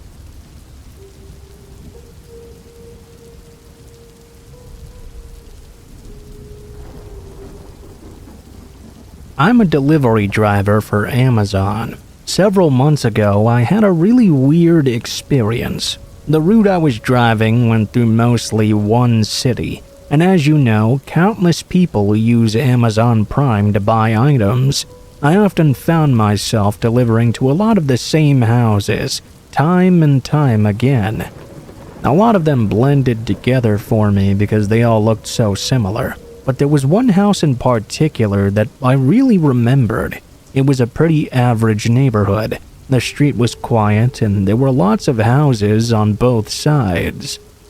Most of the houses had about the same size front and back yards. I delivered to one house sort of about halfway down the street, which had 2 floors and this gigantic tree out front. Whenever I delivered a package there, I would walk up a driveway that was in the middle of the front yard, leading to the front step. I would then set down the package on the front step and go back to my truck. I remember one time delivering there. As I was walking up, I saw somebody in the top window. There was a man looking out, just staring at me. It was really creepy because the way he was staring at me was very intense. His eyes were practically bulging out of his head. I saw him walking up and was instantly weirded out by it. After I dropped off the package and walked back, before I got inside my truck, I decided to take another look. He was standing there staring at me. The guy was tall and thin, and that's about all I could really tell. Several days later, I had another delivery to the same address. I only realized that it was the same one when I saw that strange guy again. He was in the same place, looking through the window and staring at me at the very same way. The next day, he had another package. He did the same thing. I thought this guy was quite strange. Then, a few days later, I had another delivery to make there. By now, I knew exactly which house this was. I was already expecting to see the guy staring at me. I looked up to the window, but he actually wasn't there. That was a change of pace. However, as I approached the front door, I saw a piece of paper was taped to it. I started to read it. It said, "Please deliver the package to the back door today. The gate is open." There was an arrow pointing to the left. I thought that was quite weird. I wasn't sure why they wanted the package at the back door. I looked past the weird behavior of the guy. Maybe it was a more valuable item I was delivering this time, or maybe one of the packages had been stolen in the past. I walked to the left and saw that at this property, the entire backyard was all fenced in. The fence wrapped all the way around to connect with the ends of the house. It was also about 7 feet high and made of solid material. You couldn't see inside at all. As I walked through the gate, the backyard was pretty normal looking. Just grass, a few trees and plants scattered around. I walked along the side of the house until I got to the back door. I set the package down on the ground right outside of it. I started heading back for the gate, but once I got there, the gate was now closed. I tried opening it, but I couldn't get it open. It was like somebody had locked it from the outside. I walked to the other side of the house to see if there was another gate. Sadly, there was not. I was walking back to the first one when I saw the man was now standing outside the back door. He was just staring at me. My heart started racing. I wasn't exactly sure what to do. "Hey, I tried going back out that gate, but it won't open." The man didn't say anything. He was not staring at me as intensely as before, but he was sure coming across as very strange. He pointed to his back door, which was wide open. He signaled for me to go inside his house. I didn't really want to, but I also didn't know what else to do. I walked forward and went inside. The man followed me in. When I got inside his house, it was pitch black. Almost every window was covered up. All the lights were off as well. I just walked straight ahead the whole time. I was nervous something was going to happen to me, like the guy was going to whack me in the back of the head or something. I could just barely see, but I did see the front door ahead of me. When I made it there, the man was right on my ass. He didn't say or do anything. I reached for the handle of the front door, afraid it would be locked just like the gate, but to my surprise, it opened right up. I made it outside and was on his front step. I went very quickly back to my truck. When I was almost there, I turned around and looked behind me. The man was still inside the house, standing just inside the door. He was staring at me and smiling the creepiest smile I've ever seen. I got in my truck and drove to my next delivery, trying to calm myself down. When I made it back that day, I begged my boss to change my route and told him about this weird and crazy guy. Luckily, I was able to change with a coworker. I wouldn't have to go to that guy's house anymore. Several weeks later, I asked the coworker who took that part of my route about what was going on. I asked if he noticed the guy staring or anything strange, but he told me that nothing weird had happened since he started doing it. I was glad that the guy had stopped doing that, but I also found that quite strange. It made me wonder if this behavior was targeted at me specifically. Looking back, I still don't know what the guy was doing, why he was staring at me or blocked me in his backyard. I don't know at all. I get the creeps just thinking back to it.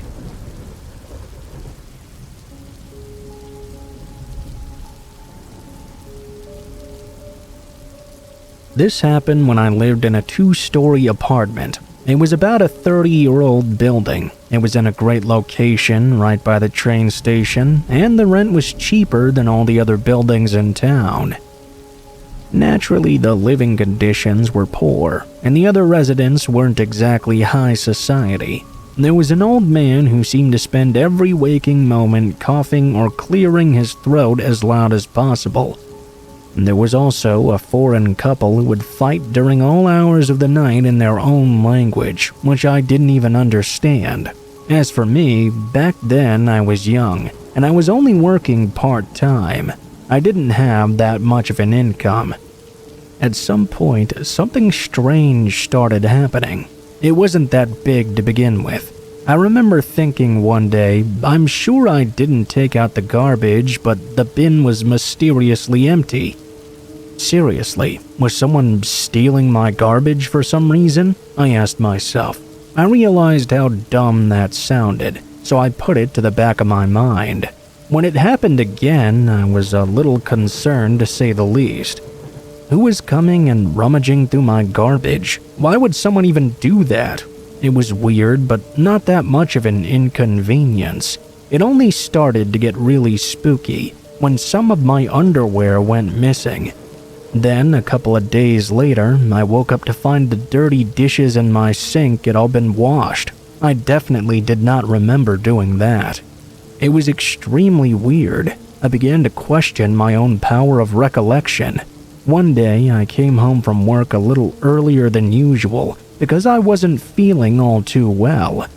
I unlocked my door, and that's when I caught my first sight of her. There was a woman I'd never seen before, sat at my kitchen table and licking a pair of my chopsticks. I was so shocked I immediately left without saying a word. One of my neighbors called the police for me, and they arrived pretty quickly. I explained what happened, and they went to investigate. While I waited outside, I heard a woman scream in there. After a few moments, she was brought out. They were clearly placing her under arrest. The next day, the police called me to let me know what was going on. The woman they had arrested was one of my next-door neighbors. She lived all alone, and I was told she was suffering from some sort of mental illness.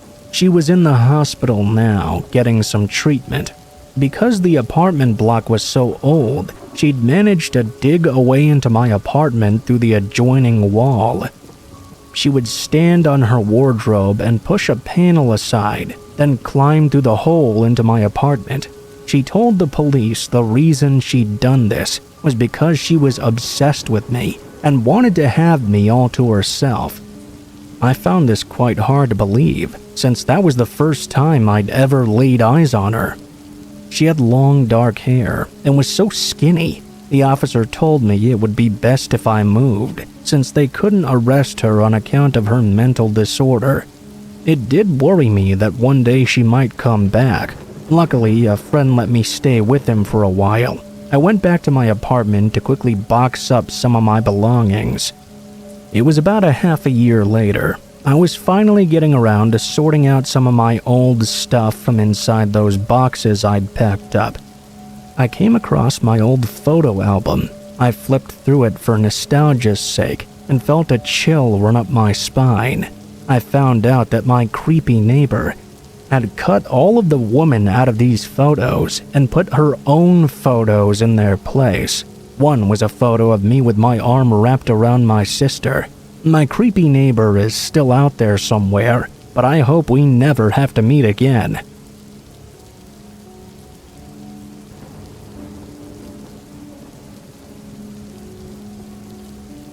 This happened when I was a university student. I rented an apartment and lived all alone back then. I'm not the kind of guy who believes in ghosts or supernatural experiences, but something at night would always wake me up. I would hear this really odd sound. It wasn't something I could blame on electricity or street noise outside. I thought it was definitely coming from inside the room. I got really freaked out every time I heard it, but I'd only ever hear it once at a time. It kind of went to the back of my mind for about a week or so, until I began to hear it again. This time, I didn't hear it in the dead of night though. It was only about 9 o'clock or so. I was already in bed and wasn't feeling that great. That was when I began to realize that the source of this mysterious sound seemed to be coming from out on the balcony. It wasn't exactly the same sound I was familiar with, but it certainly was similar.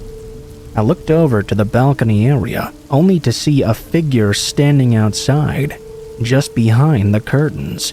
Due to how odd the sound was, I initially thought this might be a ghost or something. I was too terrified to move. I then began to hear what sounded as if someone was punching on the window with all their might. I looked over against my balcony window. The shadow was hammering on my window with a knife in its hand. I feared for my life. I jumped out of bed and ran barefoot as fast as I could.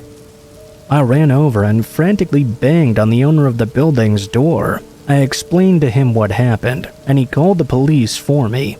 2 officers arrived, and the landlord and I accompanied them back to the room. The police tried to quietly open the door, but to their surprise and mine, they found that it was locked. They asked me if I had locked it before I'd left, and of course I didn't. I didn't even bring shoes with me. That's how scared I was. One of the officers seemed to take issue with this and fixed me a glare. "Did you really see something there? Because someone must have locked this door." "Of course I did," I replied. I was still in panic mode, and the cop was not exactly helping me to calm down. It really annoyed me that he didn't seem to believe me. The landlord came back from his room with the master key in hand. We watched with bated breath as he unlocked the door. As the door swung open, immediately a crazed-looking woman sprinted out of my room brandishing a kitchen knife. I recognized her. It was my neighbor. "Don't come in here. I'm gonna kill you." She began to utter phrases and random words which made no sense. When the police tried to approach and calm her down, she rushed back over to the balcony and clambered over it. She seemed to disappear almost instantly. I thought in that moment that she must have fallen. I lived on the 2nd floor, by the way. I heard a dull thud. We all hurried to the balcony and looked down. She had jumped down and gotten the knife stuck in her thigh. She was writhing in pain, or perhaps it was anger.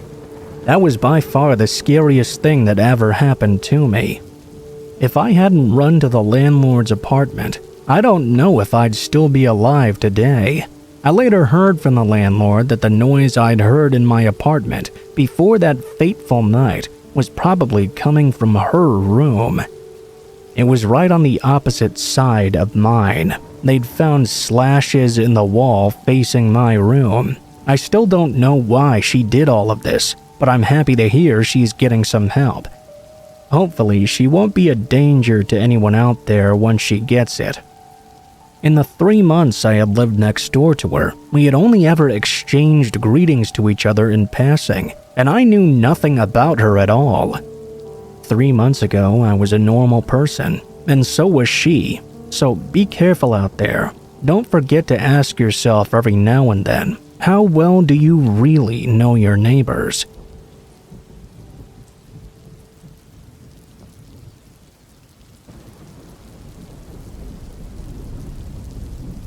Being stalked in the night is horrifying. I've read and heard enough stories over the years that I'm almost desensitized to the notion of being stalked. I say that now, but I'm sure if I was being chased by some crazy person, that I would probably jump out of my skin. I will say though that I know firsthand what it's like to be potentially staring death in the face. And that, my friends, is the most terrifying thing on the planet. It's not always the knife-wielding maniac you need to be afraid of, trust me. Last year, I decided to rent this little cottage that was practically right in the middle of nowhere. I don't love people and I hate the city, so I just wanted to get away for a while and live in nature. You know, listen to the trees, the wind, and the wildlife. This place was adorable, and its wilderness location was perfect. It was in the mountains, but still had all the afternoon sun. It was as close to heaven as I've ever been. Up in these parts, it's not uncommon to see wildlife stumble near your cottage, like deer or even a bear in some cases. A few weeks ago, a couple of bears came by and actually tried to get some food out of my cottage. They were unsuccessful. I wasn't really that scared. I was actually excited. I got some cute videos I'll be able to enjoy for the rest of my life as long as I keep them. However, one night at the cottage, things got really bad. I may have accidentally drunken a little bit too much, and as a result I passed out on the recliner, which was in the main room of the cottage. Just to give you some idea of the size of this place, it was a small kitchen much like you'd find in a typical apartment, then just one main room, with a recliner, a small chair, a table, and a bed in the back on the back side. There was also a little bathroom with a walk-in overhead shower. In other words, this was not a space two people could live in. Because I drank so much, I forgot to lock the door. That wasn't a huge deal, because this place was in the middle of nowhere. It was more so a comfort thing. I just like to lock the door no matter where I am. I like the idea of being safe while I'm asleep. I'm sure you understand. Well, my nightmare was about to come true, because I suddenly woke up to the sound of things smashing and breaking, coming from the kitchen, which was where the door to the cottage was located. I thought I was being punished for the one time in my life I'd forgotten to lock the door. Just my luck that I would have an intruder in the middle of nowhere. I grabbed my pocket knife and snuck to the doorway. Let me tell you, I wish it was an intruder. Well, let me rephrase that. I wish it was a human intruder. In the kitchen, going nuts digging through the trash and all the food I had in the fridge, was a fully grown mountain lion, its tail whipping back and forth. It was making this horrible guttural growling noise. I didn't know if it was an enjoyment sound or this thing was ready to rip off my face. Either way, I didn't want to take that chance. I jumped back on the other side of the wall and tried to figure out how I was going to escape this situation. In the little bathroom was a small window that I was sure I could climb out of. I was too scared to make any noises though, for fear this giant cat would hear me. The more the mountain lion snarled, the more scared I became. I finally made a run for the bathroom. The cat heard me. Do you want to hear something scary? YouTube the sound of a mountain lion growling. Now imagine that just a few feet away from you. It was one of the worst things I'd ever heard. As I ran to the bathroom, I slid the door shut. I heard the mountain lion jump into the main room. Of course, the bathroom didn't have a real door, just one of those sliding doors. I was holding it tightly as I could, trying to think of any way out of this predicament. While I was holding the door, the mountain lion started to ram its head into it. I was screaming, which I'm sure was making the cat even more tense. For once, this small bathroom came in handy though. I was able to hold the door shut with one hand and reach across to open the window. I didn't care about the deposit, so I kicked out the screen, and in one fell swoop I dove out the window. As soon as I let go of the door, the mountain lion was able to open it, and all I remember seeing was this vicious-looking head growling as I tried to jump out. I ran to my car, which was thankfully unlocked. I jumped in and locked the doors. I didn't have my keys on me, so I couldn't drive anywhere, but at least I could lock the doors and be safe inside. I did eventually see the lion come out of the cottage about an hour later. It walked around the car for a while. That scary cat continued to make these low growling sounds and even bared its teeth at times. Sometime around dawn, the mountain lion finally retreated somewhere and was gone for a while. I left the car and rushed into the cottage. The place was destroyed. I grabbed my keys and my phone and drove into town. I called the property owner, and the guy somehow just laughed. I had the worst night of my life with an animal I thought was going to rip my throat open, and this guy was laughing. He basically just told me that that sort of thing can happen around here. In case you couldn't tell, I left that very same day. And yeah, I did have to pay for the damages. You gotta love those contracts. Needless to say that nature is no joke.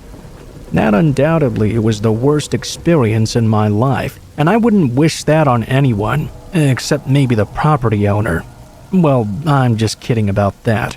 I've since found a boyfriend, and I gotta be honest, I don't really like being alone so much anymore. I'm getting older. Maybe this experience rocked me to my core. The only thing I can say for absolute certain is that now I am most definitely a dog person.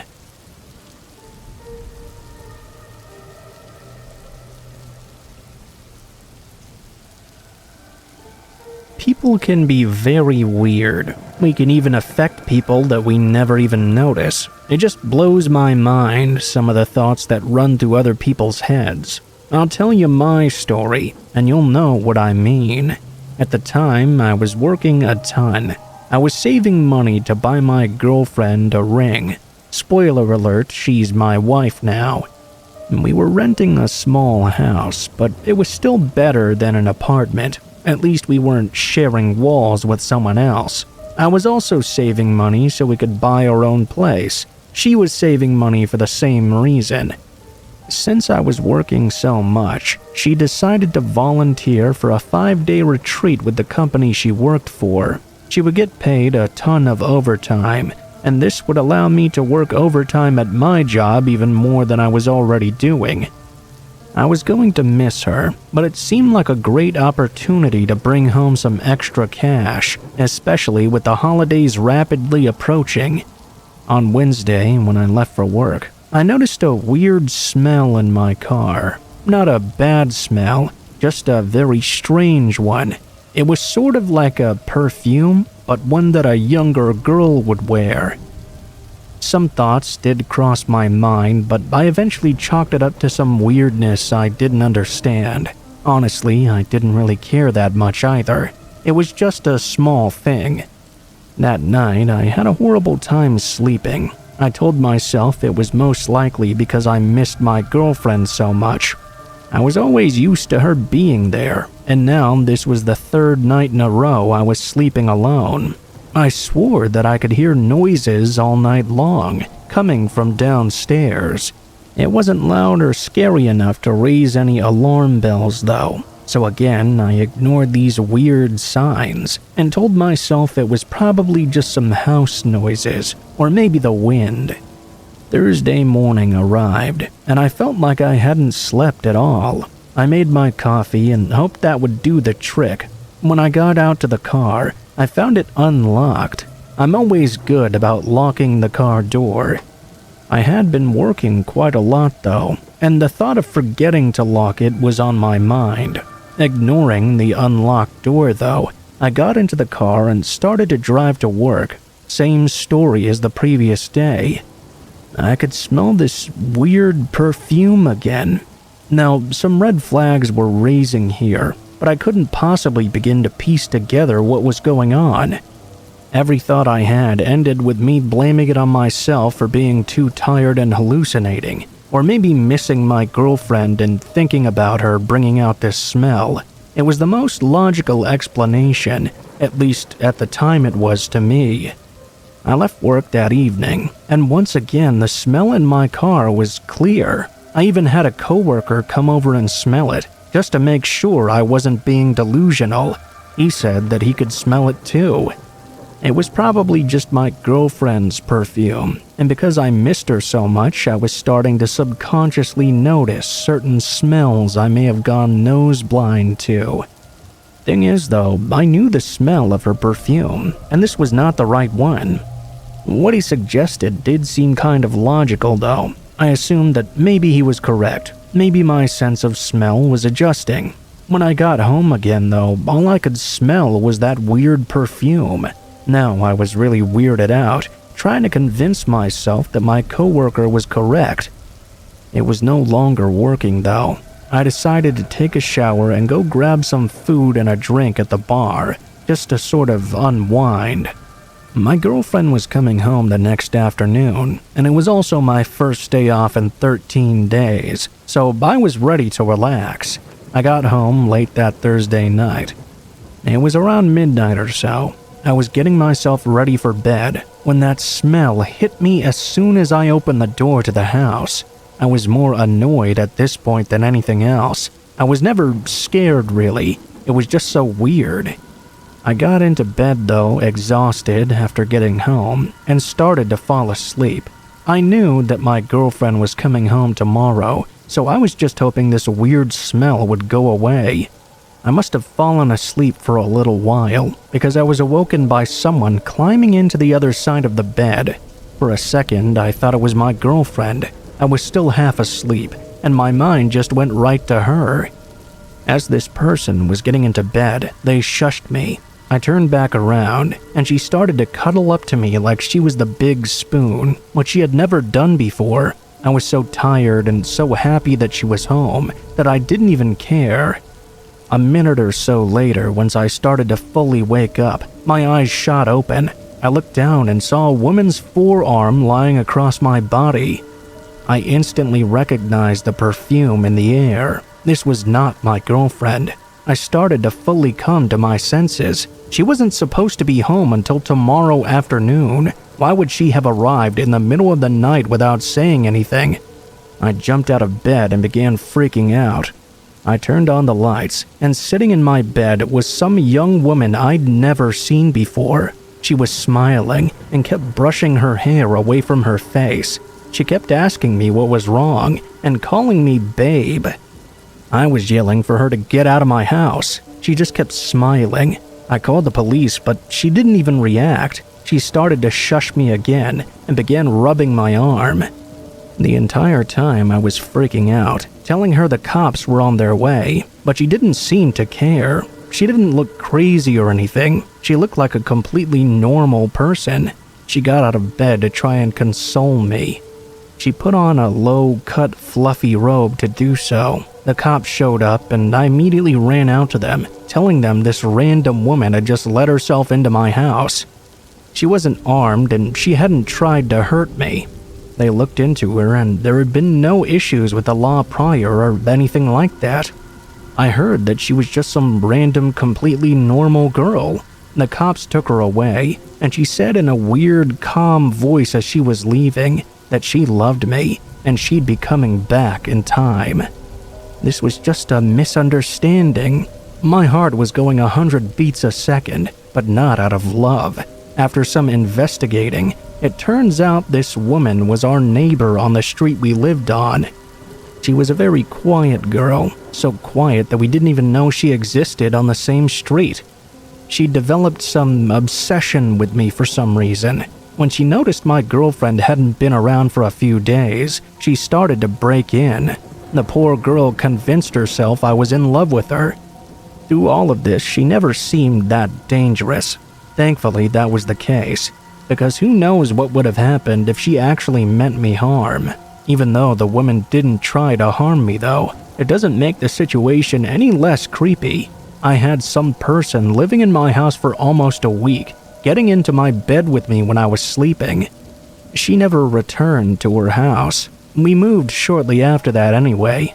From what I understand, she had family, and the family was notified. Last I knew, she was being treated for some type of illness. I'm not sure what it was, so please forgive my ignorance. Now you know what I mean though, when I say some people are just so weird. You truly never know what could happen.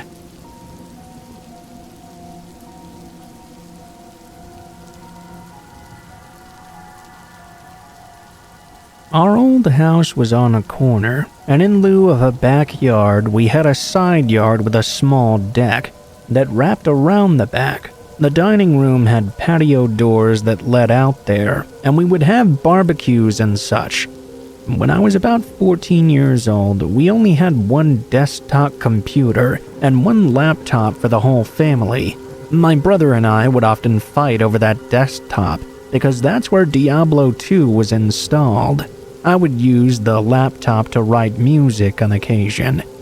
On one particular night, my brother had a friend over. They were downstairs doing whatever, and I was at the dining room table on the laptop. As I was wrapped up in my writing, I wasn't paying much attention to my surroundings. That was when I heard a knock on the patio door. Obviously, that startled me.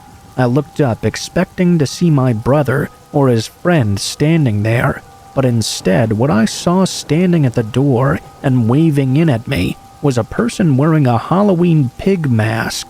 Thinking it was my brother or his friend, I mouthed Goodwin and gave the person the finger. They walked away immediately after.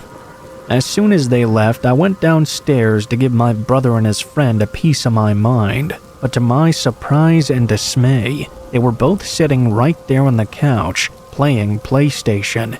They swore up and down it was not either of them, and there was no way they would have had the time to get downstairs and take the mask off before sitting on the couch in that short time.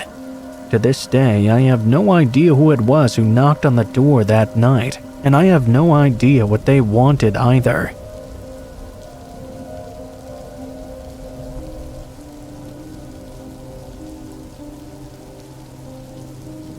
I went to my mom's house in the middle of the day to pick up a sweater I had left there a few days earlier.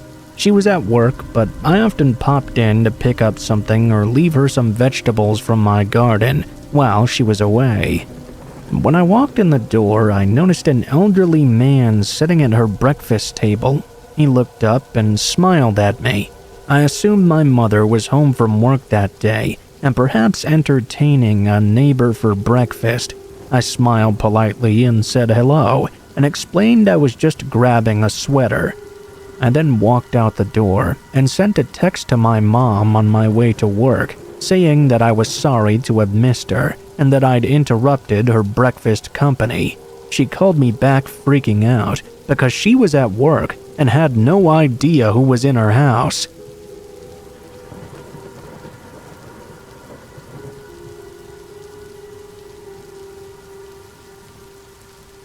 In college, I worked at our campus library, and I often had to be the one to shut it down at night, or I'd have to go around and clear work tables of anything that students had left behind.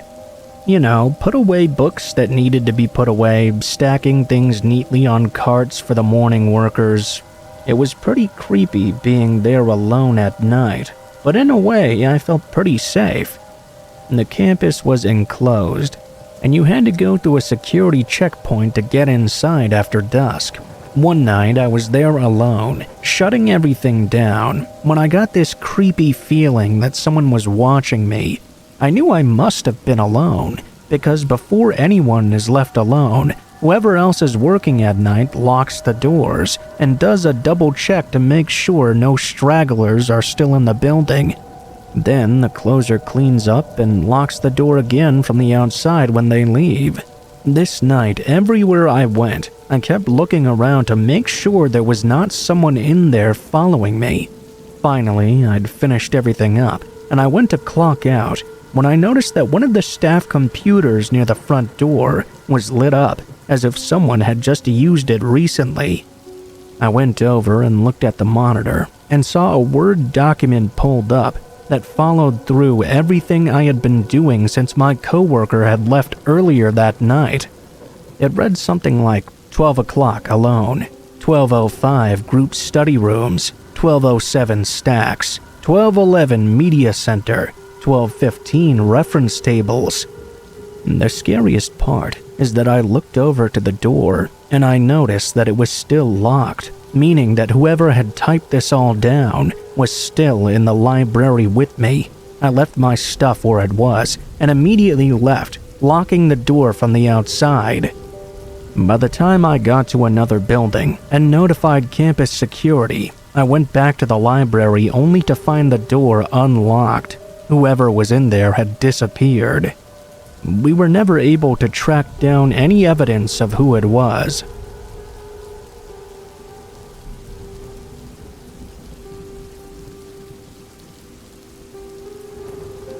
When I was a kid, my mom wanted me to go to the elderly couple that lived next door and see if we could borrow a few eggs from them so that she didn't have to go to the store. I knocked on their front door, but they didn't answer. I could see the old man standing in the living room through the window. I knocked louder on the door, but he didn't turn around. I thought maybe he just couldn't hear me because he was very old, so I turned the doorknob, only to find it was unlocked. I walked in, calling out for him. It was so strange to me that even now he did not turn around. That was until I got into the living room, and I saw he had not been standing there at all. The man was hanging from the ceiling. I had been trying to get the attention of a hanging corpse for the last 10 minutes. It was a short incident, but that event traumatized me for life.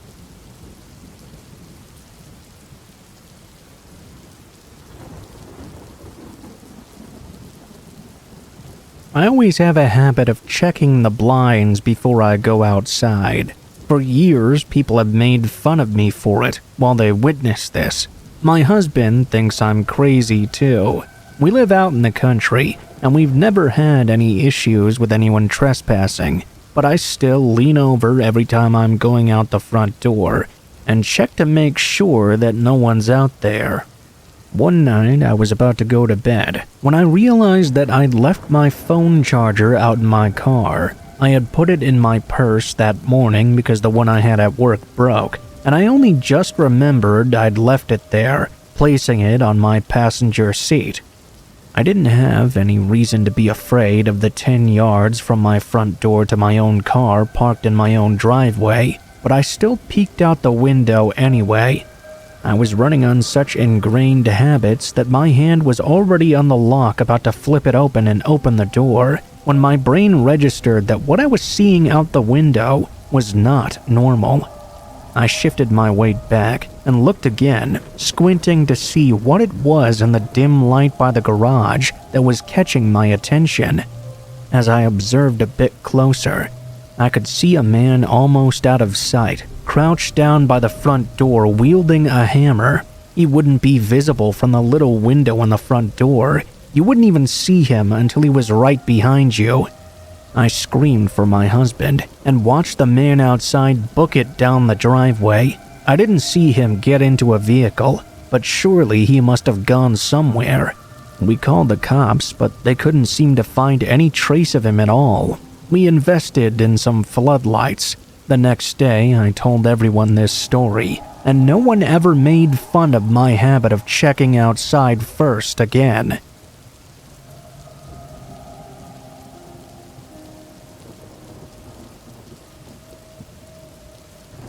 In 2010, I was 20 years old, and had just moved back home to Massachusetts after transferring from a school in North Carolina. My best friend June's roommate was conveniently moving out of their apartment, so I took over the lease. It was a tiny apartment on the second floor. There were 4 apartments chiseled out of an old large house, and the building was set back from a moderately busy intersection in a college area. Still, it was my hometown. I found out the landlord used to be the mayor. I hadn't yet met any of the other occupants or neighbors, but it hadn't really even occurred to me. I felt perfectly safe in this apartment.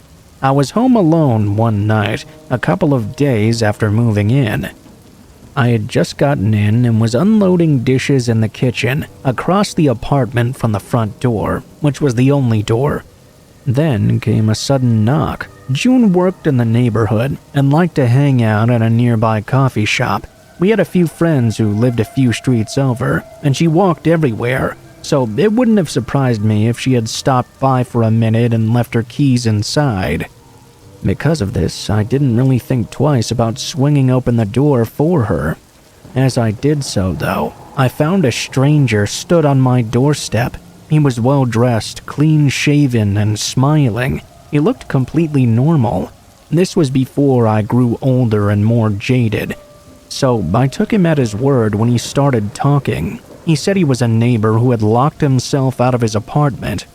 He introduced himself and mentioned people's names. I assumed these were other neighbors. He asked if he could borrow a phone to call his wife. I said sure, and with him still standing in the doorway, I turned to grab my phone from the coffee table. I had my back to him for less than 10 seconds. He came inside and sat on a chair right by the door and shut the door behind him. When I turned back around and saw him, I was shocked. He reached his hand out for my phone, and like the shocked idiot I was, I instinctively handed it to him instead of hanging on to my only lifeline. I just handed it over to some strange man sitting uninvited in my living room. I immediately began kicking myself and started looking around for things to use as a weapon. There was nothing really, except a small ceramic bunny sitting on top of the TV. While I was fruitlessly scanning for a weapon, he was calling his wife. He called her 3 times, but she wasn't picking up. After he hung up the phone, he asked if I could give him a ride somewhere. Since he had locked his keys in his apartment, he obviously couldn't drive himself. I immediately sprung into action, lying my ass off. Oh, well, my boyfriend borrowed my car to go to work, but he should definitely be arriving home any moment now. He actually lives just up the street, so we can walk over there and I'll call him. I'll let him know we're coming. I was petrified, but I somehow sold the story well enough, even though I was lying through my teeth. The man reacted instantly, just how I wanted him to. Oh no, that's okay. I don't want to bother you guys. Anyway, he said thanks and stood up in a hurry, throwing me back my phone practically. Have a good night. After he left, I locked the doors behind him and tried to calm down a bit. I thought maybe I had been overreacting. Maybe the man was just nervous or socially awkward. Maybe he really had been locked out of his apartment. Maybe I was being too harsh in my assessment of him. But I couldn't let it go. This nagging feeling that something was not right, that I had really been in danger. I wanted to know, so I decided to redial his wife's phone number. Instead of it going to voicemail, there was an error message stating that no such number existed. He wasn't calling anyone. I never saw the man again, but he obviously was not one of my neighbors.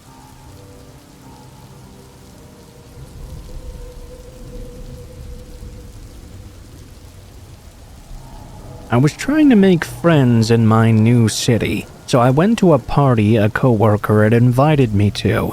I ended up having a bit too much to drink because I was trying to calm down my nerves and have fun with strangers. Uber was not quite a thing yet, so I decided I would just sleep it off in my car instead and drive home in the morning. I woke up in the dead of night, and the city streets were eerie. They had been well populated when I'd passed out, but now they were completely deserted. I could see by the light of some streetlights and the glow of the moon. I wondered for a minute what had woken me up before I heard a scratching noise on the passenger side rear window. I'll never forget the look on the guy's face who was crouched outside my car, staring in at me and trying to get my attention. When he saw me, he grinned and pressed his mouth right up against the glass. He then made a chomping motion with his teeth bared and giggled wildly. The worst part was there was nothing I could do. I knew I didn't want to risk driving drunk, but I didn't want to get out of the vehicle and run away either. In the end, I simply took my jacket off and put it over my face. Even though I could still clearly feel the presence of the man out there, I could hear him walking around the car, tapping at the glass for what felt like hours as I hid there in plain sight and prayed for him to leave me alone. Eventually, he did decide to give up on me, but not until I'd had almost an entire night of terror.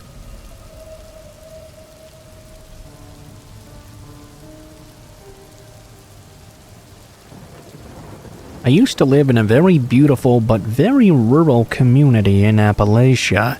I grew up there and it felt very safe to me, so going on night hikes with my girlfriend was a normal thing. I had a gun back in my trunk, but I didn't bring it with me because my only concern was bears, and they weren't around in that area. We had gone on this hike many nights before when the sky was clear and it wasn't that dark out, but for some reason we both felt uneasy on this night. I kept on hearing a little voice in my head saying that we should turn back. When we were about 3/4 of the way to our usual summit, I just couldn't take it anymore. I told her I thought we should turn around and go back to the car. Later, she would tell me she had been feeling apprehensive all night too. She was just as eager as I was to get the hell out of there. No sooner than we had turned around, we heard a blood-curdling scream. In the middle of the dark, a second scream broke out in another location, then a third, then a fourth, then a fifth. All around us, we could hear people hidden in the woods, only a few feet away, screaming at the top of their lungs in the dark. We ran out of there as fast as we could, totally full of adrenaline. I scoured the local paper that entire summer, looking for anything that would have made sense of what we experienced, but no one reported anything weird happening in those woods that summer.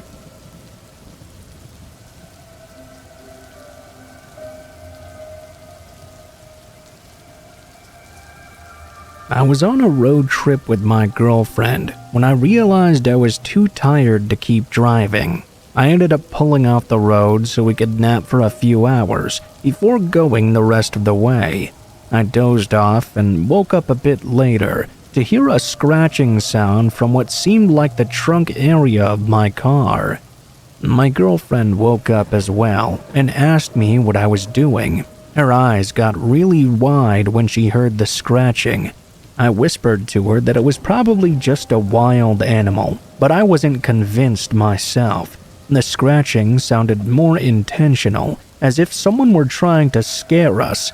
We sat there for a few minutes, praying the noise would just go away on its own. After a while, we just decided, man, screw this. We started up the car. We didn't need to sit there and just be scared. As we drove away, we both looked out the windows to see if anything unusual was behind us, but all we saw was an empty road. We got to our destination safely and parked the car in the hotel parking lot. We got out and went to the trunk to grab our bags. That's when we saw that someone had keyed the back of our car. "I can see you," carved right into the paint on the trunk.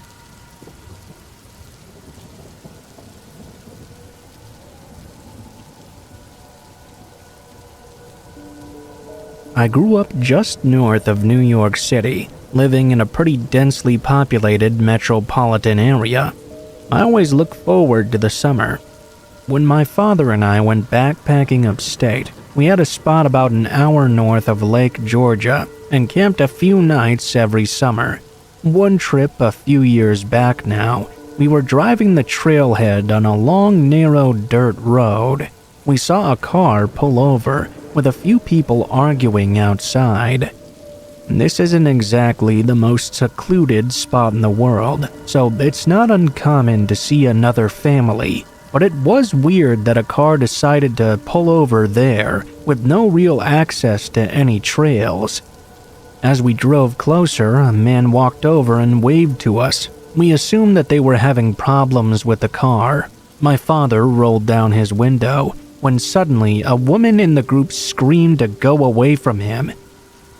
The man then had a very serious expression on his face. He began sprinting towards us.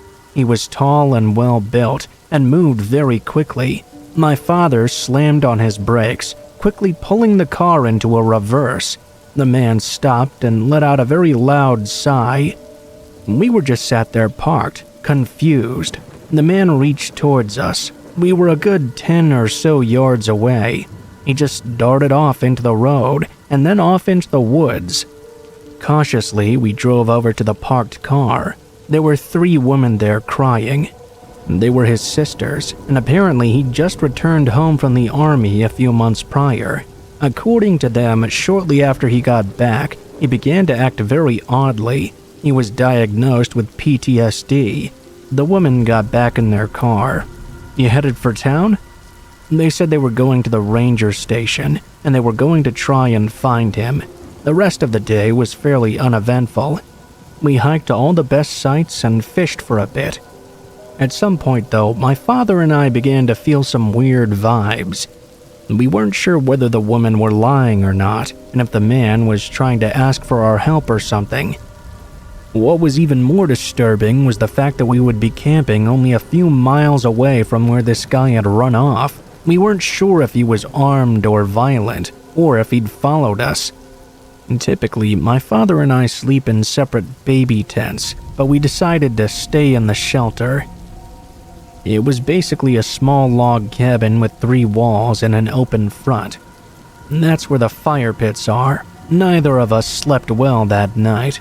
It was probably just my imagination, but I swore I was being watched. I didn't hear footsteps or anything out of the ordinary, but it was just a feeling I had. The next day, I woke up and went to use the bathroom. 100 feet away from the camp, I saw a small fire pit. I placed my hand on the ashes.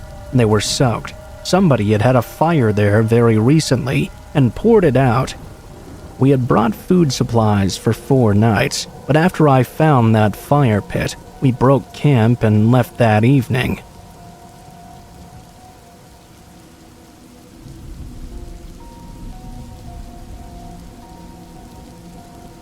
About 4 years ago, I was getting off work late around 11 p.m. or so.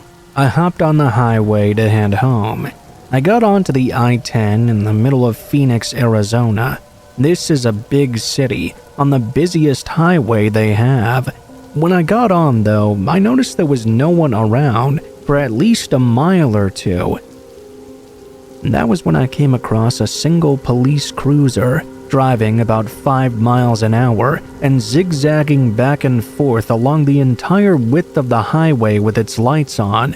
This was the first time in my 15 years of driving that I'd ever encountered a scene like this, and needless to say, I didn't know what to do. I slowed down to the cruiser's speed and just stayed behind him. There were only the 2 of us on the road, and this went on for about 20 minutes.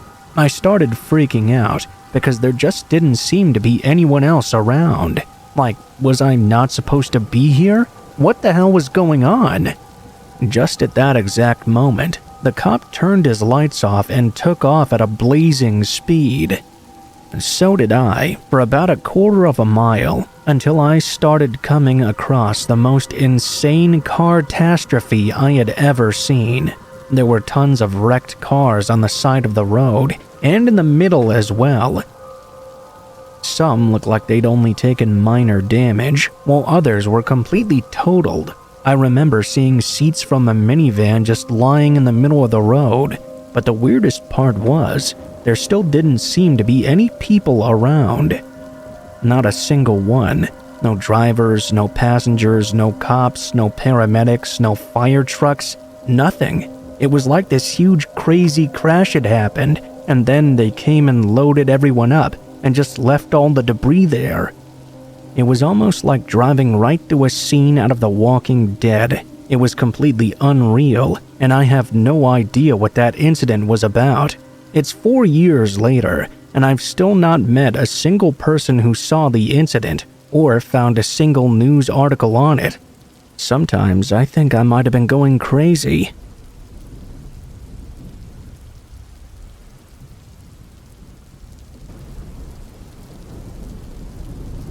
Some people might hear this story and think I deserve what happened to me. I would be the first person not to argue with them though, so please don't think I'm telling this story in order to garner any sort of sympathy or something.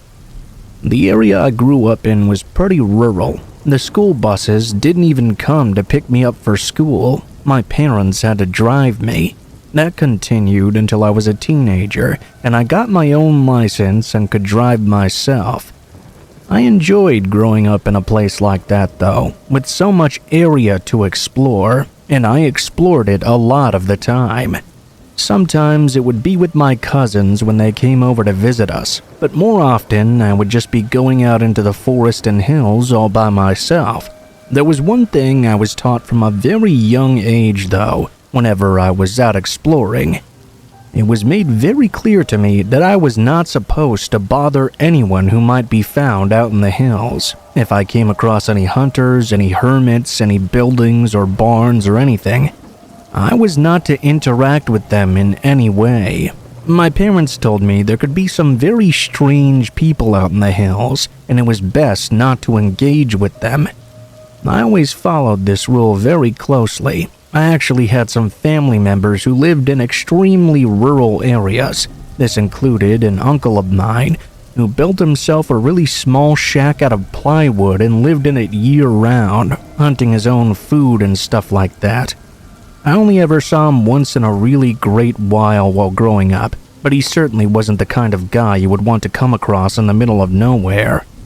A few times when I had gone out hiking, I saw an old cabin down in a holler, far off from my house. I was always curious to go up to the cabin and check it out, but I knew that was a very bad idea. It was against everything I'd been taught about going out in these woods, so I never really attempted to go down and get a closer look. I would always go in a different direction, or if I was with my cousins, I wouldn't even go that way at all. When I was 14 years old, though, my curiosity finally began getting the better of me. Now, although I didn't set out with a plan to go and check out the cabin on this day, I was out and hiking that direction.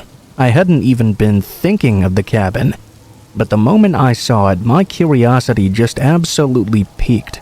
It didn't take much before I decided I wanted to go down and take a look at this thing. Looking at the cabin, even from a distance, was what changed my mind. I had never seen anything that would indicate to me that it was not an abandoned building. I had come across other abandoned buildings before. Most of them were broken down and not interesting. But this cabin was interesting to me, not only because it was a cabin in the woods, and who's not curious about that, but also because it was mainly intact. I decided to just get a little bit closer. I started slowly going down the hill, wondering if this was a bad idea or not. Of course, the nervousness of doing something I knew I was not supposed to be doing was a bit overwhelming for me. As I got closer and closer, I didn't see anything that would indicate the place was not abandoned. I was hoping I would even be able to find a way in and explore it. I didn't expect to find the Book of the Dead or anything like that. But the building was obviously really old. Maybe there could be some interesting antiques in there. I got a better look than I ever had before. There was a porch on the opposite side that I had never seen before. It was pretty run down. There was moss covering large parts of the cabin, and most of the wood had turned a strange gray color. It also smelled very strangely and very unpleasant, although I was unable to place the exact smell. This convinced me beyond a shadow of a doubt that this place had to be abandoned. Still, I was a bit nervous as I climbed the stairs on the porch. Everything was dead quiet, and like the old cliche, I thought it was way too quiet. I couldn't even hear any animal noises, which was very rare for the area we lived in. Maybe I was blocking them out because I was so fascinated by this cabin, though. I went up to the door, listening to the wood creaking under my feet. Getting up to it, I was getting even more nervous. On some level, I hoped the door would be locked or jammed shut, anything that would make it difficult for me to get in. Then I could just give up and go home. When I reached out and tried to open it, though, I found it was not locked in any way. In fact, I was able to push it open very easily. Looking into the cabin, I was even more convinced no one could be living there. It was extremely nasty inside.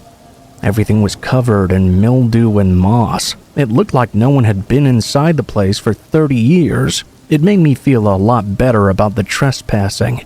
I left the door open behind me as I went in to explore the building. There was some primitive and really old furniture in the front room. Nothing I was interested in actually touching, though. There were some old books lying on a table, but they had been so destroyed by the elements that they would crumble if I even poked them. It was an old building, and I was surprised it had more than one room in it. There was a door which I figured led to either a bedroom or a closet. I decided that I had come this far already. I might as well open that door and see what was behind it. I went over to the door and slowly began to open it.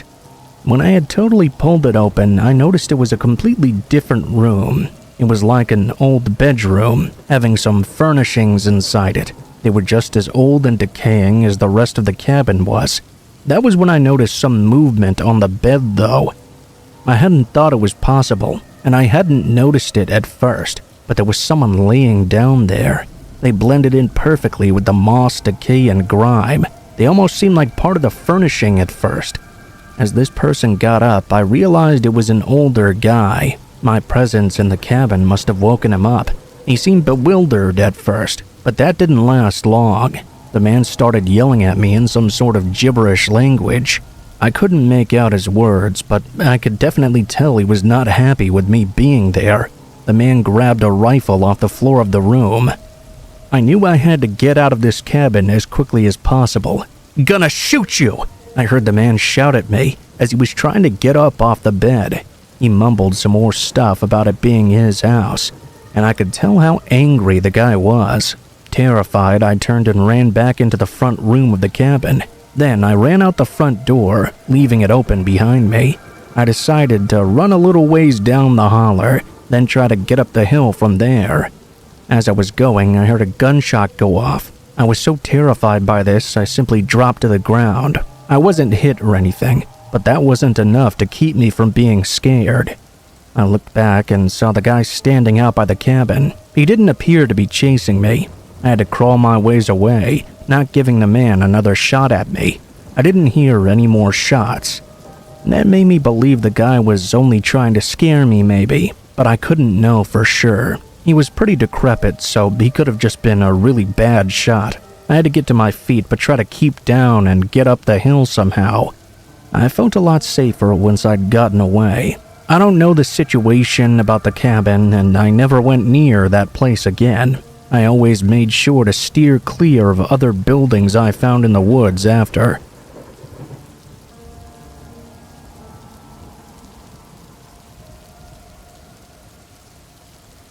I was 12 when I flew on a plane for the first time, or at least the first time I remember flying on a plane. We were going to visit SeaWorld in Orlando, Florida, and I was really excited. It would be our first family vacation in quite a long time, and I looked forward to the days off from school to spend some time with my family. I was a bit nervous about flying because I didn't remember how it had gone the first technical time, but my parents assured me the process was simple and that I'd be perfectly fine. All we needed was to pass through security and then it would be smooth sailing. At least I thought so. We'd done the whole thing of taking off our shoes, putting any extra items from our bags into the bins, and putting our luggage through the X-ray machine. Everything was going fine, so my parents said the last thing we needed to do was go through the metal detector, and then we'd be free to go. When it was my turn, however, the machine beeped, and an older man dressed in a TSA uniform stopped me. He said he would need to give me a pat down. I motioned to my parents to wait for me while he took me to the side. My mom looked like she was about to say something, but thought better of it. Maybe one of my zippers had messed with the machine, or perhaps it was just a misfire. Of course, these things I'd only thought of in hindsight years later. In the moment, I was really nervous. I'd never gone through something like this before, but my parents assured me from across the machine that everything would be fine and to do what the agent said. The next few minutes were terrifying. At first, the agent was entirely professional, just lightly tapping my sides and going over my pockets, but when he reached my hips, I immediately felt his hand grip me hard. Even though I'd never gone through something like this before, something in my gut knew this was intentional. The agent was breathing heavily. I can still feel his breath on my face even years later. He leaned in real close to my ear and said something that shook me to my core. "How old are you? You're really sexy." I'd never felt so gross in my entire life. Even after I went through my teen years and all that came with it, I remember squeaking out a random number. The guy frowned and let me go with a big sigh. I ran over to my parents, feeling like I might cry, but not wanting to let the guy get the satisfaction of seeing so. My mom immediately honed in on that fact. She knew well my about to cry face. She took me to the bathroom for some privacy and asked me what was wrong. Thankfully, the bathroom didn't have too many people. Once they left, I was able to let it all out. My mom hugged me as the tears stained her shirt and told me, "We'll fix this. It'll be all right." Once I'd cried my lungs out and she helped me clean up, we exited the restroom to meet my, at this point, very concerned dad. My mom brought him up to speed, and as soon as she mentioned what the agent said, he stormed back to the security line and demanded to speak to someone in charge. I didn't want to be anywhere near that guy again, so me and my mom stayed back and kind of out of sight. The guy was still at his spot near the metal detector, and when he saw my dad storming towards him with a furious look on his face, his eyes went big as saucers and he called someone on his radio. My dad lost it on the guy, swearing and making sure everyone around them knew what he'd done. Now, my dad's not a violent man, but I swear if that guy said one more word before a supervisor came, he would have knocked him out. The supervisor looked initially confused, but as my dad explained what happened, they immediately took action. Two men grabbed the agent's arms and all but dragged him away, I think to an office. Security came to question us a moment later. Both my parents held my hand as I described what happened. The officers that interviewed us were very kind actually. They said they would deal with him properly and hoped we'd enjoy our flight. We tried our best, but needless to say, the excitement was shattered the moment that man touched me. The trip was fun, but I remember it being kind of muted. Like the shadow of that airport incident loomed over the journey. Everything went a lot better on the return flight home. I remember feeling so much anxiety though, whenever a TSA agent so much as looked at me. My parents must have felt the same way, because they stuck close to me all throughout. Luckily, the man from before was nowhere to be seen. The next time I go on a plane, I hope it stays that way. That goes for all creepy people at airports.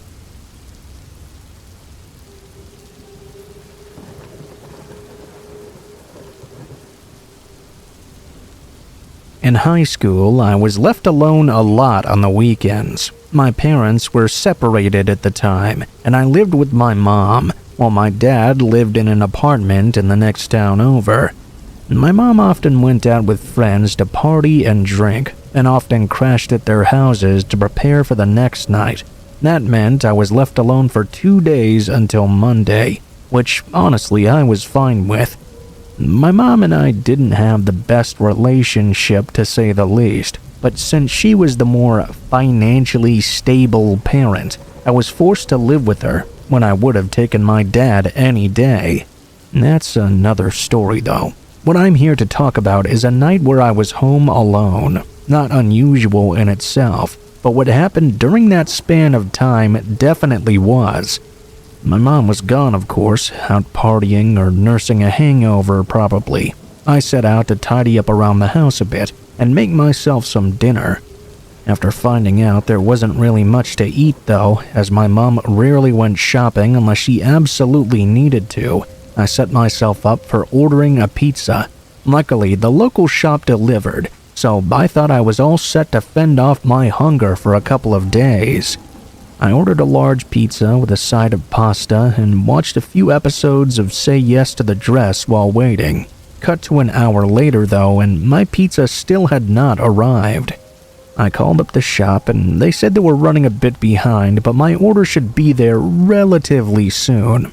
I said thanks and resigned myself to waiting it out, my stomach growling all the while. I was really gonna tear into that pizza as soon as I opened the box. Then a knock came at the front door. We usually used the back door to go in and out, but kept the front open for deliveries. I looked out through the peephole and saw a girl about my age. She had a hat on with the shop's logo and was rifling through a carrying bag for my order. Breathing a sigh of relief, I opened the door. The girl immediately shot up to look at me, as if she hadn't actually expected me to answer. "Oh, here's your order," she said, thrusting the pizza and pizza boxes into my hands. I don't have any cash on me, so I can't do any change tonight. Bad night for tips, huh?" I asked, setting the boxes down on the floor.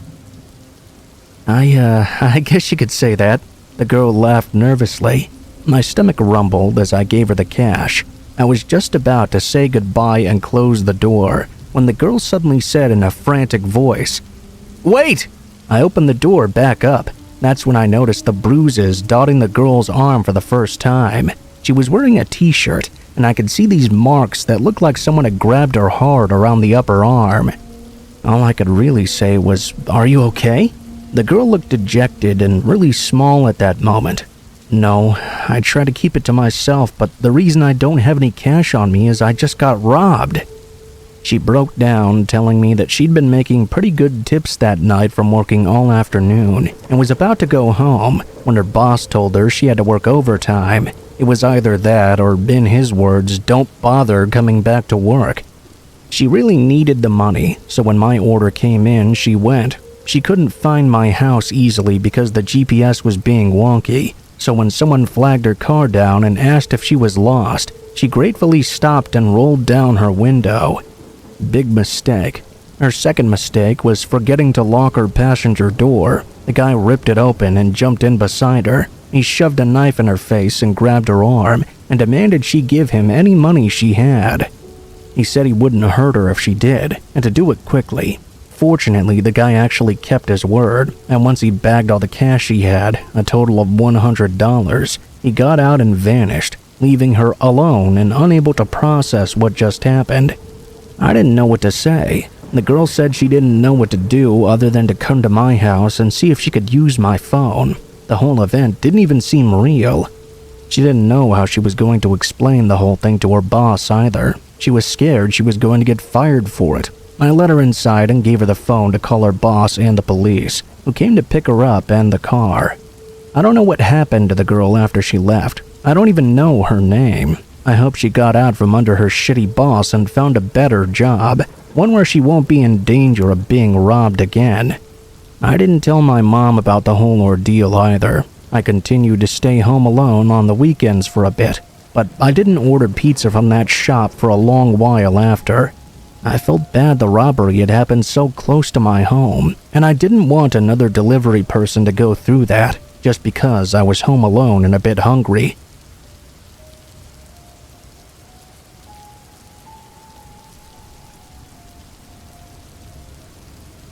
This isn't a very long story, but it was pretty scary to me when it happened. Hell, it still gives me chills when I think about it. I lived in a lot of places when I was growing up, both urban and rural. For the majority of my life, though, I lived in the city, including most of the years in which I was growing up. There were a few years in my early teens that we lived out in the country though.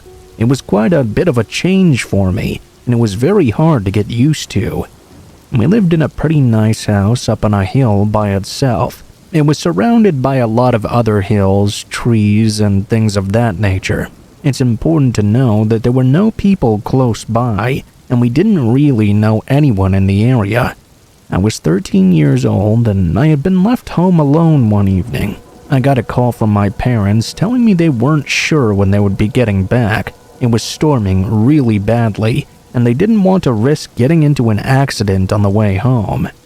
I was okay with being home alone for a while. I really enjoyed storms, so I was just going to have a night home by myself watching some television. The storm was really going strong. I was sitting in the living room watching TV and having a nice time for a couple of hours after my parents had called. There was a loud booming crack of thunder that caused me to look out the front window though, and when I did, I almost jumped out of my seat in surprise. I could see there was a strange man standing at my window, looking in at me. After another lightning bolt flashed soon after, he was already gone. I could still hear him out there, pounding on my front door. It was a really loud and fast pounding. Well, I wasn't about to answer that door for him. I was really scared. I ran into the kitchen and grabbed a knife from the cutting block. I went and sat back down on the couch, facing the door with my knife pointed at it. The pounding probably didn't last very long, but it seemed like forever to me. I was really happy I'd grown up in the city and kept the door locked even when I was home. I wasn't worried about the guy going to another door. Suddenly, the knocking stopped altogether. It didn't come back either. The storm kept raging throughout the night, and I continued to sit there with the knife in my hand, not sure if the guy had actually left or not. I kept waiting for him to come back, but he never did, fortunately. That was the only really scary thing to happen to me back when I lived out there. It wasn't long after that we went back to the city.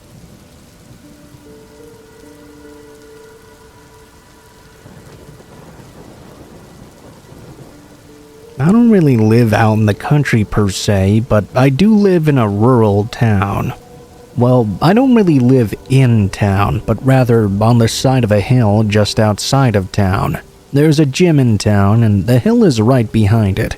There are a few houses up on that hill too, though not too close together. My house is on the very top. I also live by myself. I rented the house from the owner for about 10 years now, and have even stayed living there after this incident happened. And the reason I mention the gym is because I had a membership there. The gym was also open 24 hours, which I admit was a little bit weird for a small town. The best part about that, though, was that I could work out at any time of night and no one else would be at the gym. I much preferred working out alone, plus I've always been a night person. It was perfect for me. For the most part, I never really had any problem with it. Not only did this happen in the middle of the night, it also happened around the Christmas holiday.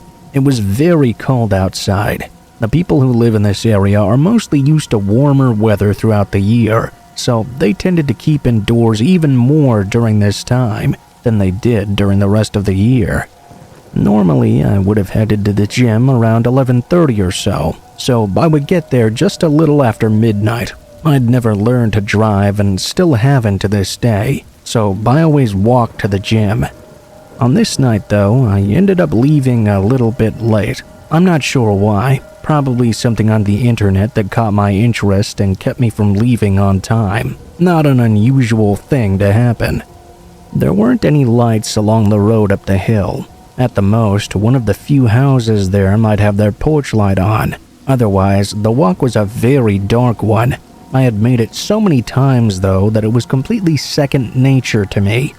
It was different this time though because of how hard it was snowing outside. That somehow made it seem even darker, if you understand what I mean.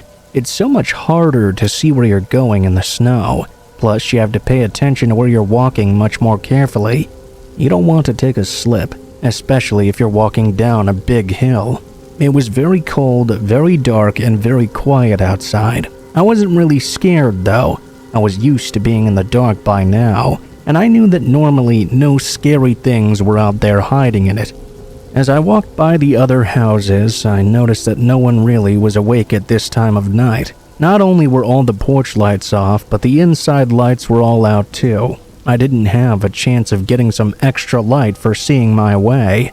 After a while, I began to hear some crunching in the snow. It took me a few moments, but I realized that someone else was out here walking as well. That was unusual, but I didn't immediately think anything was wrong about it. There were other people living out here on the hill, so it wasn't inconceivable that someone else decided to take a walk at night. However, this was the first time I had ever encountered someone. Naturally, I turned to look around. It was no different than hearing any noise you would normally hear and turning to look at it, but I didn't see anyone there. I kept walking, and the whole time I could hear someone else walking behind me. Every time I turned to see if someone was out there, though, I couldn't find them. It was too dark outside, and the snow was falling too heavily to see much of anything. I didn't really think much about it, though. I just kept on my way. When going downhill, the first building you come to is the gym, so when I got to the parking lot, I sprinted over to the door. I scanned my card to get in, then closed the door behind me. As I was closing the door, I noticed someone walking up to the gym as well. He didn't come all the way up to the door though. He stood at the very end just out of my line of sight. It didn't really start getting weird until right around then. The guy out there was obviously not a gym member. He didn't have a card to get in, and he didn't try to get me to let him in either. I wouldn't have if he tried, but other people had tried in the past. As I was working out, he remained outside the building. That would have been weird enough, but he kept walking back and forth. There was lighting outside the gym, so I was able to see him better than when I was walking earlier. It didn't reveal much of anything though. All he was doing was walking back and forth, from one end of the gym to the other, his hands in his pockets and his hat pulled down to cover his face. I work out usually for about an hour and a half. First, I do 45 minutes of cardio with 10 minutes of cool down, followed by some weightlifting. The reason I mention this is because the man stayed out there the entire time. Despite the cold and snow, he did not leave. The entire time, he kept creeping around the building. Hell, I even tried drawing my workout out just to give this guy time to leave, but it didn't seem to matter. He kept himself right outside the place, walking right where I could see him. After the workout ended, I really didn't know what to do. I took a shower even though I would usually wait until I got home to do that, but this guy was still out there. I was worried. Even if someone else had come into the gym at this time, it wouldn't have helped. I would have still had to walk home, and if this person meant me ill, they would still be out there. I went into one of the tanning rooms, which had heavy wooden doors, and locked it from the inside. I wasn't sure what I was supposed to do. Eventually, I fell asleep in the chair. I woke up to someone pounding on the door. At first, I was terrified. That didn't ease up when I heard them telling me they were the police. I mean, if someone was trying to get through the door, they would have been able to lie. I did go ahead and open it though, and it really was the police. Turns out, while I was hiding in the tanning room, someone had busted open the glass door. They were gone, however, by the time the police showed up. They had already checked the cameras, and it showed them it was not me who did it, so I didn't get into any trouble. They weren't able to tell who the intruder was, though, and wanted to know if I'd seen anything. I explained to them what I had seen earlier, which didn't really help since I never got a great look at the guy. It got further bad because I was too scared to go walking out at night for a while. I had to adjust my schedule and work out during the day. It's even worse, thinking it might have been someone who lived up on that hill. Unfortunately, I never found out who it was, and that made things difficult for quite a while after.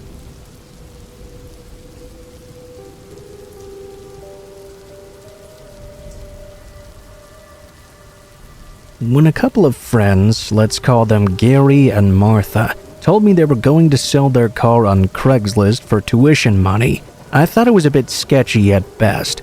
I was also in a similar boat though. COVID money had started to run out, and classes were coming up. I tried not to judge. We were all desperate for money to make ends meet, and if selling on a sketchy site famously known for hosting ads by a serial killer floats your boat, you do you. Anyway, I tried really hard not to judge. Lots of people have sold and bought things on Craigslist without any trouble, so I wished them luck, but kept tabs on how the situation was going from time to time. They said they had a few offers, but nothing substantial, either well below their asking price or the buyer was flaky with messages or extremely weird. Nothing too crazy though. That was until they got a message from someone named Chris. Chris said that he was in a real pinch and had been looking for a car before his wife gave birth to their baby. He wasn't having much luck and said he was even willing to pay more than their original asking price. My friends were thrilled and messaged him back right away to set up a time to meet and look over the car. They thought they'd really hit a stroke of good fortune. I was optimistic for them and hoped Chris liked the car. From what I heard, they were going to meet that Friday afternoon, about a week after their first message. Chris would be getting a ride from a friend, and they planned to take the car for a test drive around the block before making any final decisions.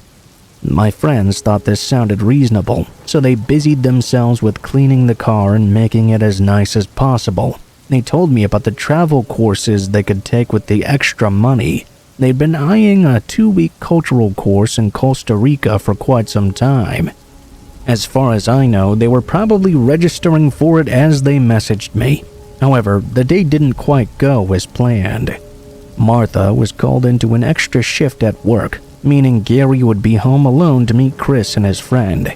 Gary thought it would be alright if just a little awkward, as Martha was usually the social butterfly of the two. He told her he'd push through it though, and she went on her way. Gary later said he waited a long time for Chris to show up. They lived in a house-style apartment down the street from campus, basically a house split in half the vertical way, with a pretty open parking space. You couldn't miss it if anyone turned in. Chris was supposed to get there by noon, but he turned out to be an hour late. Gary happened to be looking out his window, just on the verge of calling and canceling, when an unfamiliar green Chevy pulled into the parking space. Gary was just relieved it didn't end up being a waste of time. He went out to greet them. Chris looked exactly like who he said he was, a young man in his mid-20s. He had short, cropped brown hair and a skinny frame, essentially an average father-to-be looking man. His friend was a slightly bigger guy that didn't seem to have a lot to say. They went over to the car and Chris seemed to like what he was seeing. Gary said he almost gushed about how his wife would love it, how it was perfect for the baby and all that. It was almost overwhelming. Anyway, they went for the test drive to seal the deal. Chris hopped in the driver's seat while Gary sat shotgun. Chris's friend took the seat behind Gary, and off they went with Gary directing. The plan was to take a couple of turns around some side streets, go through campus, then turn around, and take a parallel road back to their apartment. Everything seemed to be going fine at first. Chris was still talking Gary's ear off, and Gary was thinking the sale was all but final. The friend was still quietly idling in the back seat. Campus was pretty busy that day, so they got some good testing of the brakes due to jaywalkers. Chris didn't seem to mind. The problem came when they were supposed to start heading back. Gary directed Chris to the turn, but instead of taking it, he shot right past it and started to head out of town. He said it was because they wanted to do a little more driving, to see how it did on more remote roads. Gary felt a little weirded out, but he thought he might as well go along with it. Wasn't much he could do anyway. They continued to drive. The road became surrounded by thick walls of trees on either side and developed dangerous curves the further they went along. Chris had gone completely quiet at this point. Gary was really starting to sweat. He didn't know what was going on here exactly, but this was not what he'd signed up for. He told Chris he wanted to head back to make the sale final and clean up before Martha came home, but Chris ignored him. He started to reach for the door handle, but Chris pushed the driver's side button to lock it. Gary asked him what the hell he was doing, and that's when all hell broke loose. Chris's friend in the back seat lunged at him with something like a wire in his hand and tried to wrap it around Gary's neck. He saw black spots at the end of his vision as the wire started to dig into his skin and tighten around his throat. He remembered flailing his hands back at the guy, slapping, scratching, punching, anything to get himself free, but it was no use. He couldn't get a breath in. His entire face felt hot, and he could hear pounding in his ears. His eyes started to roll back in his head. He could vaguely hear Chris shouting something like, "Stop, you're gonna kill him, dude!" That's when Gary blacked out. He doesn't know how or why, but against all odds, Chris's accomplice stopped and he somehow survived. He woke up lying on the side of the road somewhere outside of town. He was filthy and covered in mud. It was the late afternoon and raining, so he must have been out for quite a while. He said he sat up eventually and looked around. He was surrounded by trees with no civilization in sight. Chris and the car were both gone. His neck throbbed and ached whenever something brushed up against it. He didn't know how far he was from town, so on stiff and sore legs he got up and started walking. Thankfully, he was going in the right direction and soon saw the towering campus buildings in the distance. He said he almost cried and laughed at the same time when he saw it. Martha was frantic when he got home. He left his phone and wallet on the counter and didn't leave a note, so she didn't know where he possibly could have gone. When he told her what happened with Chris, she just collapsed and sobbed into his chest for a while. Though they did make a police report, they eventually just said screw Chris and screw the car when nothing came up. They and I guessed that carjacking them had been the plan all along. It worked out better for them to get Gary alone and vulnerable. I'm not sure why the friend was so violent about it, but we concluded it was better not to question it. Long story short, my friends don't sell anything on Craigslist or online without a valid ID anymore.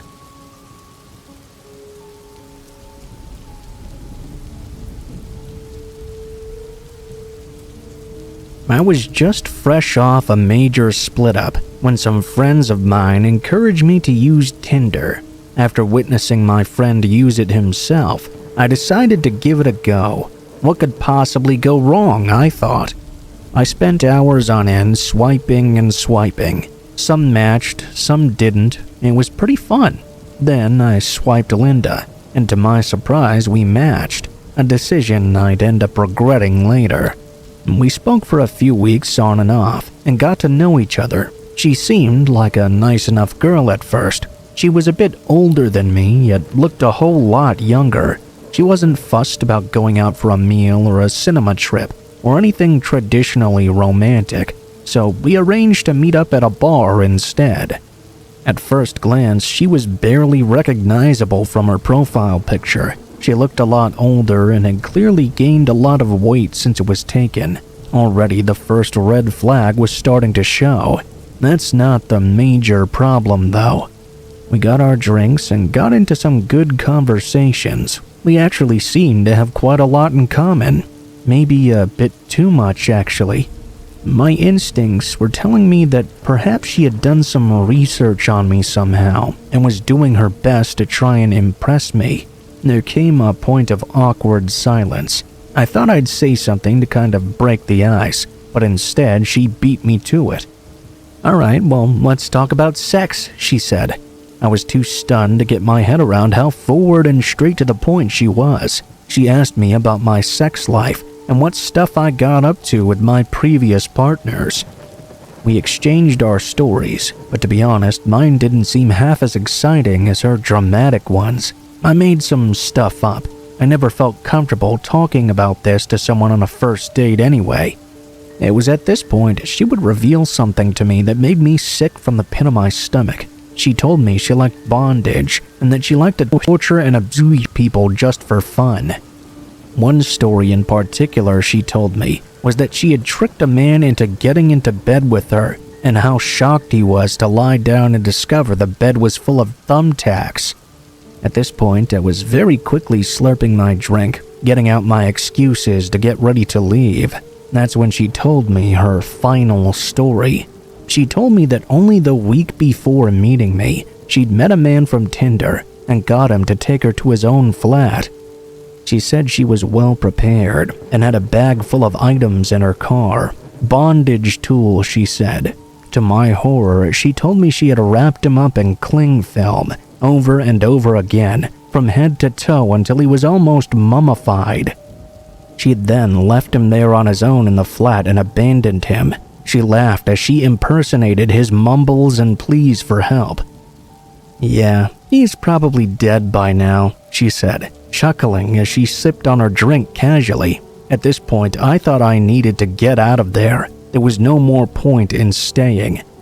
I didn't even want to question if that was a joke or not. I just got up and left. She attempted to grab and kiss me, but I swerved out of her way. I just got up and left as soon as I could. Safe to say, I never met her again, and I hope I never will either. I did report her soon after, but the police didn't seem to take it very seriously, and I never heard anything back for a follow-up.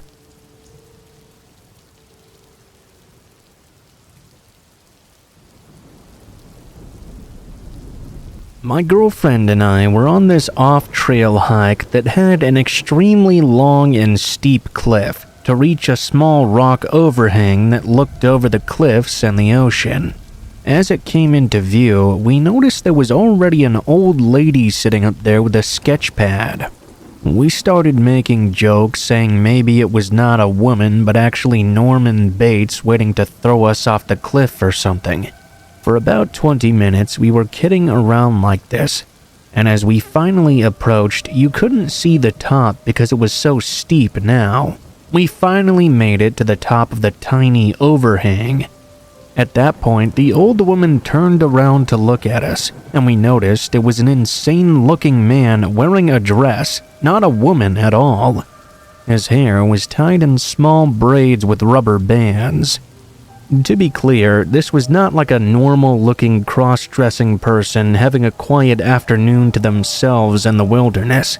Their eyes were bug-eyed, and they almost looked like an escaped convict or something. We said hello, and the man said nothing at all, but stared at us. We tried to act as normal as possible, and calmly turned around and headed back down. We got the hell out of there not long after.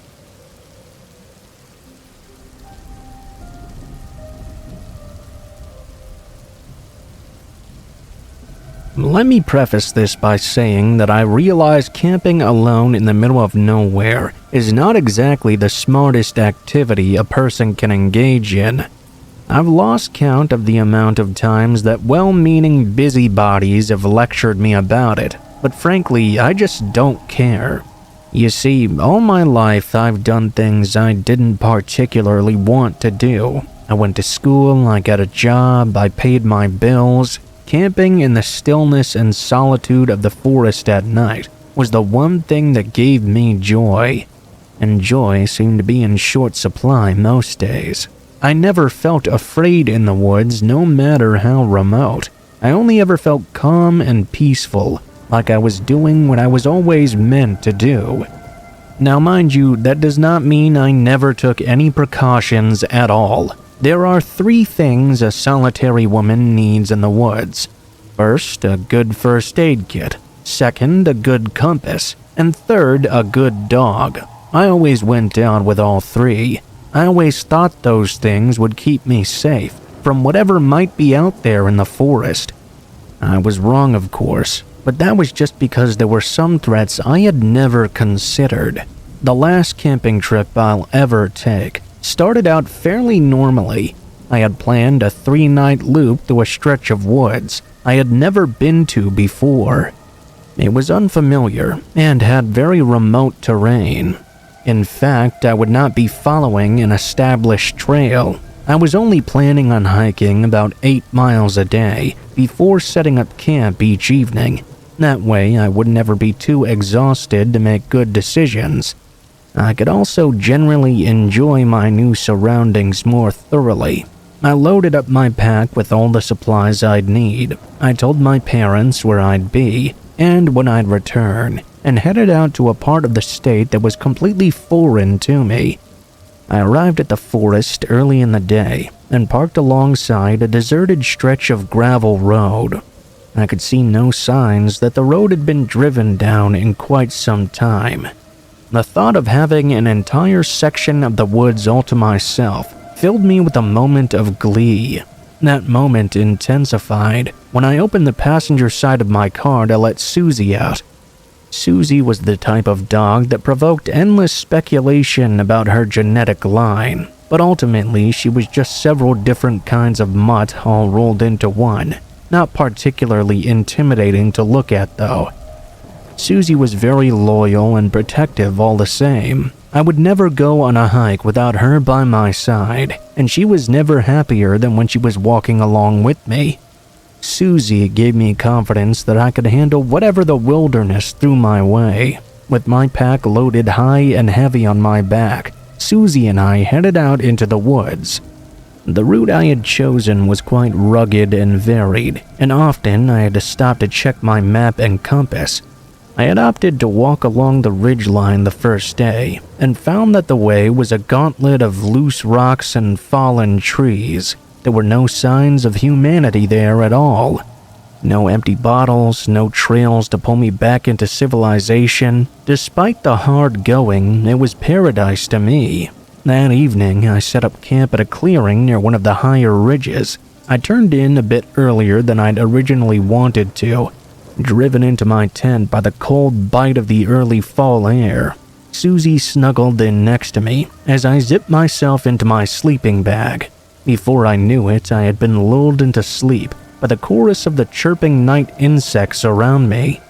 I was woken up in the early morning hours, though, to complete silence. A quick glance at my watch showed it was around 1:45 a.m., too early to be anything other than dead asleep.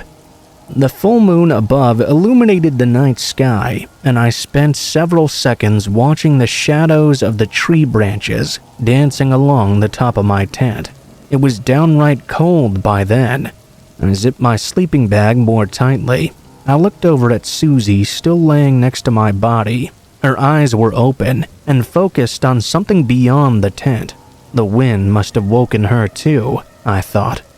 I closed my eyes, hoping to fall quickly back to sleep, when I felt Susie growl against me. I murmured a reassurance.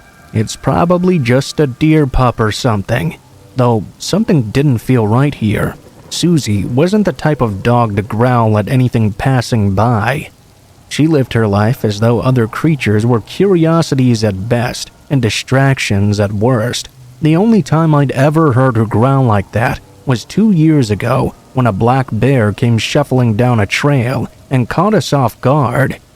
In a weird way, the thought of a bear outside the tent was a bit of a relief. My bat was hung from a tree outside, and bears in this part of the country weren't known to be aggressive at all. I stroked Susie's fur and waited for the animal to sniff around the campground, determine that we weren't interesting, and then leave after a short while. I strained to listen, but all I could hear was the sound of Susie's growling, slow and constant. I waited for what seemed like hours, but never heard the animal outside. As the morning went on, Susie's growl had turned into soft whimpers. I let her crawl into my sleeping bag with me. The sleep that came was fitful and interrupted by strange nightmares. The morning sun eventually made its way in and woke me up. You may be wondering at this point why I didn't turn around and walk right back out of the woods to my car and drive back to civilization. Well, the simple reason is that I wasn't too worried. I thought an animal had come around the campsite. It wasn't that big a deal. Besides, I'd be another 8 miles away by the time night came around again. I packed myself up, had a leisurely breakfast, and set out again. The morning hike was uneventful and beautiful, though Susie stuck disconcertingly close by me, neglecting her usual explanation. Every time I tried to pet her, she stiffened, so I let her be and continued walking. We stopped in a quiet clearing for a late lunch, more than 6 miles into the day's hike. It wasn't until I was packing up to leave that I noticed the complete silence in this area. No birds, no cicadas, no rustling of leaves where squirrels were leaving from the trees. It sent a chill down my spine. I noticed Susie watching the woods ahead. "Let's get out of here, girl." She looked up at me and whined. When we arrived at the edge of the woods, I immediately saw why there were no bird songs in this area. There were many little feathered bodies laying across the forest floor, dotting the fallen leaves with red, blues, whites, and yellows.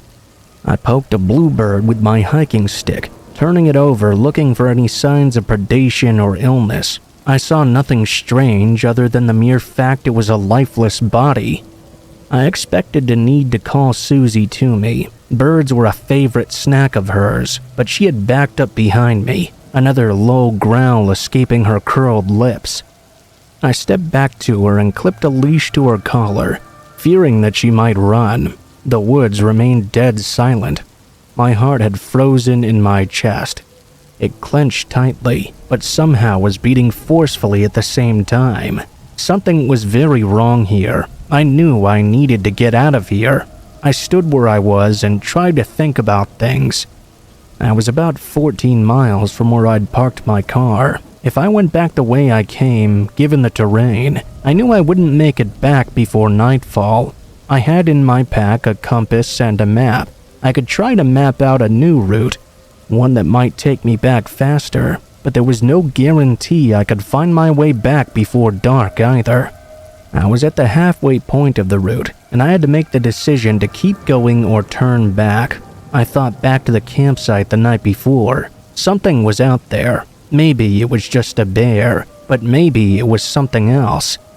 The thought of going back to that spot to sleep made me shudder. I knew I had to keep going. I'd get as many miles as I could during the rest of the daylight hours.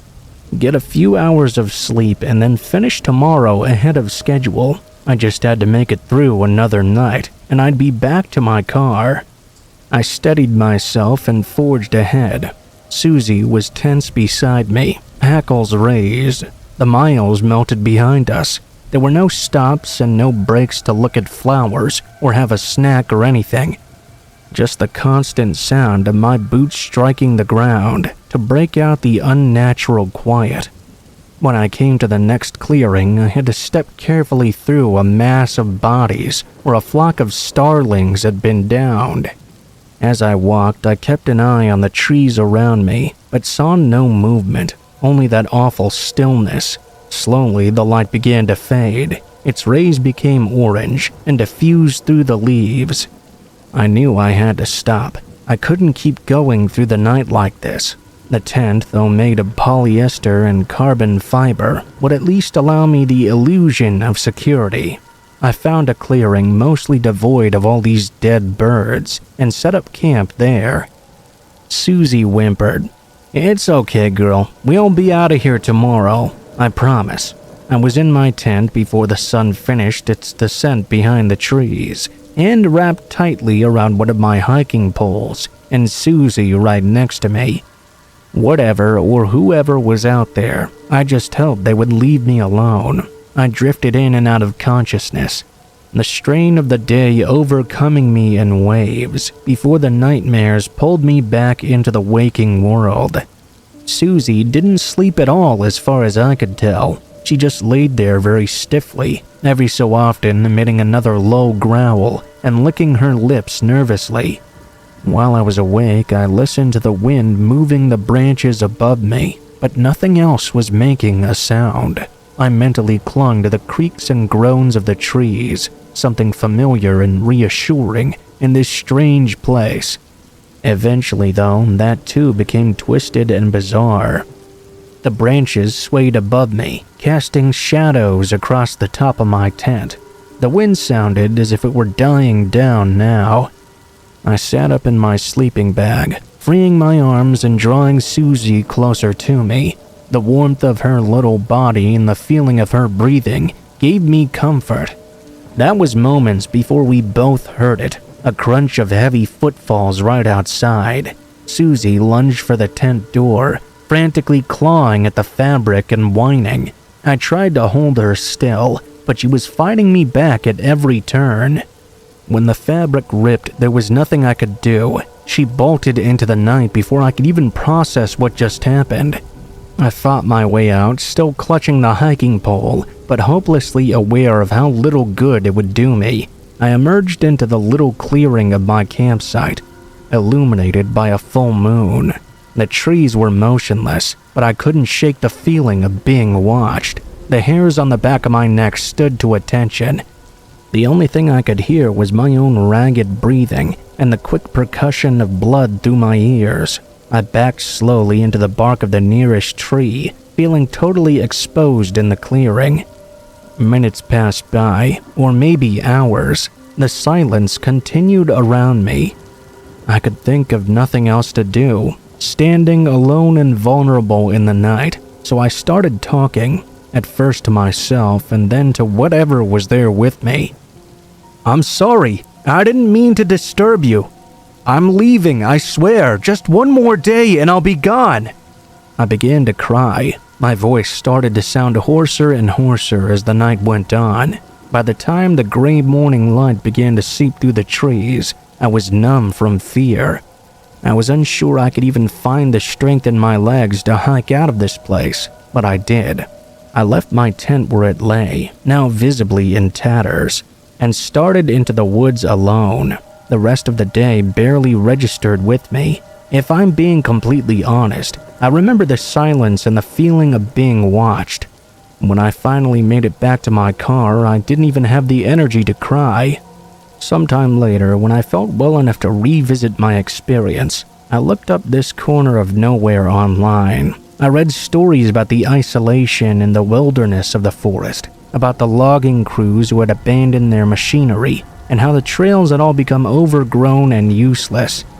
I had seen those stories before my trip, and they excited me. The solitude of it all, the remote rugged terrain that had driven the less adventurous away. But now I had more context. I understood that this type of forest was not for me. It wasn't for any of us, and I'm pretty sure it will stay that way for a long time.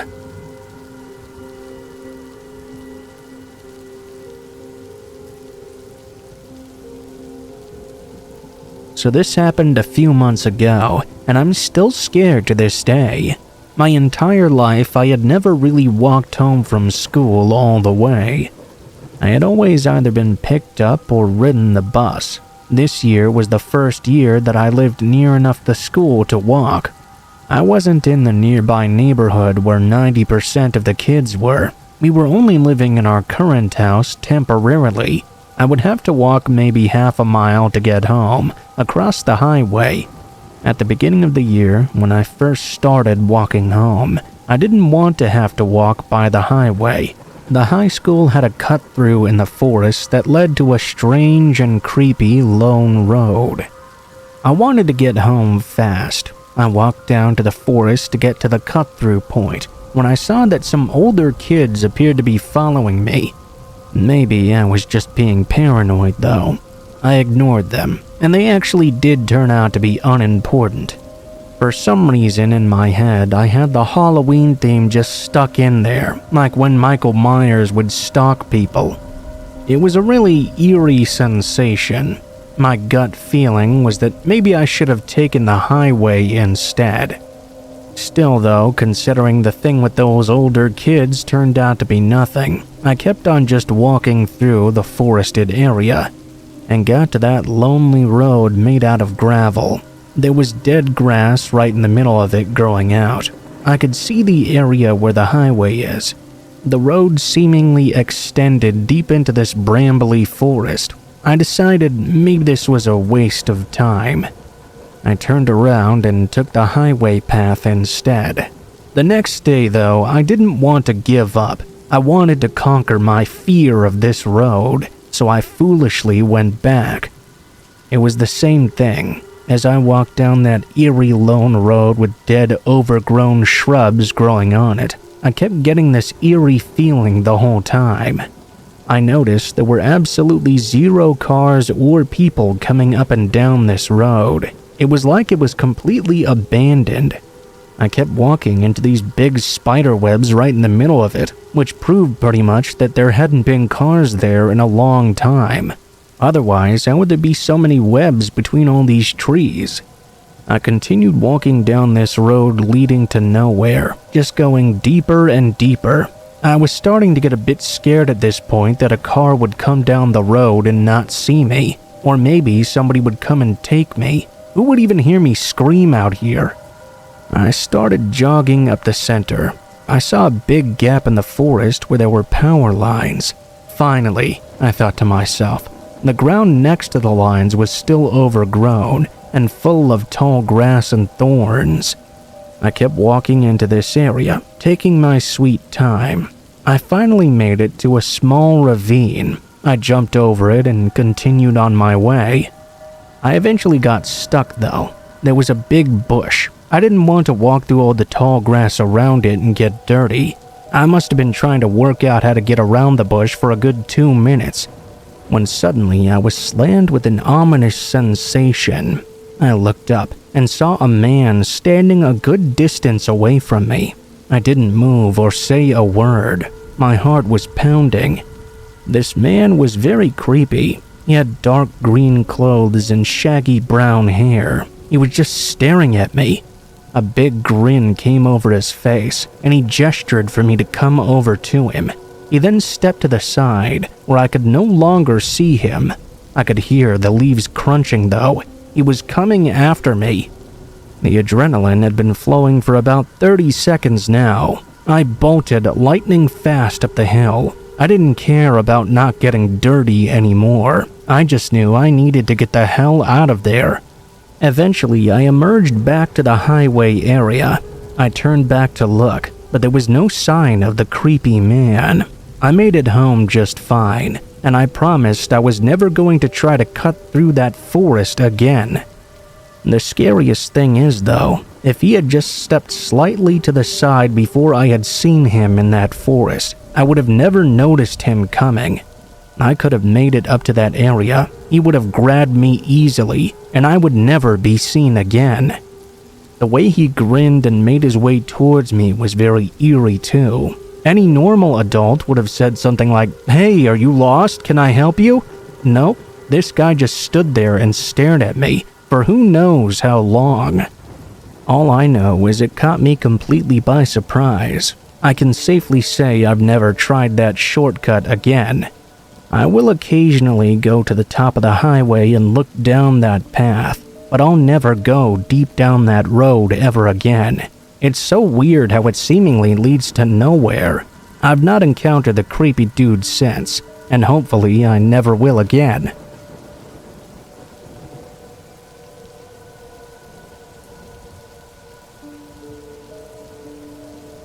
So I live on a remote New England street. I just moved here recently from New Mexico.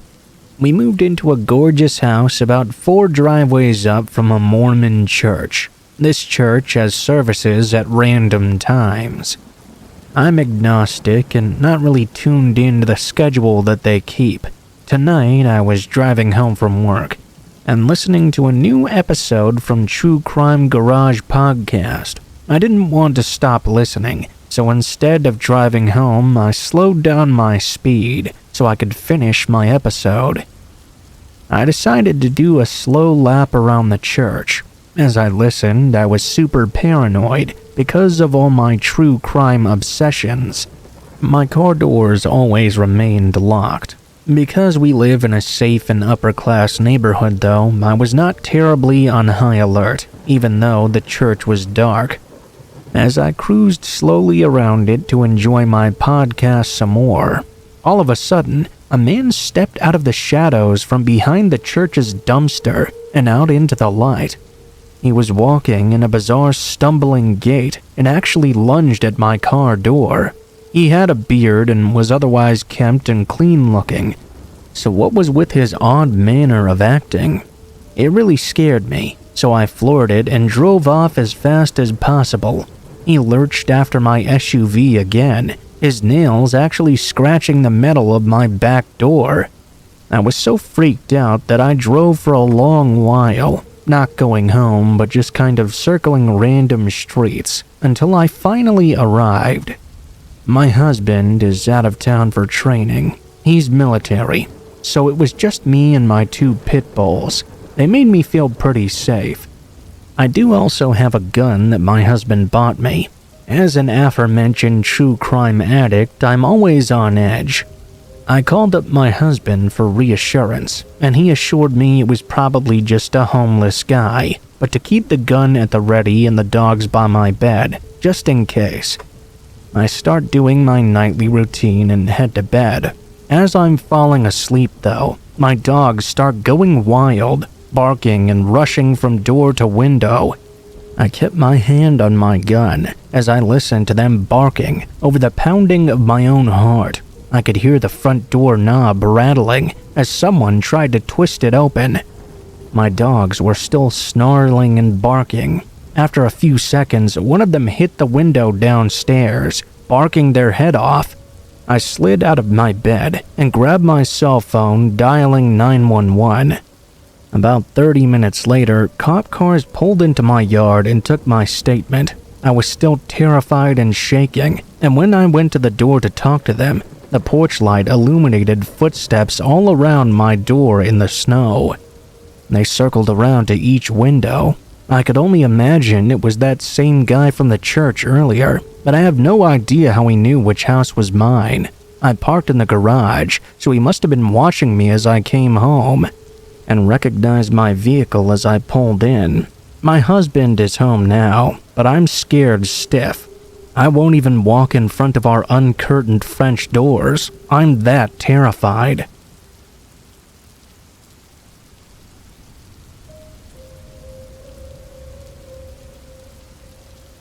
I've almost been kidnapped twice. This is the story about the second time. I just graduated from college and was living outside the major city my school was near. There's public transit around here that's relatively reliable, so sometimes I would go into the city for special occasions, knowing I could get back safely. For Halloween that year, my boyfriend and I decided to take the train and actually go to an event, not just a house party. This is only important because of how it influenced my outfit. As a woman, there are a lot of footwear rules you have to follow. I was worried if I didn't wear heels, I might not be allowed into the club we were going to. I honestly debated for way too long, and switched between heels and flats a couple of times. I was wearing a black dress that I turned into a Black Widow spider costume by putting a red cutout on the front. In the end, I ended up wearing some black sneakers. The night was great and relatively uneventful.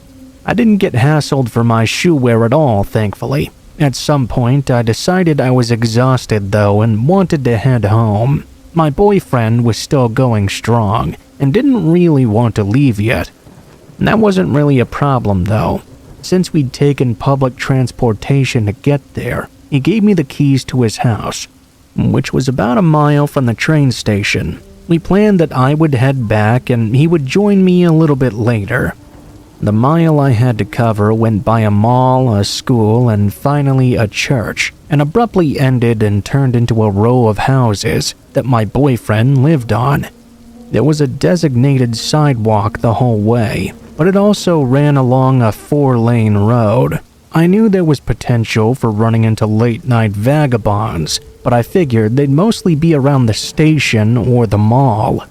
By the time I was at the church, I could see my destination, which was the second house on the row. I considered myself safe as I passed the church on the right sidewalk. I was about 200 yards from the house now, when I hear a vehicle start to slow down as it approaches me on the left.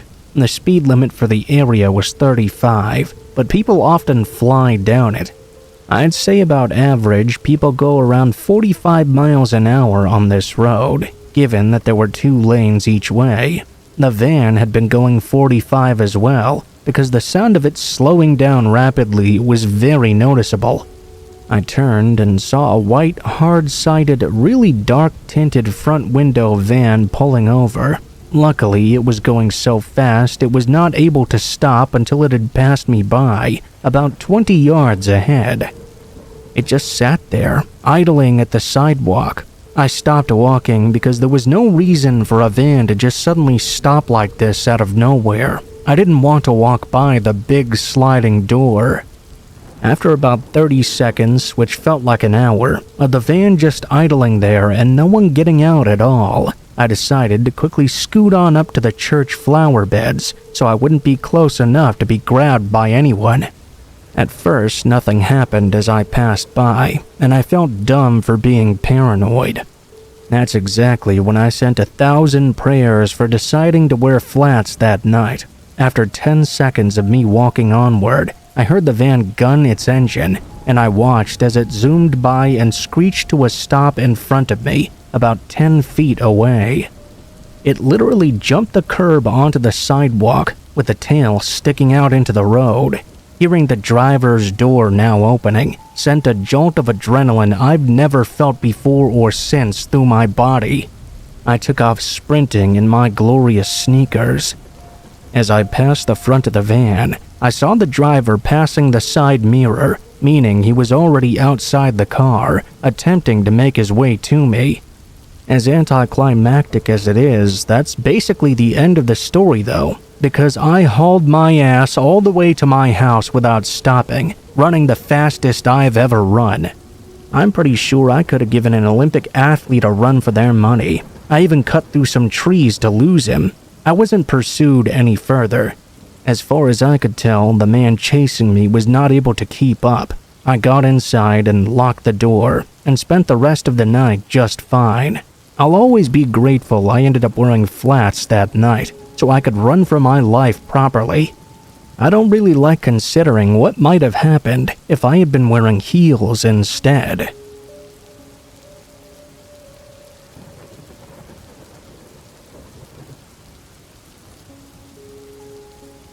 Despite living out in the middle of nowhere on a 400-acre farm, somehow we've still had problems with someone coming into our home, moving our stuff around, and occasionally even taking something, like trash bags or food. It started in early 2016. We would be laying in bed and hear random stuff being moved around in the middle of the night. By the time we'd get up to check though, there would be no one there. Still though, the damage was done to our old front door after someone tried to get in several times. This behavior wasn't consistent either. It actually only really happened once or twice every couple of months. Last month though, I heard a car door shut in the middle of the night. When we went to check, the lights were on inside. Our motion detector lights had tripped outside too. This would continuously happen at all hours of the night after that. Well, I saw this person for the first time last night. It was only a brief glimpse, and they were wearing dark clothes as well, so I didn't really get a good look. By the time my husband got out there to confront them, they were already gone again. We don't know where they go to, but we always hear them running. Sometimes down the left side of our house out towards the field, where there are woods beyond, and sometimes down the right side. Today, I had my music playing over a speaker in the kitchen while I jumped in the shower briefly. Not 4 to 6 minutes after though, I heard the sound of my music shutting off suddenly. I got a real bad feeling. I felt like I should just stay locked in the bathroom and not go to investigate at all. I'm glad I did. My music had been paused as my phone had been moved completely. The front door was hanging wide open and there were mud tracks all over the floor. I've always had an issue with anxiety, and I'm kind of a paranoid person anyway. It's super hard for me to attempt to stay calm with all of this going on. My husband will be home soon and keeps texting to make sure everything is okay. I'm not stressing too bad because I know that's not good for the baby. Still though, I hope we can eventually figure out who's stalking our house and that we can find some way to get rid of them for good.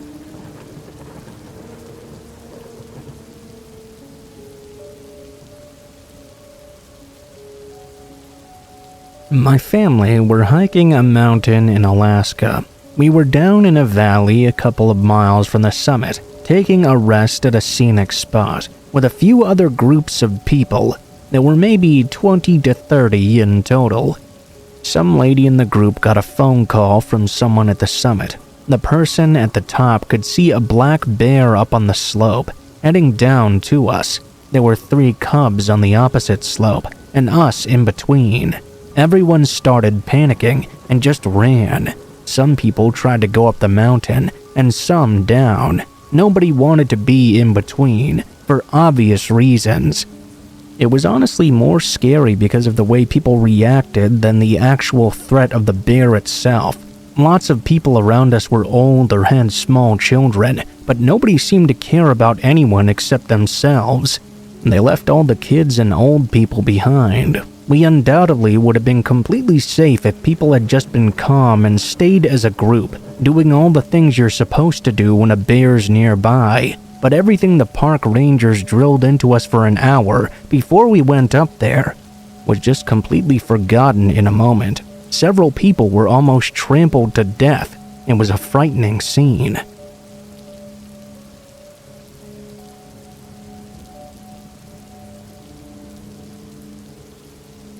During my first and only semester of college, my very good friend Sheik was dating this girl named Stacy that we both knew from high school, and was 18 at the time. I'm now 26 years old. Now, many people back in high school did not like Stacy, and I was one of them. To me, she was the definition of a sketchy person. She was a pathological liar, and not even a good one either, as her stories very rarely added up. She would constantly contradict herself, sometimes only minutes after she'd spouted her lies. She was one of those girls that hated drama too, yet it always seemed to magically follow her around everywhere. She was constantly in and out of relationships throughout high school, and would constantly go out of her way to prove that they were crazy by spreading rumors about her exes and getting as much sympathy from everyone around her as she could. She always had to be the center of attention. Wherever she went, I remember something bad happening along with her. I remember during prom night she was dancing with her then boyfriend. He accidentally stepped on her foot while dancing, and she caused a huge scene about how he was physically abusing her. It was painful to watch. There's much more I could get into about this girl, but just to say in general, she's an extremely toxic person. Nobody should have to be subjected to or be in the presence of her. It was also worth noting she had a drug problem that she would often try to hide. As you might imagine, this will come into play later. Anyway, back to the story. Sheik and Stacy had class together and hit it off rather quickly.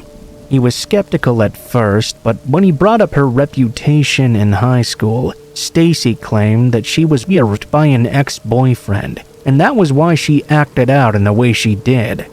She was working on getting better, and was now perfectly fine. My friend, being incredibly insecure about being single, and being way too trusting in other people, believed her right away. He began dating her, and almost immediately the relationship became extremely dysfunctional. It was rampant with emotional abuse and manipulation on her end. The aspect I really want to focus on though was her constantly trying to squeeze money out of him, and her aforementioned drug problem. She would constantly ask him for small amounts of money, usually ranging between $10 and $20. Sheik didn't mind all that much. He bought into her story of struggling financially and felt real bad. One day though, she asked him for too much, $500 to cover her rent, to which he refused. She immediately flipped out on him and didn't talk to him until she drunk dialed him later that night and began to reveal she was doing drugs. It was all because of how terrible her life was and that he wasn't helping at all. Honestly, I have no idea why he didn't just break up with her there and then, but the next day they talked it out and made up. The issue was dropped, but that's where everything finally started to come to a head. It was around 10:30ish on a Friday night. Keep in mind they had been dating for nearly 2 months at this point. I was chilling in my room with another friend of mine. We were just sitting on the couch bullshitting about random things going on in our lives when I get an urgent call from Sheik. He explained to me that Stacy was hanging out at a friend's house and asked him if he could come pick her up around midnight. The buses in that area had stopped running after 8, and she needed to be at work by 9 the next morning. He said sure, and as the time he needed to leave to pick her up drew closer, his mother called him saying she was working overtime and wouldn't be out until around midnight. She had the car, so he asked me if I could drive with him to go pick up Stacy. I'll admit I would have rather left her to her own devices, but he sounded pretty desperate, and he was an amazing friend who would do anything for me. I decided to do him a solid and told him to start walking over to my house. He arrived about 40 minutes later. My other friend went back to her own house. She lived right across the street from us anyway. I got in the car and he texted Stacy, telling her that we were leaving now and that I was driving him, to which she responded with the dreaded K. We got to Stacy's friend's house, which was located on the very outskirts of town in a sketchy neighborhood. The area was very poorly lit, and just to my luck, the streetlight in front of her friend's house was completely broken and off. I refused to park there, as I didn't feel comfortable sitting in the dark. I parked 3 houses down between 2 other cars under one of the few functioning streetlights. He texted Stacy, "Hey, we're here." She didn't respond. As we were waiting there, a truck drove by, and I noticed 4 men inside. At first, I figured maybe they were lost and looking for an address, but this thought was thrown out the window when not even 2 minutes later, the truck drove by again, this time much slower. The guy in the front passenger seat made direct eye contact with me as the truck passed by my car. I told Gish something was definitely wrong here and to call Stacy right now so we could leave as soon as possible. He agreed and called her. It was dead quiet outside, so I could hear the conversation pretty well. "Hey, where are you? We're down the block, come outside." "I'm looking outside right now. I don't see your car." "We're in my friend's car. It's a gray Subaru." Almost immediately after, the phone call dropped out. He looked at his phone in complete confusion, wondering what the hell was going on. I was starting to get extremely nervous now, though. Between the truck that was circling around before and Stacy's sketchy behavior, I decided that something was up here, and I was not just going to be a sitting duck. I pulled out of the spot and drove up in front of the house. As I'm pulling out, though, I heard a vehicle loudly in the distance behind us. I look up in my rear view mirror and see the truck from before now gunning it up the block. I freaked out and floored it out and began speeding up the block as well. The truck caught up with us, and Sheik yelled at me to turn, that they were trying to shoot the car. To my horror, I looked behind me, and the guy in the back seat was leaning out the window with a gun in his hand, aiming directly at us. I quickly turned and floored it down the road as they struggled to follow behind us. I turned left, narrowly missing an oncoming car, and slammed down on the gas. Luckily, I was halfway down the block by the time they'd even turned out onto the road. I was surprised I was driving as well as I was at the time. My friends said I looked extremely calm and determined during all of this, but inside I was clearly freaking out. I was worried they were going to run me off the road, or we'd even get a bullet in the back of our skulls. I made another left turn and drove like a bat out of hell towards the highway. The truck turned onto the block but then stopped as I got closer. I turned onto the highway and emerged into the next lane. A few minutes passed by, with us going back and forth on who the fuck those guys were and what they wanted. That's when he got a call from Stacy. He picked it up and put it on speaker, and shakily said, "Hello? Where are you?" "I'm fucking waiting for you," she screamed. He explained the situation, to which she proceeded to call him a liar, and said he was never there and he was standing her up. Of course, he lost his shit at her. He screamed at her that we'd almost gotten killed, and called her out on her bizarre behavior. Throughout all of this, she started yelling again, but then she went silent. We heard a door open quietly, and someone in the background calling out. They got away. Stacy, where the fuck are you? Silence followed this for a few seconds before the line went dead. We looked at each other, and we both knew she had something to do with all of this. Long story short, we spent the entire drive theorizing on why this all happened. We think we may have hit the spot on what actually occurred. When she'd asked for the $500, she probably needed the money to pay off a dealer or something. She had to find another way to pay off her debt. We think she set us up to head to that house, and those guys were probably the dealer and his buddies who would conveniently show up looking to rob us of everything and possibly jack the car, hoping it would cover her debt. She probably hadn't realized we were using my car, which explains why they circled the block in confusion, and why she hung up the phone immediately after he gave her a description of my vehicle. She'd possibly called the dealers to update them. I dropped him off at his house and went home myself. I know people say that after scary encounters, they're always shaken up and their emotions are running in a million directions. I was just emotionally drained. It felt like I couldn't feel anything. I just wanted to go home and go to bed, which is what I immediately did. I filed a police report the next morning on those guys. They said they would look into it, but I never heard anything from them after I filed the report, so who knows what they've been up to ever since. As far as Stacy goes, our theory was further solidified when he showed up to class on Monday. She approached him and berated him for that night, claiming that she'd walked all the way home and had her phone and wallet stolen by some druggies.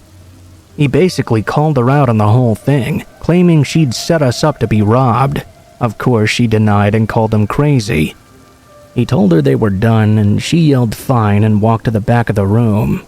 The druggies were outside waiting for her.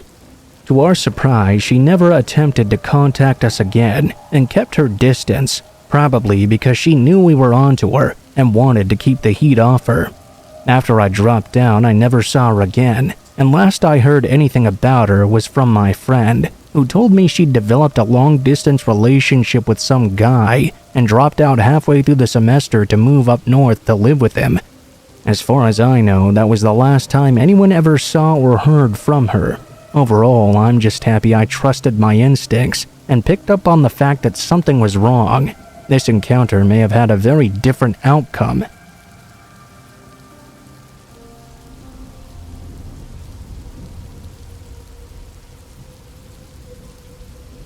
This happened to me back in the summer of 1989 on a remote speck of land in Pawnee, Kansas, back when I was 30 years old.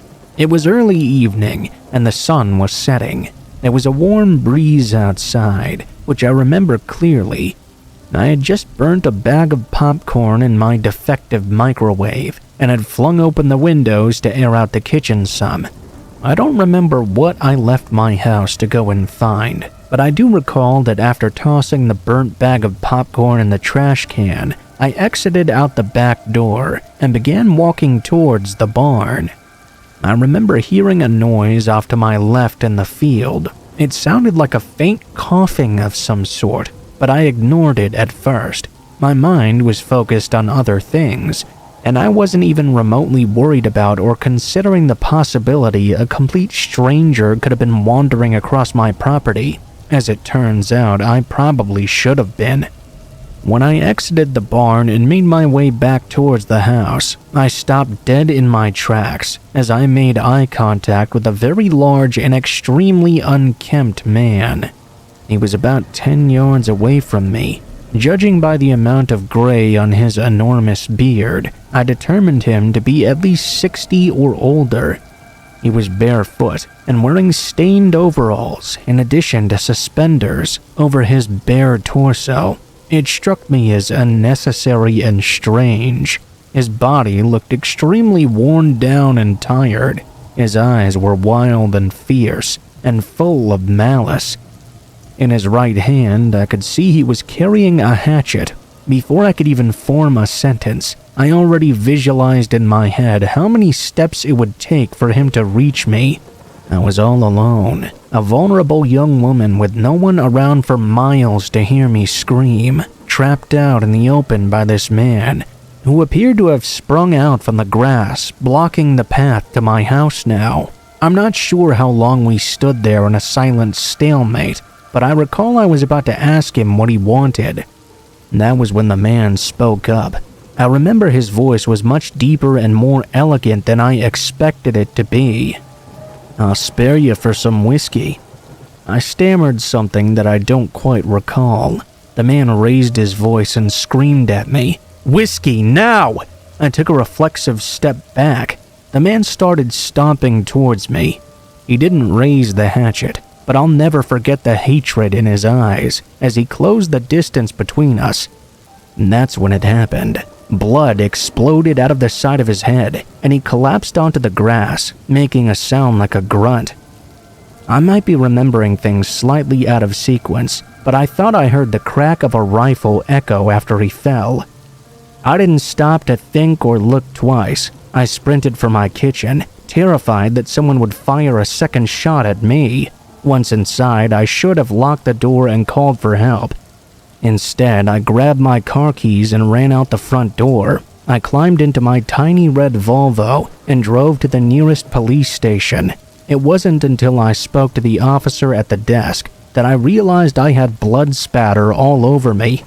3 police cars escorted me home, at which point it was long after dark. They combed the area with flashlights and discovered a large pool of blood on my back lawn. There was no body though. Not even the hatchet was left behind.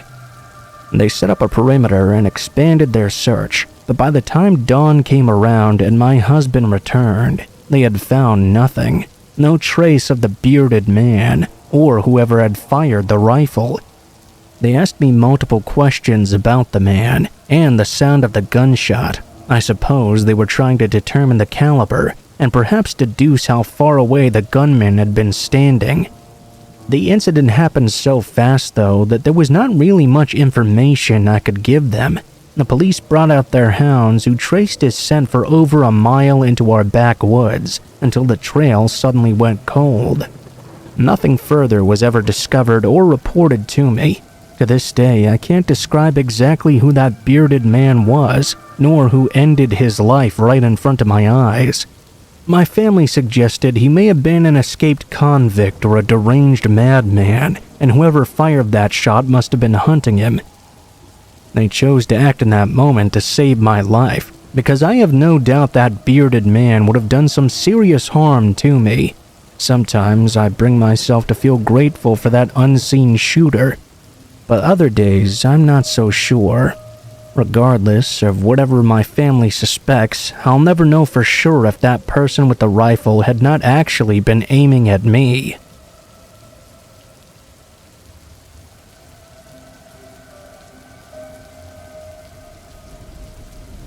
This happened a couple of days ago to me and my girlfriend. We were house sitting for my girlfriend's dad. My girlfriend's dad lives in a rather large house in a suburban neighborhood just outside of one of the major cities in Denmark. What I'm trying to say here is this is not exactly a scary or dangerous neighborhood by any means. That only means this gave us a much bigger scare than it probably would have had it been in a more dangerous part of town. After coming home from buying groceries and stocking up on necessities for our weekend stay at this house, we went to the living room to lie down and have some quality time to ourselves, which we hadn't had in quite a long time now. Before I go any further, let me just clarify the lay of the land here. This house had a rather large living room and a floor-to-ceiling window at the end of the room. Outside this floor-to-ceiling window was a sensor-triggered light system. As we were lying there watching TV, I started to get this weird feeling, like something was watching me. At first, I tried to shake it off like it was no big deal. I was thinking to myself that I was probably just overthinking things because I was in a new house, where I didn't yet feel entirely at home. As I looked over to my girlfriend, though, I could see that she too was quite shaken up about something. After a few minutes of silence, she asked me if I had the same feeling as her, as if someone was watching us. I tried to play it off as nothing, and I told her I'd just go grab a cigarette and check to see if anyone was out there real quick, just to make us feel safer. I turned my head towards the floor-to-ceiling window, only to notice the lights were on outside. That shook me to my very core. I quickly decided not to go out for that cigarette. I could feel my girlfriend squeezing my arm. As I turned around to her, I saw her pointing out of one of the windows. Outside was a silhouette of a person. My blood froze in that moment.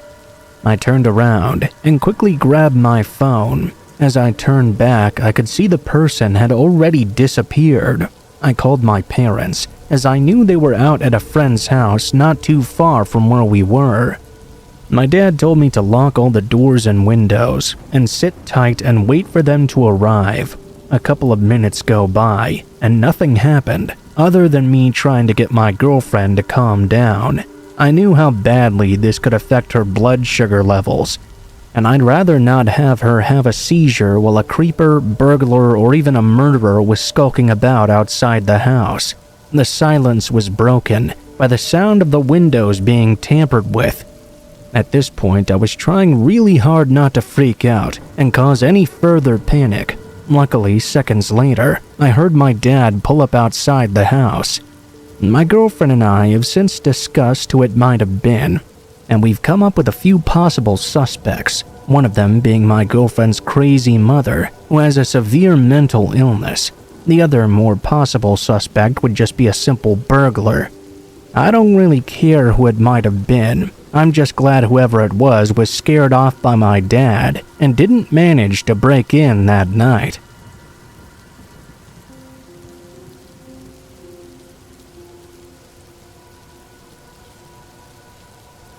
This happened 4 years ago, in the early hours of New Year's Day. For reference, I was 17 at the time, and I was in my senior year of high school. I was around 5'10" and weighed about 160 pounds at the time. I lived in the suburbs. I was at a New Year's party being held by a friend of mine, whose house was about a 20-minute walk away from my own. It was around 1 in the morning, and I was about to leave with another friend of mine who lived on the same block as me. The friend who was hosting the party asked me if I wanted a ride home. In hindsight, we probably should have taken him up on his offer. Our neighborhood was pretty safe though, and we figured that with two of us walking together, no one would bother us. Plus, there were probably other people at the party who would need a ride home more than we did. We said our goodbyes to everyone and began our walk home.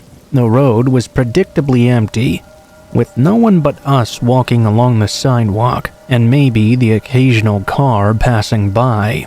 Everything was pretty well lit, so we weren't walking in complete darkness or anything. My friend wanted to pick up a pack of cigarettes on the way home, so we stopped off at a gas station along the way. When we got to the gas station, it was nearly empty, with only a woman at the pump filling up her car, and a guy outside the front of the store on his phone. We went inside, and my friend bought a pack of cigarettes.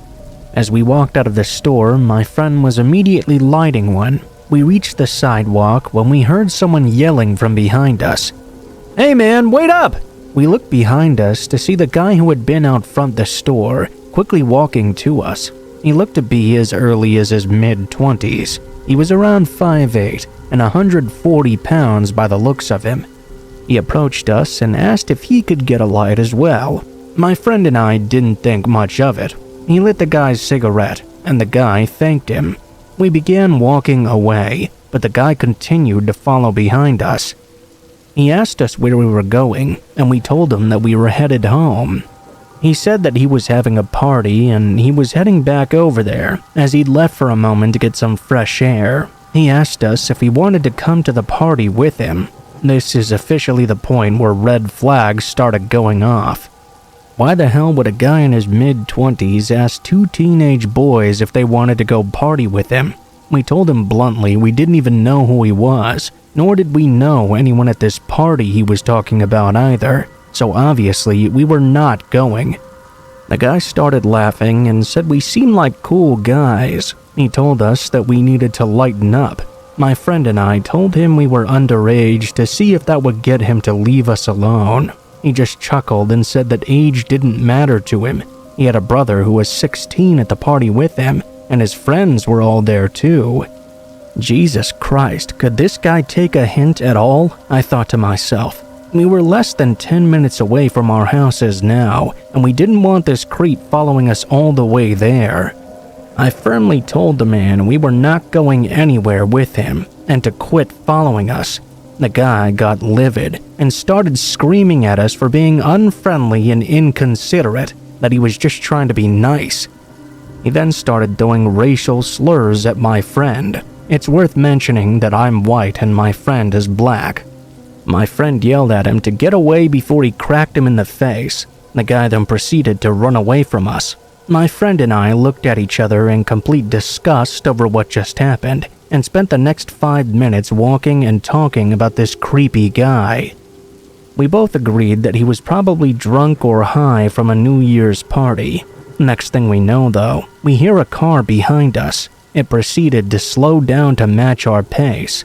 We saw the windows roll down, which revealed the man we'd just seen a few minutes earlier. He appeared to be with 2 of his friends, one of which was a man the same age as the guy, with a woman in the back seat, who had to have been in her mid-30s. The guy told us we got off on the wrong foot and asked us once again to join them at their party. My friend and I looked at each other, and I whispered to him that we needed to get away from them right now. My friend told him we were not going with them and to leave us alone. The guy was silent for a few seconds, then said, "You're coming with us one way or another." They pulled over quickly and jumped out of the car. That caused my friend and I to immediately go into flight mode. We turned right on the sidewalk. My friend yelled to run to the park and we'd lose them in there. We looked behind us, and to our horror, the 3 people were running right for us. We ran into the park and once again looked back. This time they were even closer. We ran for a thick patch of trees that covered a good portion of the west side of the park, hoping to evade them. I was panicking at this point because I couldn't see a damn thing. I was worried that my friend or I would trip over something and get captured by one of these sick freaks who wanted to do God knows what with us. We heard one of them trip and fall behind us, cursing out loud. We made a left onto the path, and we heard more yelling behind. One of the guys was saying, "Fuck, they got away!" The woman yelled at them to split up and search the park. We bolted towards the bathrooms, which were thankfully still open. We hid inside and took a minute to catch our breaths. Our lungs were practically burning at this point. We should have called the cops and hid until they got there, but at the time we were so focused on getting the hell away from these crazy people that we decided to try and make our way to the nearest exit of the park and run to my house. We waited for about 2 minutes, then bolted out of the bathroom and towards the exit. Shortly after we exited the park, we heard one of the guys yell from somewhere behind us that he'd found us once more and we were getting away. We looked behind us to see the guy in the distance starting to chase after us. We ran until we reached my house, and I quickly closed the door behind us. We were both sat there in silence, trying to regain our energy and calm down. We hoped they didn't see where we'd run off to. I looked out the window several times over the course of 10 minutes. Thankfully, they never showed up again. We talked about it quite a bit, and we're glad we were both okay, and that nothing happened to us. We were trying to figure out what they wanted from us. Did they want to kill us, rob us, or something worse? My friend hung around for another half hour before he insisted on heading home alone. He left and I went to bed. I kept thinking about what happened. Eventually, I fell asleep. I woke up and told my parents about what occurred. They were thankful that me and my friend were okay, and they were upset with us that we chose to walk home. We should have accepted the lift from my other friend, or even called them. They would have come and picked us up regardless of what was going on. We filed a police report, and I gave them all the information I could. Unfortunately, we never heard anything about it again. Sometimes I wonder what the hell they've been doing ever since. I really hope they never harmed another person after that. I can't express enough how thankful I am we managed to get away from those freaks. To this day, this incident is still the scariest thing that's ever happened to me in my life, and it definitely made me more wary of my surroundings. And I try my best to avoid situations where I need to walk home late at night. By myself or not. I don't know what would have happened if those people got their hands on me, but I do know one thing. I hope I never have to see them ever again.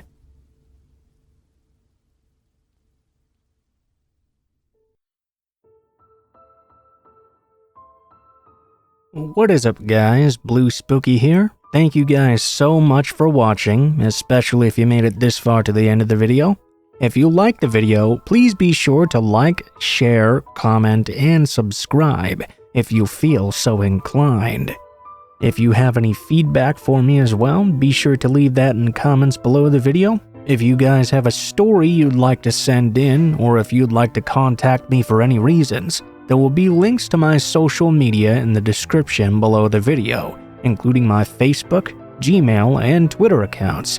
Go ahead and send me a message on any of those, and I'll try to get to you as soon as possible. If you do decide to send in a story, please be sure to include in the tagline what the name of the story is if it has one, what type of story it is if it has one, and how you'd like to be credited in the description below the video. Please make sure to include as much detail as you feel comfortable with, and try to use as much proper grammar as possible to make sure you have the highest chance of appearing in a future video. Overall, I think that's pretty much it for now, guys, so thank you so much for watching, and I hope you guys have a great day.